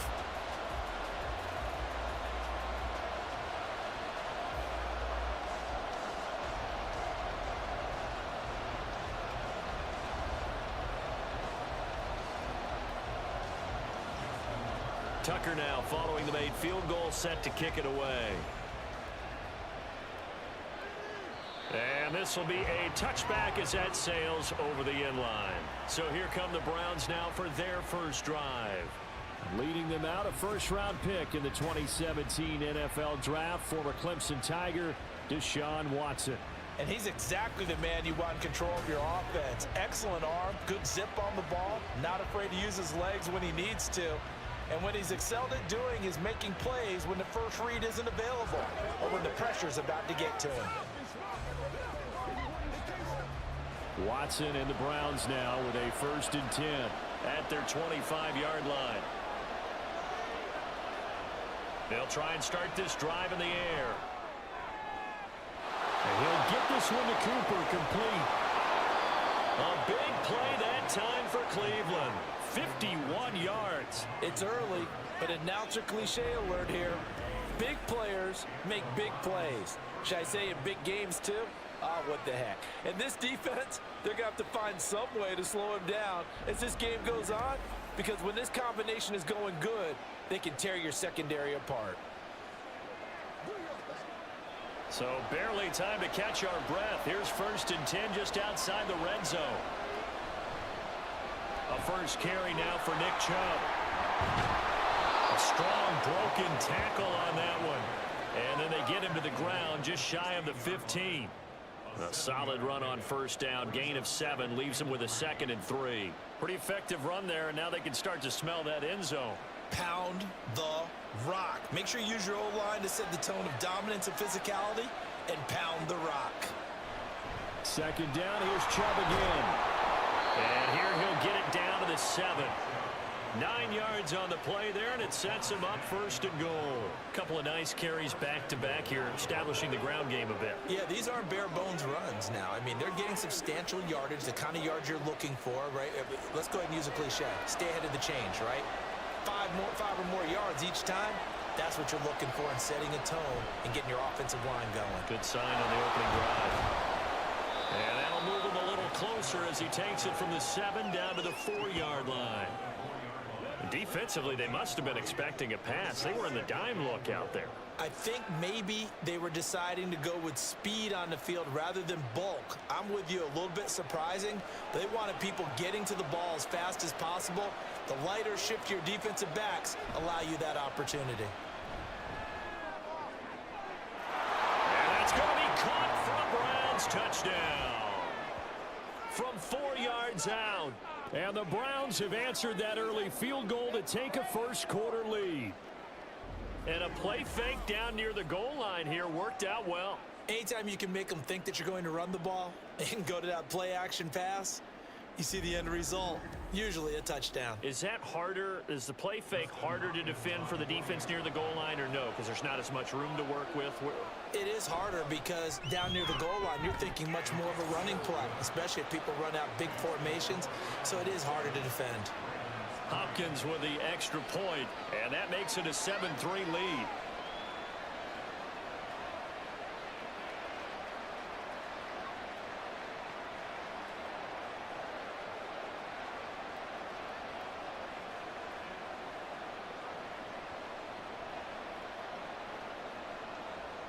The Browns kicking team out there now as they'll send this one away. No run back here for Duvernay. Touchback out to the 25. Baltimore set to take over here for their second possession of the game. Last time out, you remember their drive stalled, but thanks to their kicker, booted a long field goal to at least get them 3. Now here they'll try to do better and find the end zone. And in our experience, how much fun is it for coaches to know that they've got a kicker who can nail it from long distance? Now, the hard part is, as an offensive play caller, you don't want that in your head too much where you're relying on it, and he goes out and gets the job done for them. But I'm quite sure he would be content to just kick extra points from here on out. Yeah, absolutely no question. I think his teammates would be okay with him just kicking the extra points as well. They really love to get him into one-on-one opportunities, and this is one way. Work him out of the slot and create a mismatch. Who's going to cover him? Corner, safety, linebacker? He's got a way to beat all of those positions. They'll come up now 2nd and 4 from the 31. Henry running right. And he'll be brought down shy of the 40 at the 38-yard line. 7 yards there and a first down. I don't care what anyone says. I want a big-time backing in this kind of yardage each and every time I step on the field. A tone setter. These guys are hard to find. So here's a 1st and 10 at the 38. They'll run it again with Henry. And he'll power his way forward for about 4 yards there on the first down carry.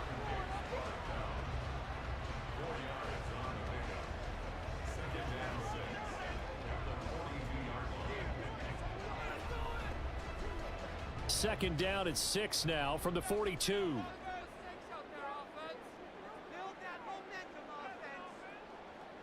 Now Jackson taps this forward jet sweep, trying to keep those big legs churning, but he's going to go down in the backfield.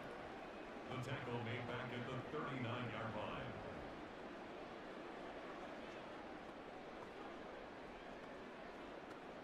line. It looks like a nickel set now for the Browns on 3rd down.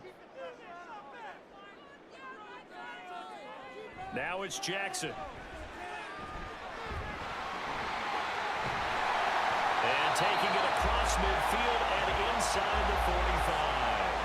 Able to make something out of nothing there. 17 yards and a first down.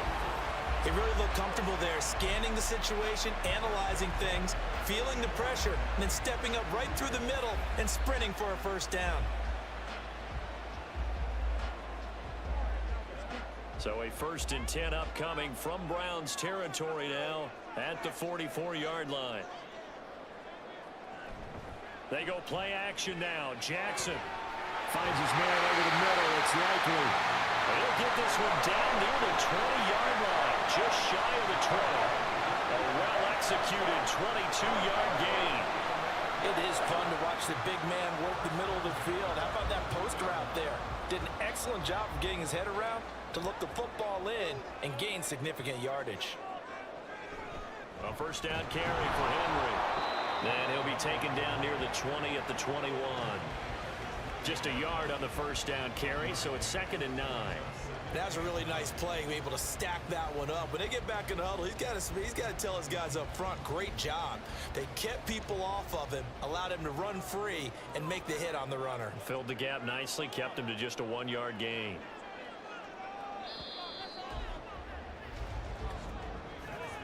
After one, 7-3 the score on EA Sports. Second quarter now from Baltimore. It's the Ravens in possession. 2nd and 9. As they've got it as we resume action. On 2nd down, here's Mitchell. It's a 4-yard pickup there, and it leaves him with 3rd and 5. Can we just take that run and turn it into a kind of a clip and save? Because that tells you everything you need to know about this drive. They've been moving the ball awfully well. They'll break the huddle and come up on the 9th play of this drive, needing 5 yards on 3rd down. Now Jackson. Pass taken in by his big tight end. Well, the Ravens are going to have 1st and goal as they try to finish off this drive with 6 points.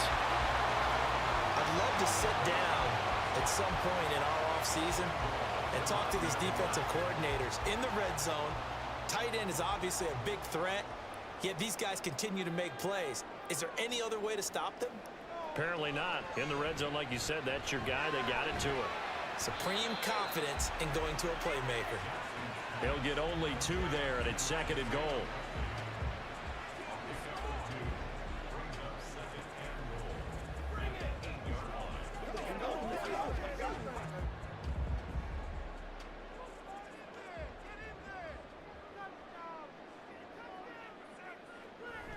Back to the ground now. It's Henry. And he'll be stopped just outside the 5 at the 6. Only a couple yards there, and that's going to set up a long 3rd and goal. Defensively, I think they can smell a stop. Ball right around the 5 here, brings up 3rd. And I think what they've done is they put doubt in the minds of the offensive guys. What do we do? Because now you don't have a go-to play. Either side they pick, throwing it, running it, it won't be easy. That is caught. It's Bateman for a Raven touchdown. It's a 6-yard touchdown pass, and the Ravens have retaken the lead. On those slants, everything happens so quickly. What makes it work? The timing between the passer and the receiver. In this case, a slant route ordinarily is probably about 3 steps before you go on the slant. In this amount of time, I think it was a 2-step deal. Boom, put his foot in the ground and got inside for the pass. Got inside for the pass, got inside for the catch and the score. Tucker able to connect on the extra point, and the lead is now 10-7.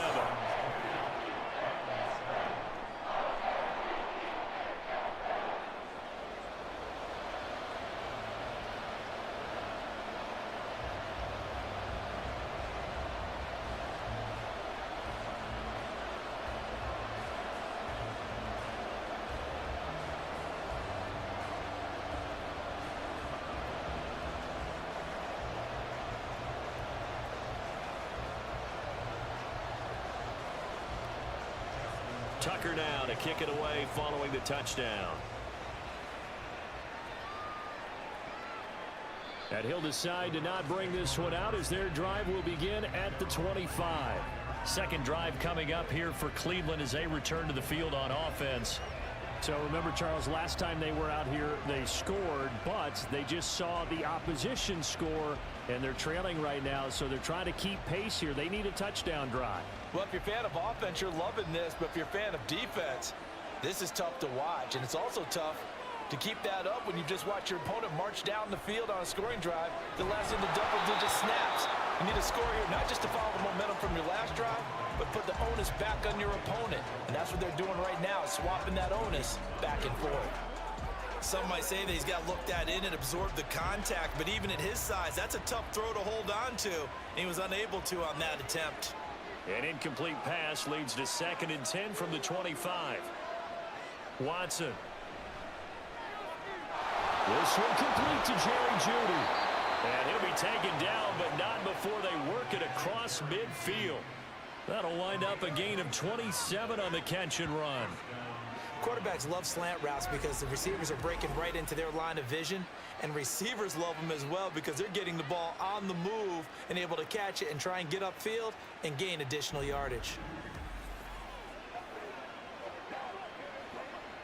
So in Raven territory now. Here's a 1st and 10 at the 48-yard line. Here's Watson. And that's going to be incomplete. Too tough to hold on to that one. It's 2nd down.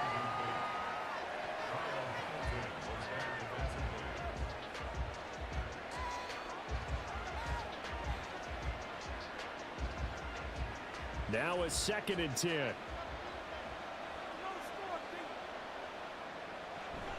From the gun, it's a give to Chubb. They do get a yard there, but only a yard. Leaves them with 3rd and 9 looming.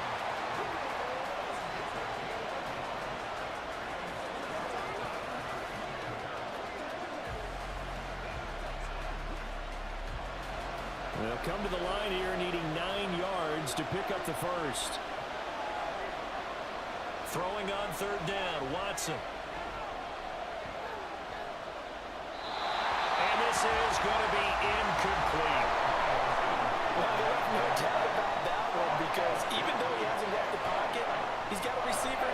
So it's not grounding, even though there's no way that ball was going to be caught. On fourth down, Corey Bojorquez gets set to punt for Cleveland. And this one will not be returnable as it sails out of bounds. Lamar Jackson and the Raven offense heading out. He had the touchdown pass on their previous drive, and they'll search for another score as they begin here with a 1st and 10.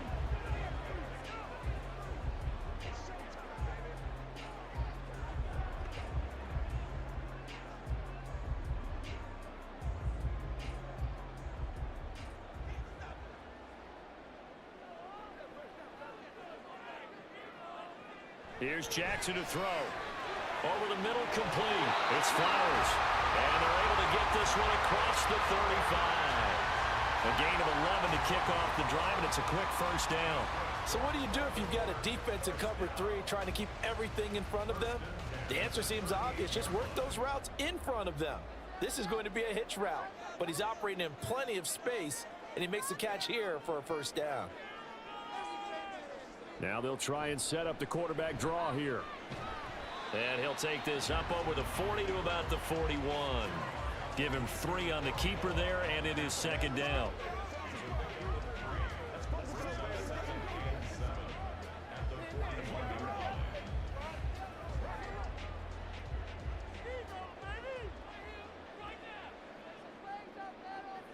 Here's Jackson. And the Browns pressure gets to him that time, and he's going to go down. Well, Zadarius Smith there getting in and bringing him to the ground. Boy, every time I see speed like that off the edge, Charles, I just don't know how these offensive linemen do it. I would think that they would get called for holding every play, and maybe they should have been called for holding on that one. Yeah, maybe not just holding, but sometimes you end up setting back in the offensive backfield a little bit farther to try and help you with the edge. That's a penalty as well. Sometimes you overset, they'll come inside of you. That's what speed does. It disrupts an offense. And right now, you've got to pay attention to this edge rusher on every single down. Well, he's free going down the left side. It's a foot race. It will be out of bounds just shy of the 40. That was no 3rd and 2. That was 3rd and 16, but they get the conversion anyway.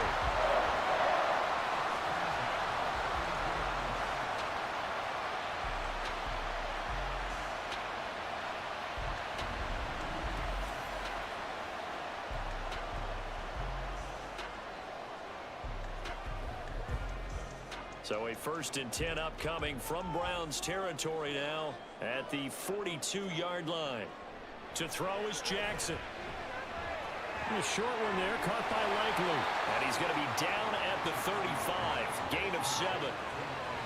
Nice rhythm throw there on 1st down. He located his tight end, made it a nice easy pitch and catch. Hoping he can break a tackle or two. Wasn't able to do that there, but still good yardage. 2nd down and 3.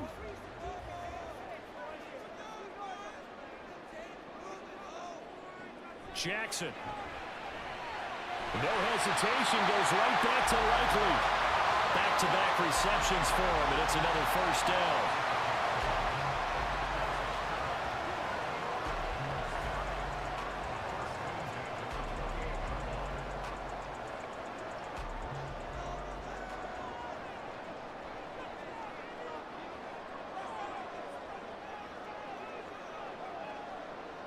Jackson will throw again. Rather caught by the big tight end, Andrews. And down inside the 15 he goes. The Raven passing game getting in sync, another 1st down. Good strong throw and catch right there. And so far in this game, the alleys have been open for them to get completions, and they're taking advantage of it. From the red zone now, here's Jackson on 1st down. Looking left side, and he's got him in. That's Henry. And in for the Ravens touchdown. Derrick Henry from 13 yards out. And the Ravens are able to stretch out their lead. Well, we know he has decent hands out of the backfield. That's the first time, Charles, they've targeted him in the passing game, and it pays dividends. And I love the design, too, because they kept him in the backfield, made the defense think run first before they swung him out of there. And you're right, with his hands, they might want to throw it to him just a little bit more. Tucker with the extra point, and his guys will take a 10-point lead.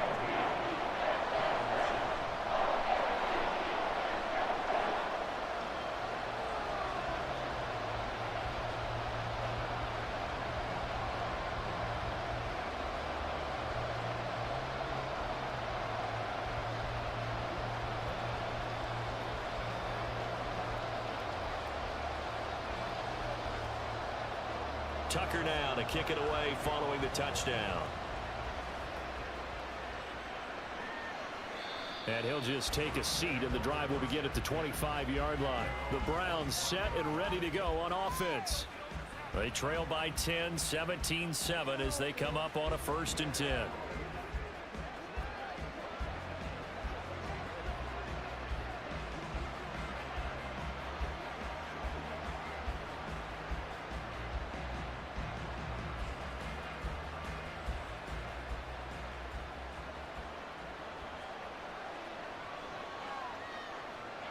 From the gun, here's Watson. Going out wide, finds Chubb. And he'll be out of bounds, but able to get it up past the 45. The end result, 21 yards. A lot of times the key is just get him the ball and let him do his thing, and they got it out to him on the left side, and he did exactly that.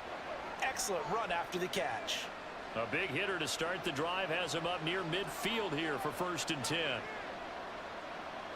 Watson now to throw. And he's got the hook up to Moore. He'll be taken down at the 48 for a pickup of 2 yards.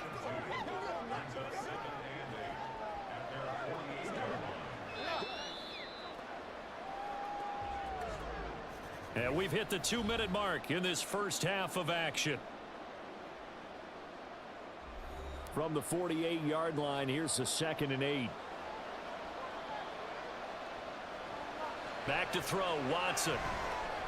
And he'll go right back to Moore, complete again. And that'll be good for 8 yards to the 45.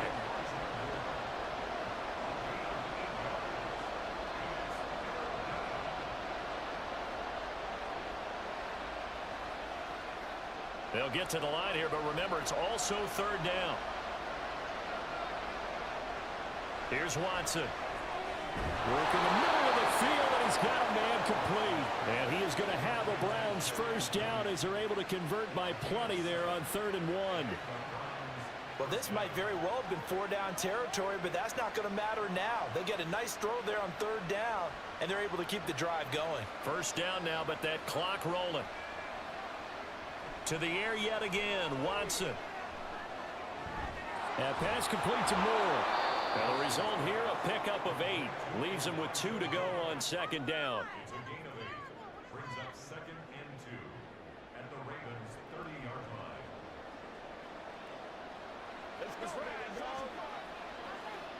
Second and a couple. Now Watson. That's out to Chubb, complete. Now the Browns will use the first of their 3 timeouts as they stop it here with just under 40 ticks to go in this first half.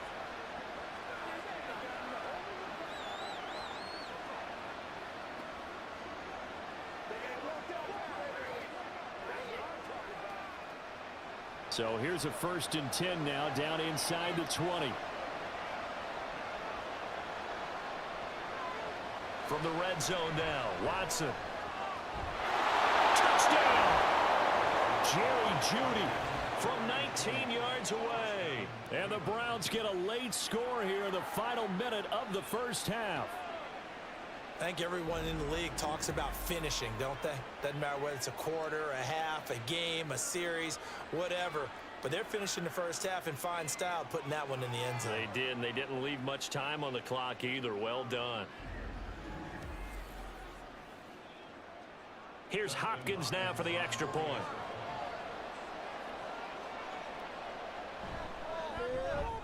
And this is up and good to make it a 17-14 game. So that winds up a 7-play drive all told. And it's capped off by the Browns touchdown.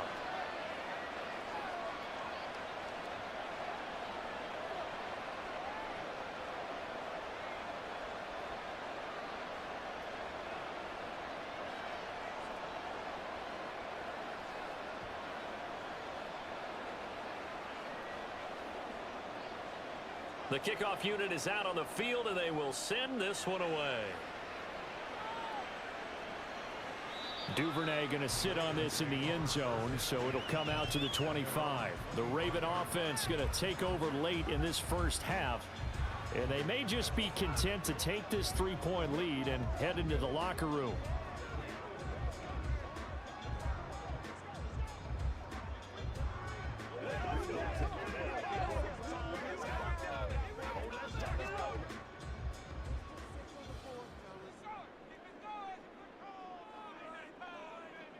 On 1st and 10, it's Jackson. A short throw caught by Andrews.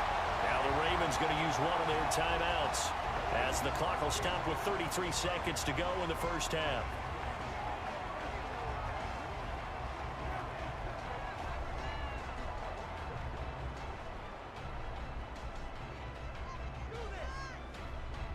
Second and 6, just inside the 30. Jackson now. That's into the hands of Flowers over the middle. The Ravens going to use the second of their timeouts. So that means they're down to 1 remaining here as we head toward halftime.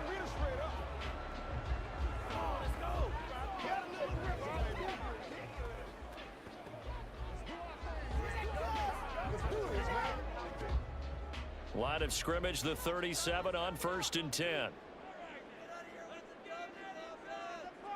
Throwing is Jackson. Complete to Likely. And he'll be taken down, but not before he works it past the 50. Ravens going to use their 3rd and final timeout as the clock will stop with 21 seconds to go here in the first half.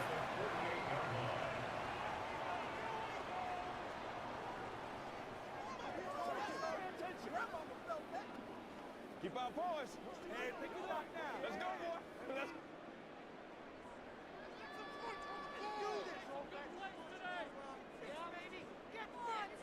Jackson on 1st down. And that's to the left sideline and incomplete. Defensively, celebration time because they finally forced an incompletion. He was perfect throwing the ball to that point. Yeah, but from his viewpoint, they didn't force the incompletion. He just missed. That's how hot he is right now, and that's how he wants to continue to throw the ball. So after the incompletion on 1st, now 2nd and 10. Now it's Jackson. A short one there, caught by Likely. 4 yards the gain, and it'll bring up a 3rd down. It's a gain of 4. Brings up 3rd and 6. So we're at halftime here in the Inner Harbor with the hometown Ravens on top. As we'll send you down the coast now to Orlando, that's where we find Jonathan Coachman, ready with our EA Sports Halftime Report. Coach. Okay, Brandon, thanks very much. Back to you guys in a bit. But first, we welcome everyone to our EA Sports Halftime Report. Okay, Coach. The Ravens were led in that first half by who else? The former MVP Lamar Jackson. What's been a tight he came on after a slow start so to fire 2 second-quarter touchdown passes and give his guys the lead at the intermission.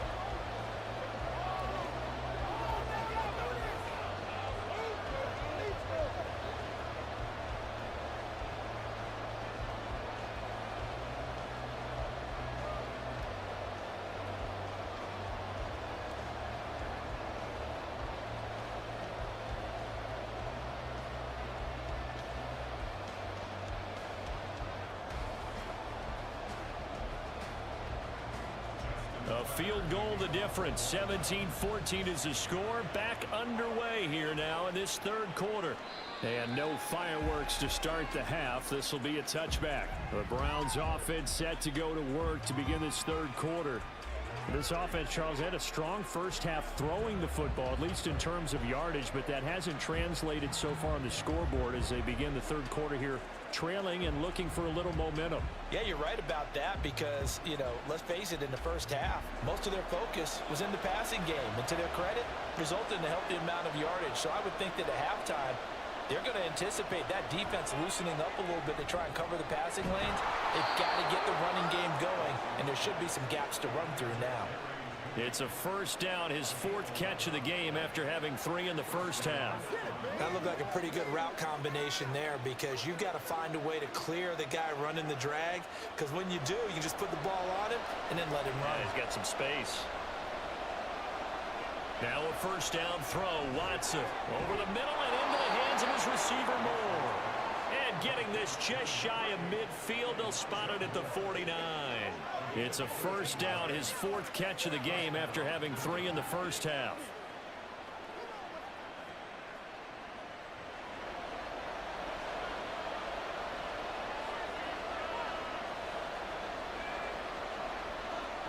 To throw is Watson. He's got the connection to Moore. So give him 5 yards there on the pitch and catch, and that'll bring up 2nd down.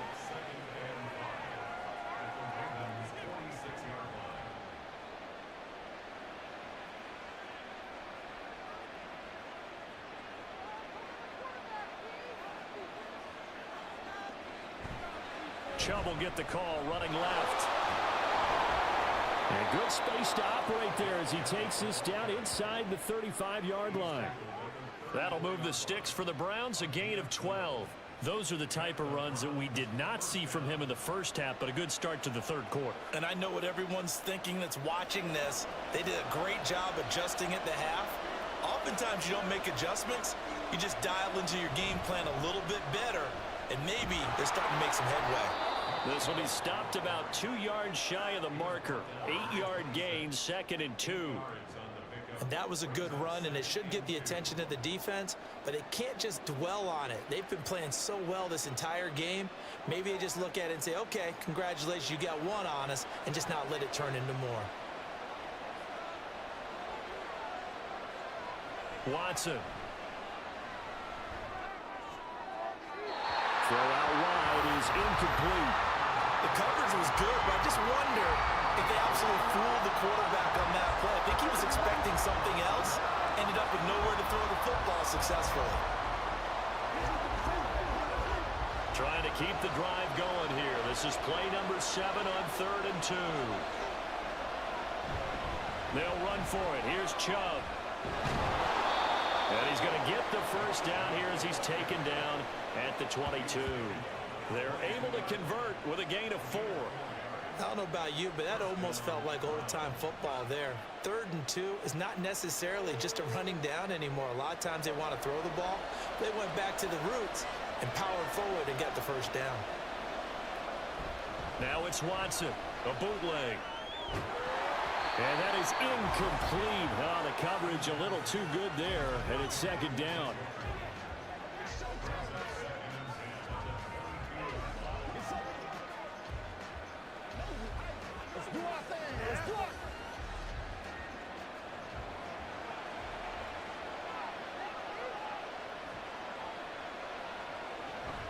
They give the Chubb out of the gun. They do get a couple, but they'll be left staring at a 3rd and 8 coming up.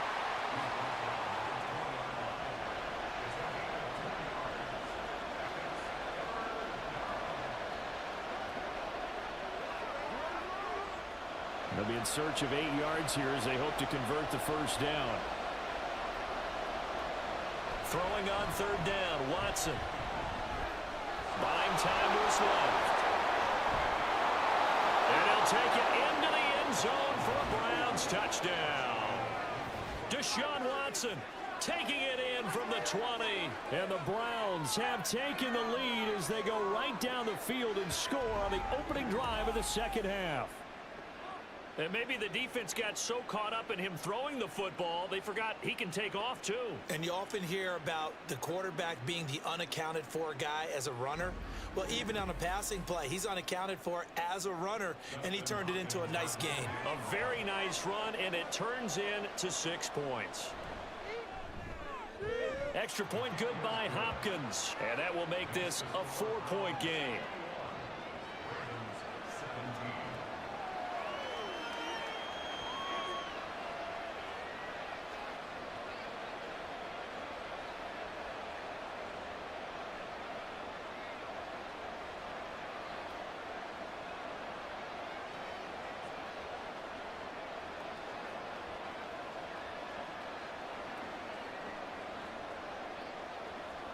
set now to kick this one away, and off it goes.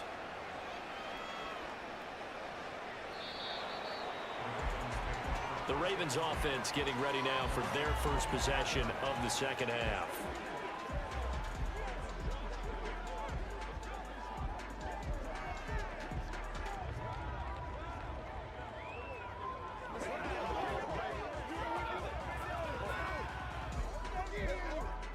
Jackson and the Ravens come up now 1st and 10 at their own 25-yard line. They'll come out throwing here to start the drive. And that, nearly picked off. Well, it would have been a great time for their first interception of the game. Instead, it's second down.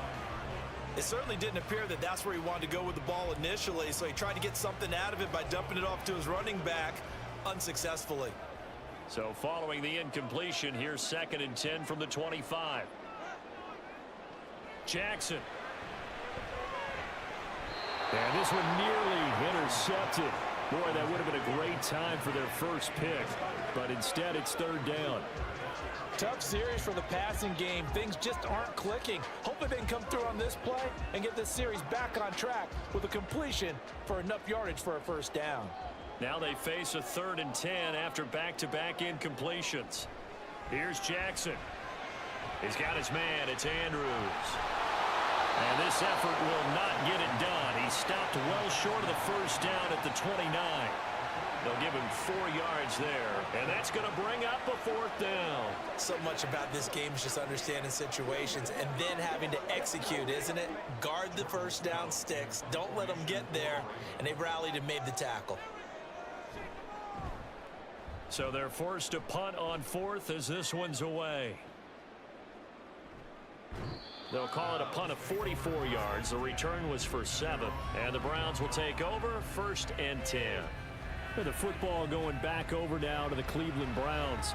This drive here beginning probably with a pair of motivated groups. Remember, the offense scored a touchdown on their last time out, looking to repeat that in Charles's defense. They were very frustrated after giving up 6 the last time on the field.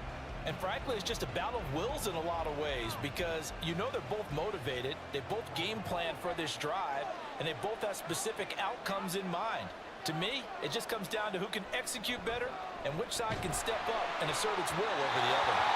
Throwing on 1st down, but this one winds up to be incomplete. That's a good piece of quarterbacking right there because he certainly felt the pressure coming. The alternative, getting sacked for the first time. He didn't like that option at all.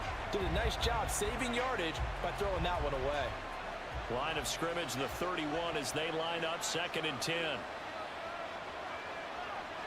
Throwing again is Watson. Got an open man. That's David Njoku, the tight end. That his first catch so far. They've held him under wraps, but he's got a first down there.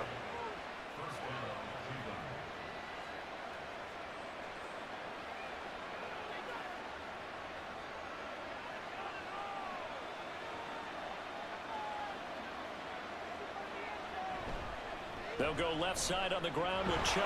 And he's across the 45. It'll be 2nd down. He was tackled at the 46-yard line. A gain of 4. It's now 2nd and 6. From the 46-yard line, a 2nd down and 6. And again, it's Chubb. Across midfield he goes into Raven territory. After a gain of 5, they'll wind up being about a length of the football short here on 3rd down.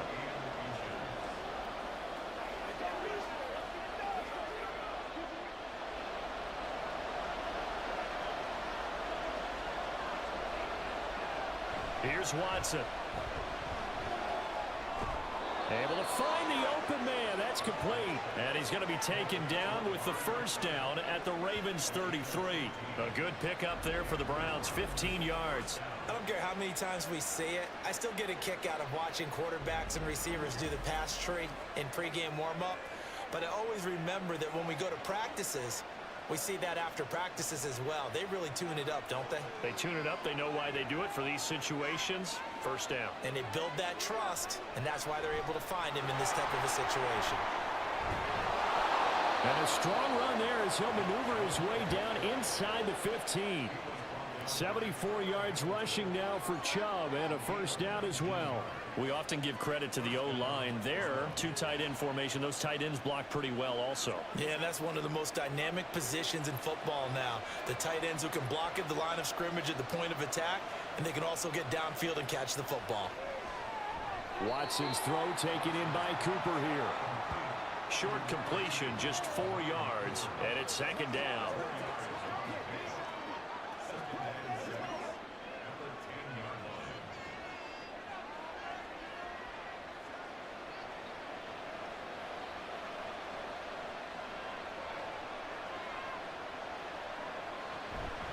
Handoff comes to Chubb. Stiff-armed him. And he'll barrel his way into the end zone for a Browns touchdown. Nick Chubb, a 10-yard touchdown run. And they're able to add on to their advantage. Well, we have seen the stiff arm get a bit of renaissance here in recent seasons, and that was pure strength there as he forced his way into the end zone. And when you think of guys who use the stiff arm so effectively, I go back to guys like Earl Campbell, Walter Payton, some recent guys like Marshawn Lynch. Let's go to the Wayback Machine. Bronco Nagurski, he dealt out a wicked stiff arm. On is Hopkins now for the extra point.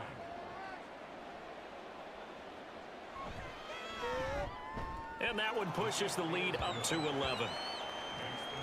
So that drive in total 8 plays. And Nick Chubb the one to finish it off as he does so with a touchdown run.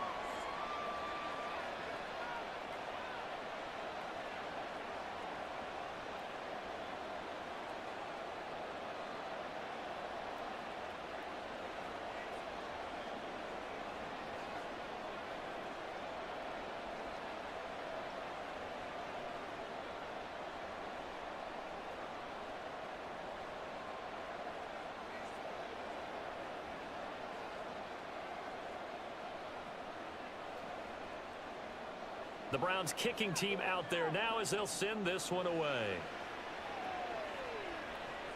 Taken at the goal line. And he takes this near the 25. Just a little pass there. Call it to 26. And now Baltimore gets set to take the field. Over on the sideline, hoping to hit that reset button between possessions. Last time out, they had to punt it away. This time hoping to finish this thing off in the end zone. Jackson and the Ravens come up now 1st and 10 at their own 26. They'll try and start this drive in the air. And that one drops down, incomplete. Good coverage there, forced the ball free, and it's second down. As expected, he's gone to him several times in this game, but that's the first time one has slipped from his grasp. I'll bet he goes back to him, though. He's an excellent player. We're in Baltimore, third quarter action, 2nd and 10. Running left, it's Henry. Shedding the Derrick Henry all alone. That's good for a Raven first down, 15 yards there. Despite the score, despite the deficit, no quitting this guy. He's running angry, running through arm tackles. He wants to change what that scoreboard is saying. A solid run by Derrick Henry, and here's another 1st and 10. Now it's Jackson. Throw caught by Flowers. Will go down as a gain of 6, and it'll be second down.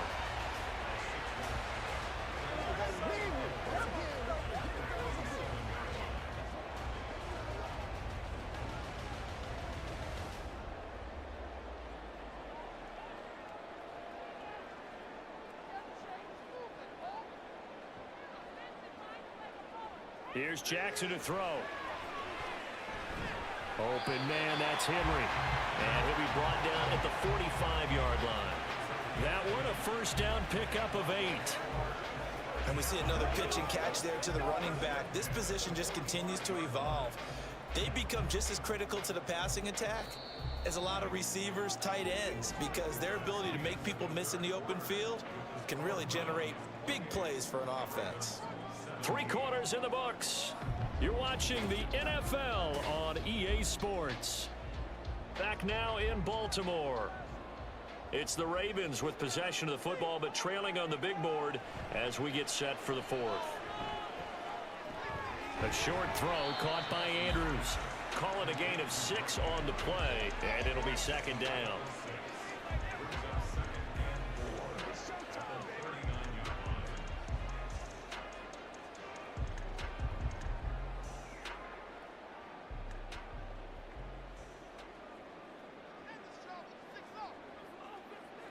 And Jackson throwing once more.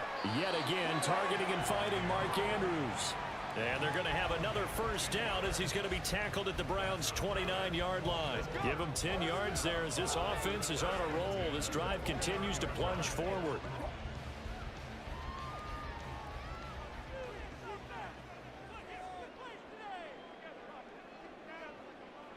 They'll throw on first down with Jackson.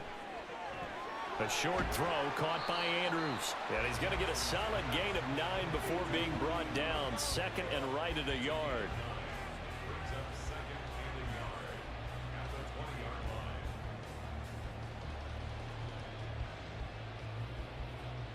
Just need a yard here. Second and 1.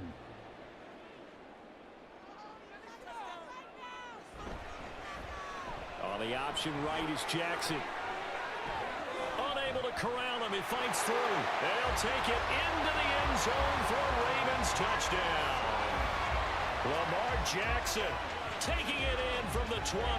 And the Ravens have made it a one-score game again here in the fourth. Well, that was all Lamar Jackson all the time on that drive, both through the air and in the end with a touchdown run. Yeah, how about him doing things a little bit on the reverse side there, Brandon, because he softened him up throwing the football and opened up the running lanes. And when he gets a little bit of a sliver, he's gone. And that's exactly what he did there. Jackson here, he's going to look to throw. And this is caught. They got it. And that could be an important 2 points that gets him back within a field goal. I guess the coach looked at the 2-point cheat sheet, said go for it, get it to a 3-point game, and they did it. Yeah, and sometimes you just throw out time of game. You don't worry about that. There's just a feel sometimes in making that call, and he felt good about what he had for a 2-point conversion, and now they're only down 3 and feeling great about themselves.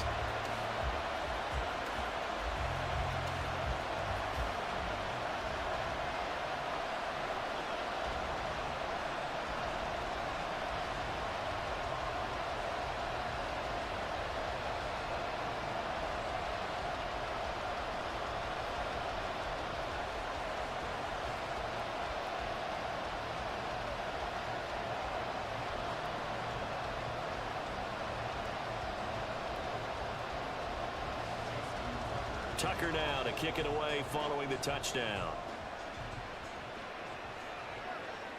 And they will not get a chance to return this one as it's through the end zone for a touchback. And now Cleveland geared up to take the field.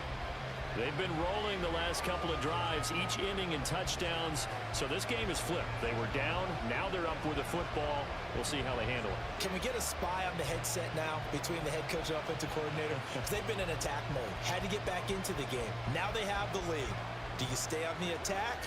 Or do you dial it back a little bit to try and protect this lead? Well, my cop-out answer would be somewhere in the middle. I think it's going to be a fine line, is it not? I think you're exactly right, but I do think if they can stay aggressive and keep them on their heels, they'll be best served that way.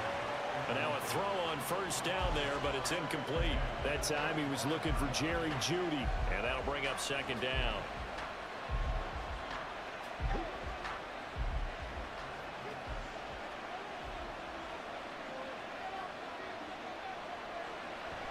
They go up the middle with Chubb. And this will be a gain of 5 as he gets it to the 30.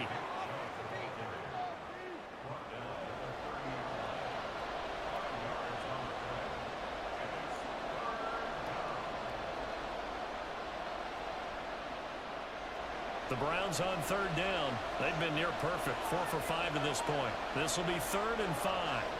Here's Watson.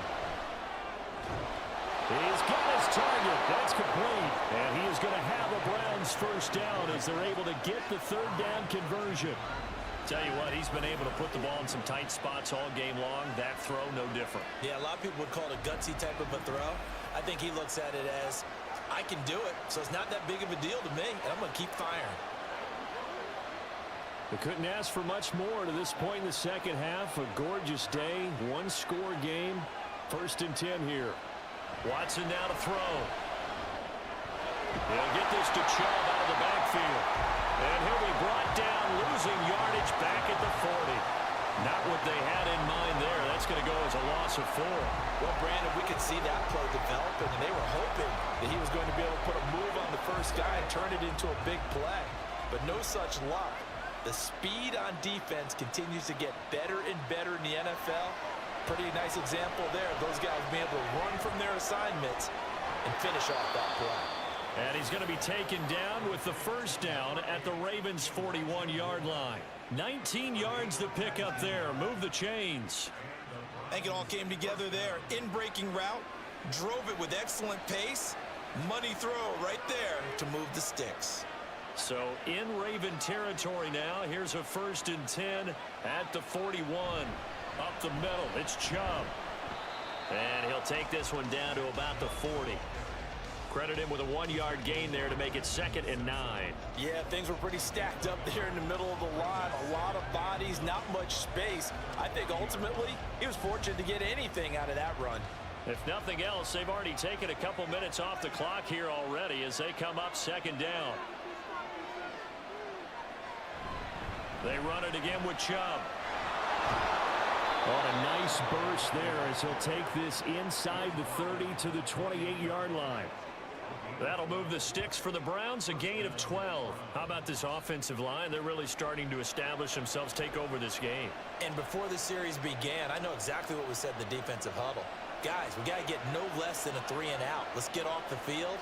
Instead, they can't find any traction towards doing that. Right now, they're just getting muscled all over. He's got a man, complete. And this is caught. Touchdown, Cleveland. Amari Cooper, 28 yards. And the Browns will add to their 4th quarter lead. Well, you know he can be explosive, and he's ultra explosive there on the fly route. And you know how many times we've talked to coaches and we've had quoted back to us, well, you know something? When you execute really well, it doesn't matter if they know it's coming or not. Well, sometimes athleticism beats you as well. He just took off and went. That's almost like one of your Turkey Bowl games, isn't it? Just go long, Backyard. man. I'll hit you. And it worked really well for them.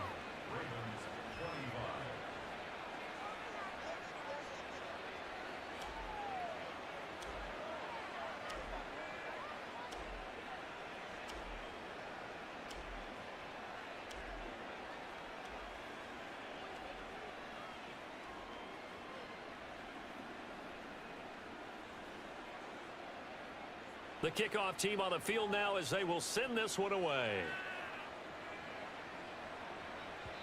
And that'll carry over the back line of the end zone for a touchback. And Baltimore's offense set for this next possession. And you figure after giving up that last touchdown, you know, they trail by 2 scores here in the 4th quarter. This drive becomes very critical.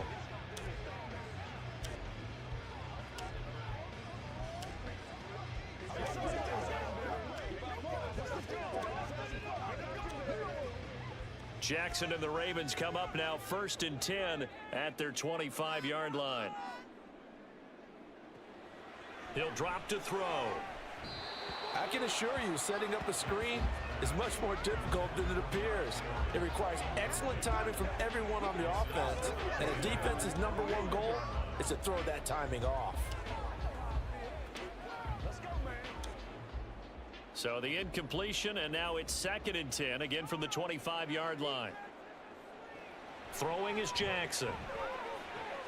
A short throw caught by Andrews. And he's taken down, but able to slip across the 35. Jackson to Andrews on that one. 1st down, Baltimore. Well, every drive from here out is definitely crucial and critical. They know that they need to get at least 3 here to get it back to a 1-score game. But I can't imagine that in their huddle that they're thinking at all about getting a field goal. They want to get into the end zone and then try and get the ball back again. There's a throw over the middle. It's taken in by his tight end. And he takes this one down almost all the way to the 30. That one goes for 30 yards. And here's a spot where this offense says, we got to start making something happen. We're down 2 scores. It's the 4th quarter. We've got to start moving with some urgency. And here's a big play that gives them a ray of hope that they can get back in this one. So the big play changes the complexion of things. Here's 1st and 10 just outside the 30. Now Jackson. And some room to work. And he's taken down, but not before reaching the 10-yard line. 23 yards on the tuck and run.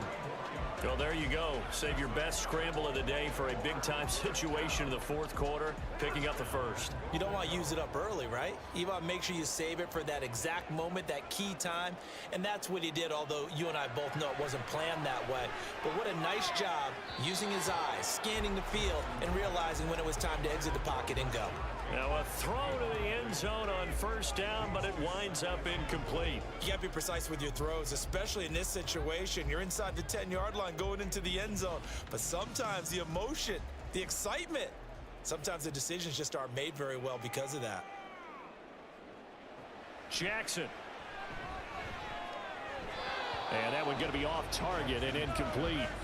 This drive, which was going so smoothly, all of a sudden it's a little bit of a roadblock here with 2 straight incompletions. Yeah, apparently this defense has had enough. Apparently they're saying no more. We're making a stand right here, right now. But it is 3rd and 10. They've got to get after him one more time. 3rd and goal. And keep in mind, very possibly 4-down territory. And he'll take this beyond the line of scrimmage as he slides to a hole. He'll wind up getting 4 yards there on his own, but it also brings up 4th down. I'm actually looking at this play with defensive eyes here, partner, because they were still laser focused on him after his earlier exploits on this drive. I think they went back to the well just a little bit too soon. He got across the line of scrimmage, but they certainly weren't giving up much more than that. Jackson. And it's incomplete. They cannot convert, and they turn it over.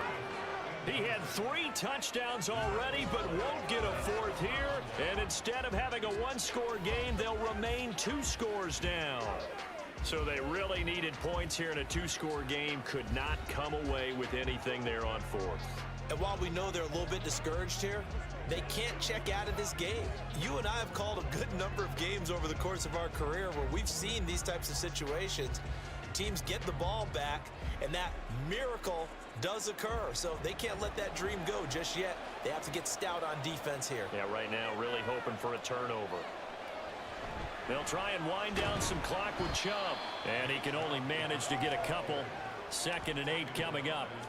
You know, I was going to ask you if maybe they should surprise and pass the ball, but where they're at on the field, I think keep it on the ground, right? I like where you're going with this one because field position is going to determine these play calls. And backed up where they are, I don't even think about putting the ball in the air. I tell my running backs, grasp the football, and I tell my offensive line, don't allow any leaks so they get hit immediately when we hand it off. This, in all probability, another run here on 2nd and 8. He's going to get it again. Just looking to get forward and protect the ball.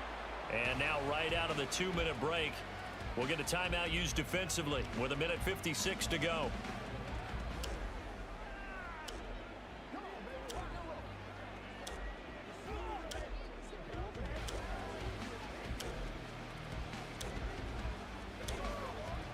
This is a big 3rd down, and you'd have to think we'd see a timeout right away if they can't stop him here.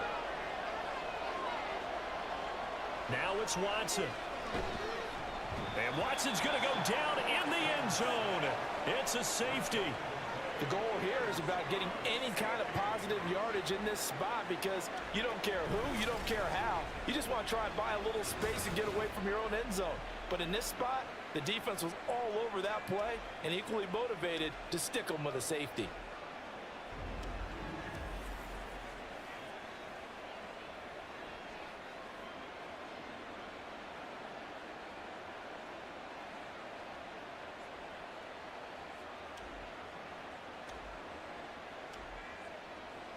So after that safety, now a free kick situation forthcoming as they punt it away from the 20. And now how about this? The free kick from the 20 going to be out of bounds. And that, of course, is a penalty. So they accept the penalty, of course, and push the offense backwards a bit. Automatic 1st down.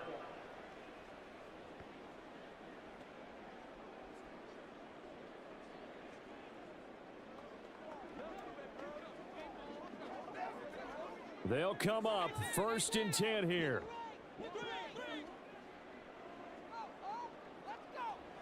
Now Jackson.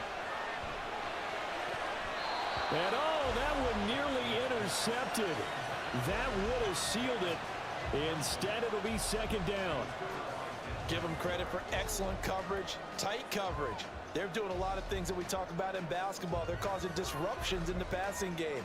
And as long as that continues, it'll be tough for them to gain any momentum throwing the ball downfield.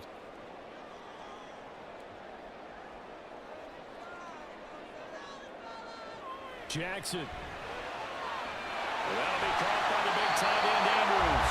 And past the 35, he'll be dropped a yard or two shy of the 30. Partner, they're clearly saving those timeouts, but they still have to work with some urgency to put themselves in the right position. Plenty of time and 2 timeouts still at their disposal. 1st and 10 here. Here's Jackson. And that one nearly intercepted. That would have sealed it. Instead, it'll be 2nd down.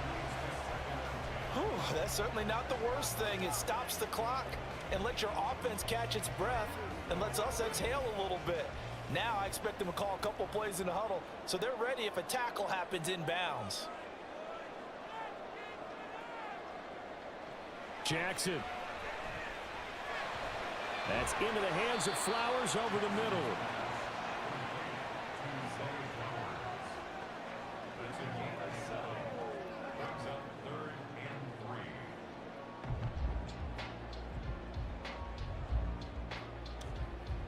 They'll come to the line. This is 3rd and 3. Throwing. Jackson. Working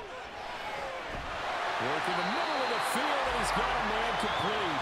The Ravens going to use the 2nd of their timeouts as the clock stops here with 46 seconds left to play. 1st and 10 at the 16-yard line. Let's go. Let's go right here. Here's 1st down.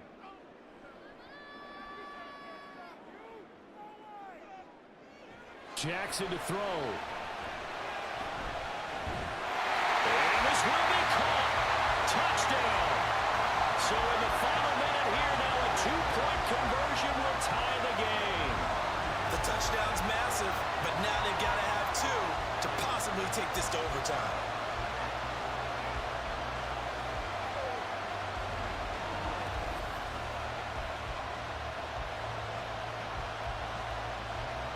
All right, now a big 2-point conversion attempt still to come.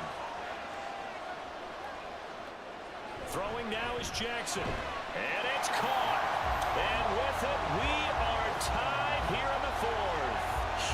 Huge conversion there to tie this thing up, but they're not done yet. Their defense needs to get a stop. Yeah, there's still plenty of time for their team to come downfield and put some points on the board, but job 1 was taken care of. The 2-point conversion to get this thing tied.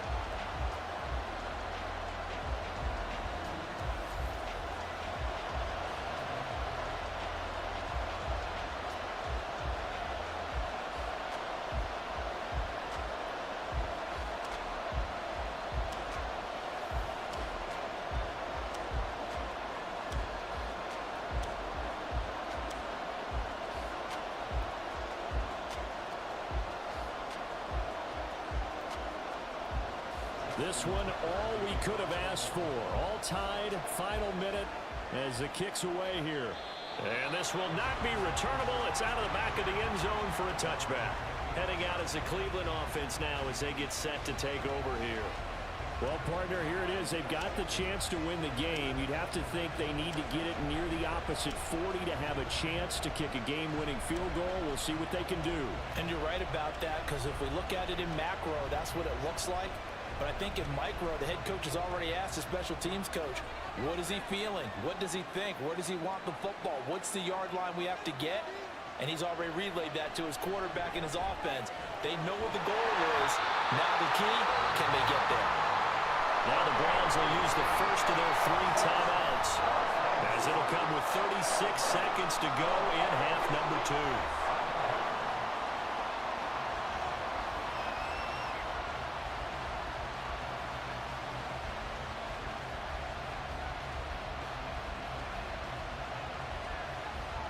They'll come up now. This is 2nd and long.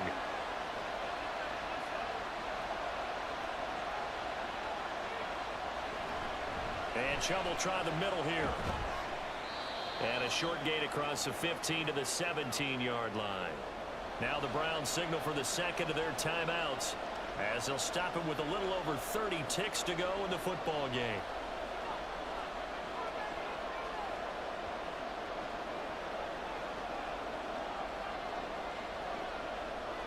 This crowd turning up the decibel level. It's 3rd and long. A give. This is Chubb.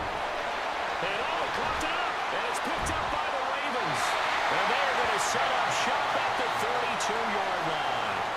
I'm fairly sure that there's no good time to cough up the football. But this couldn't be much worse, could it? This situation, this yard line, no chance. They set it on a T-form. They're already in field goal range here late in the 4th now. Yeah, warm up the kicker and just make sure they take care of the ball now. They've got a chance to put this thing away. Baltimore about ready to go on offense. They are already in field goal range. Let's see how they want to play this, Charles. And I have a feeling I know how they want to play this already. Run the football to the hash mark that works best for their kicker. They already have the field goal unit lined up, ready to run out there and go get it done. They practice this, they understand the situation, and with that amount of time, they can do it. Let's see how they carry it over into the game.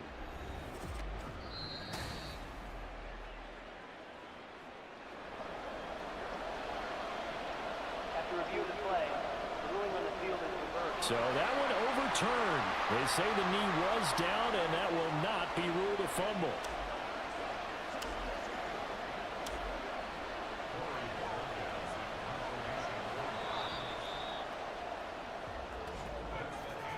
Four quarters not enough. We're all even, and to overtime we go. How much fun is this for everyone who's watching the game? How much fun is it for us to see this one get an extra period to get settled?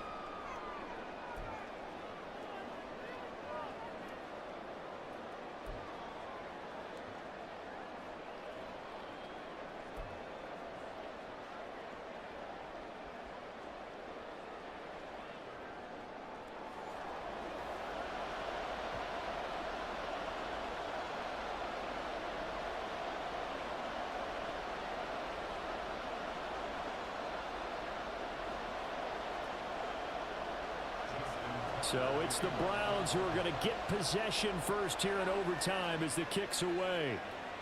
And this will be a touchback as that sails over the end line. Cleveland offense making their way out.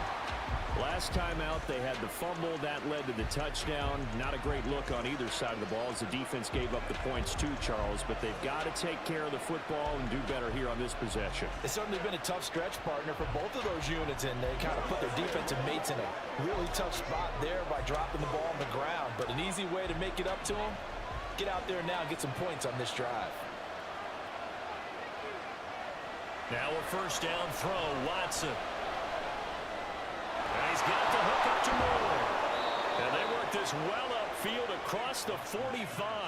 22 yards on the catch and run, a first down. So they come out throwing in the extra session and get a nice hook up right away. Tells you a lot about what a coach feels about his team, doesn't it? That type of a play in overtime. So many people in this situation play not to lose instead of playing to win. That throw there tells you exactly what they're trying to get done. On first down, they'll run with Chubb. And he can only manage to get a couple. 2nd and 8 coming up. I know we can't hear what's going on in that huddle right now, but I'll guarantee you at least one offensive lineman is saying, my bad, we simply couldn't move them off the line of scrimmage. We've got to do a better job trying to root those guys out of there. From just shy of midfield, here's a 2nd and 8. To throw is Watson. Out quickly to Judy. And this will be stopped at the 44. That one good for 7 yards.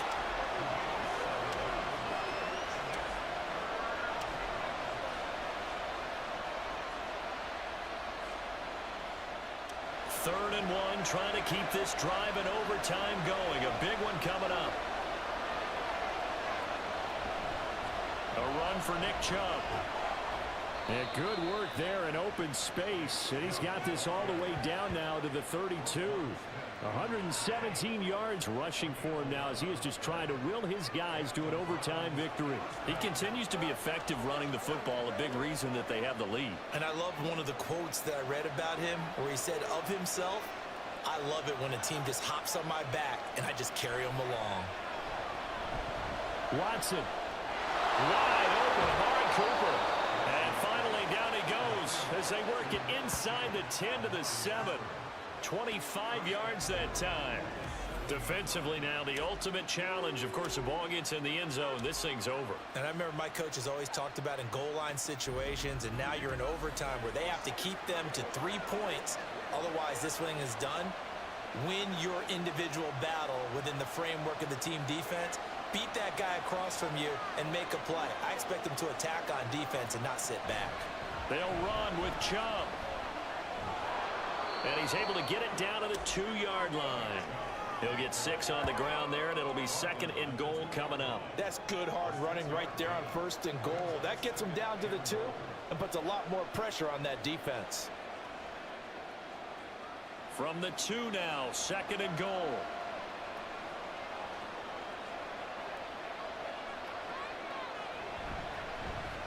Watson going to try and run it. And he is in for the score. And it is absolute stunned silence here as they win it on the road in overtime.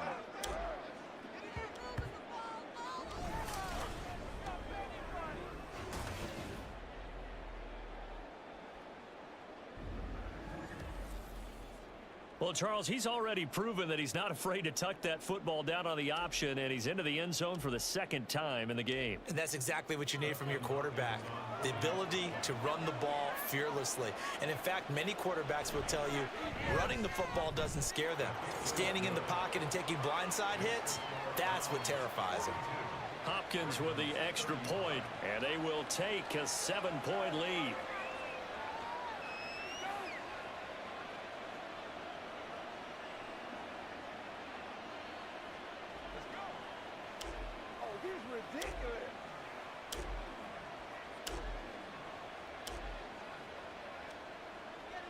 The Browns kicking team out there now as they'll send this one away.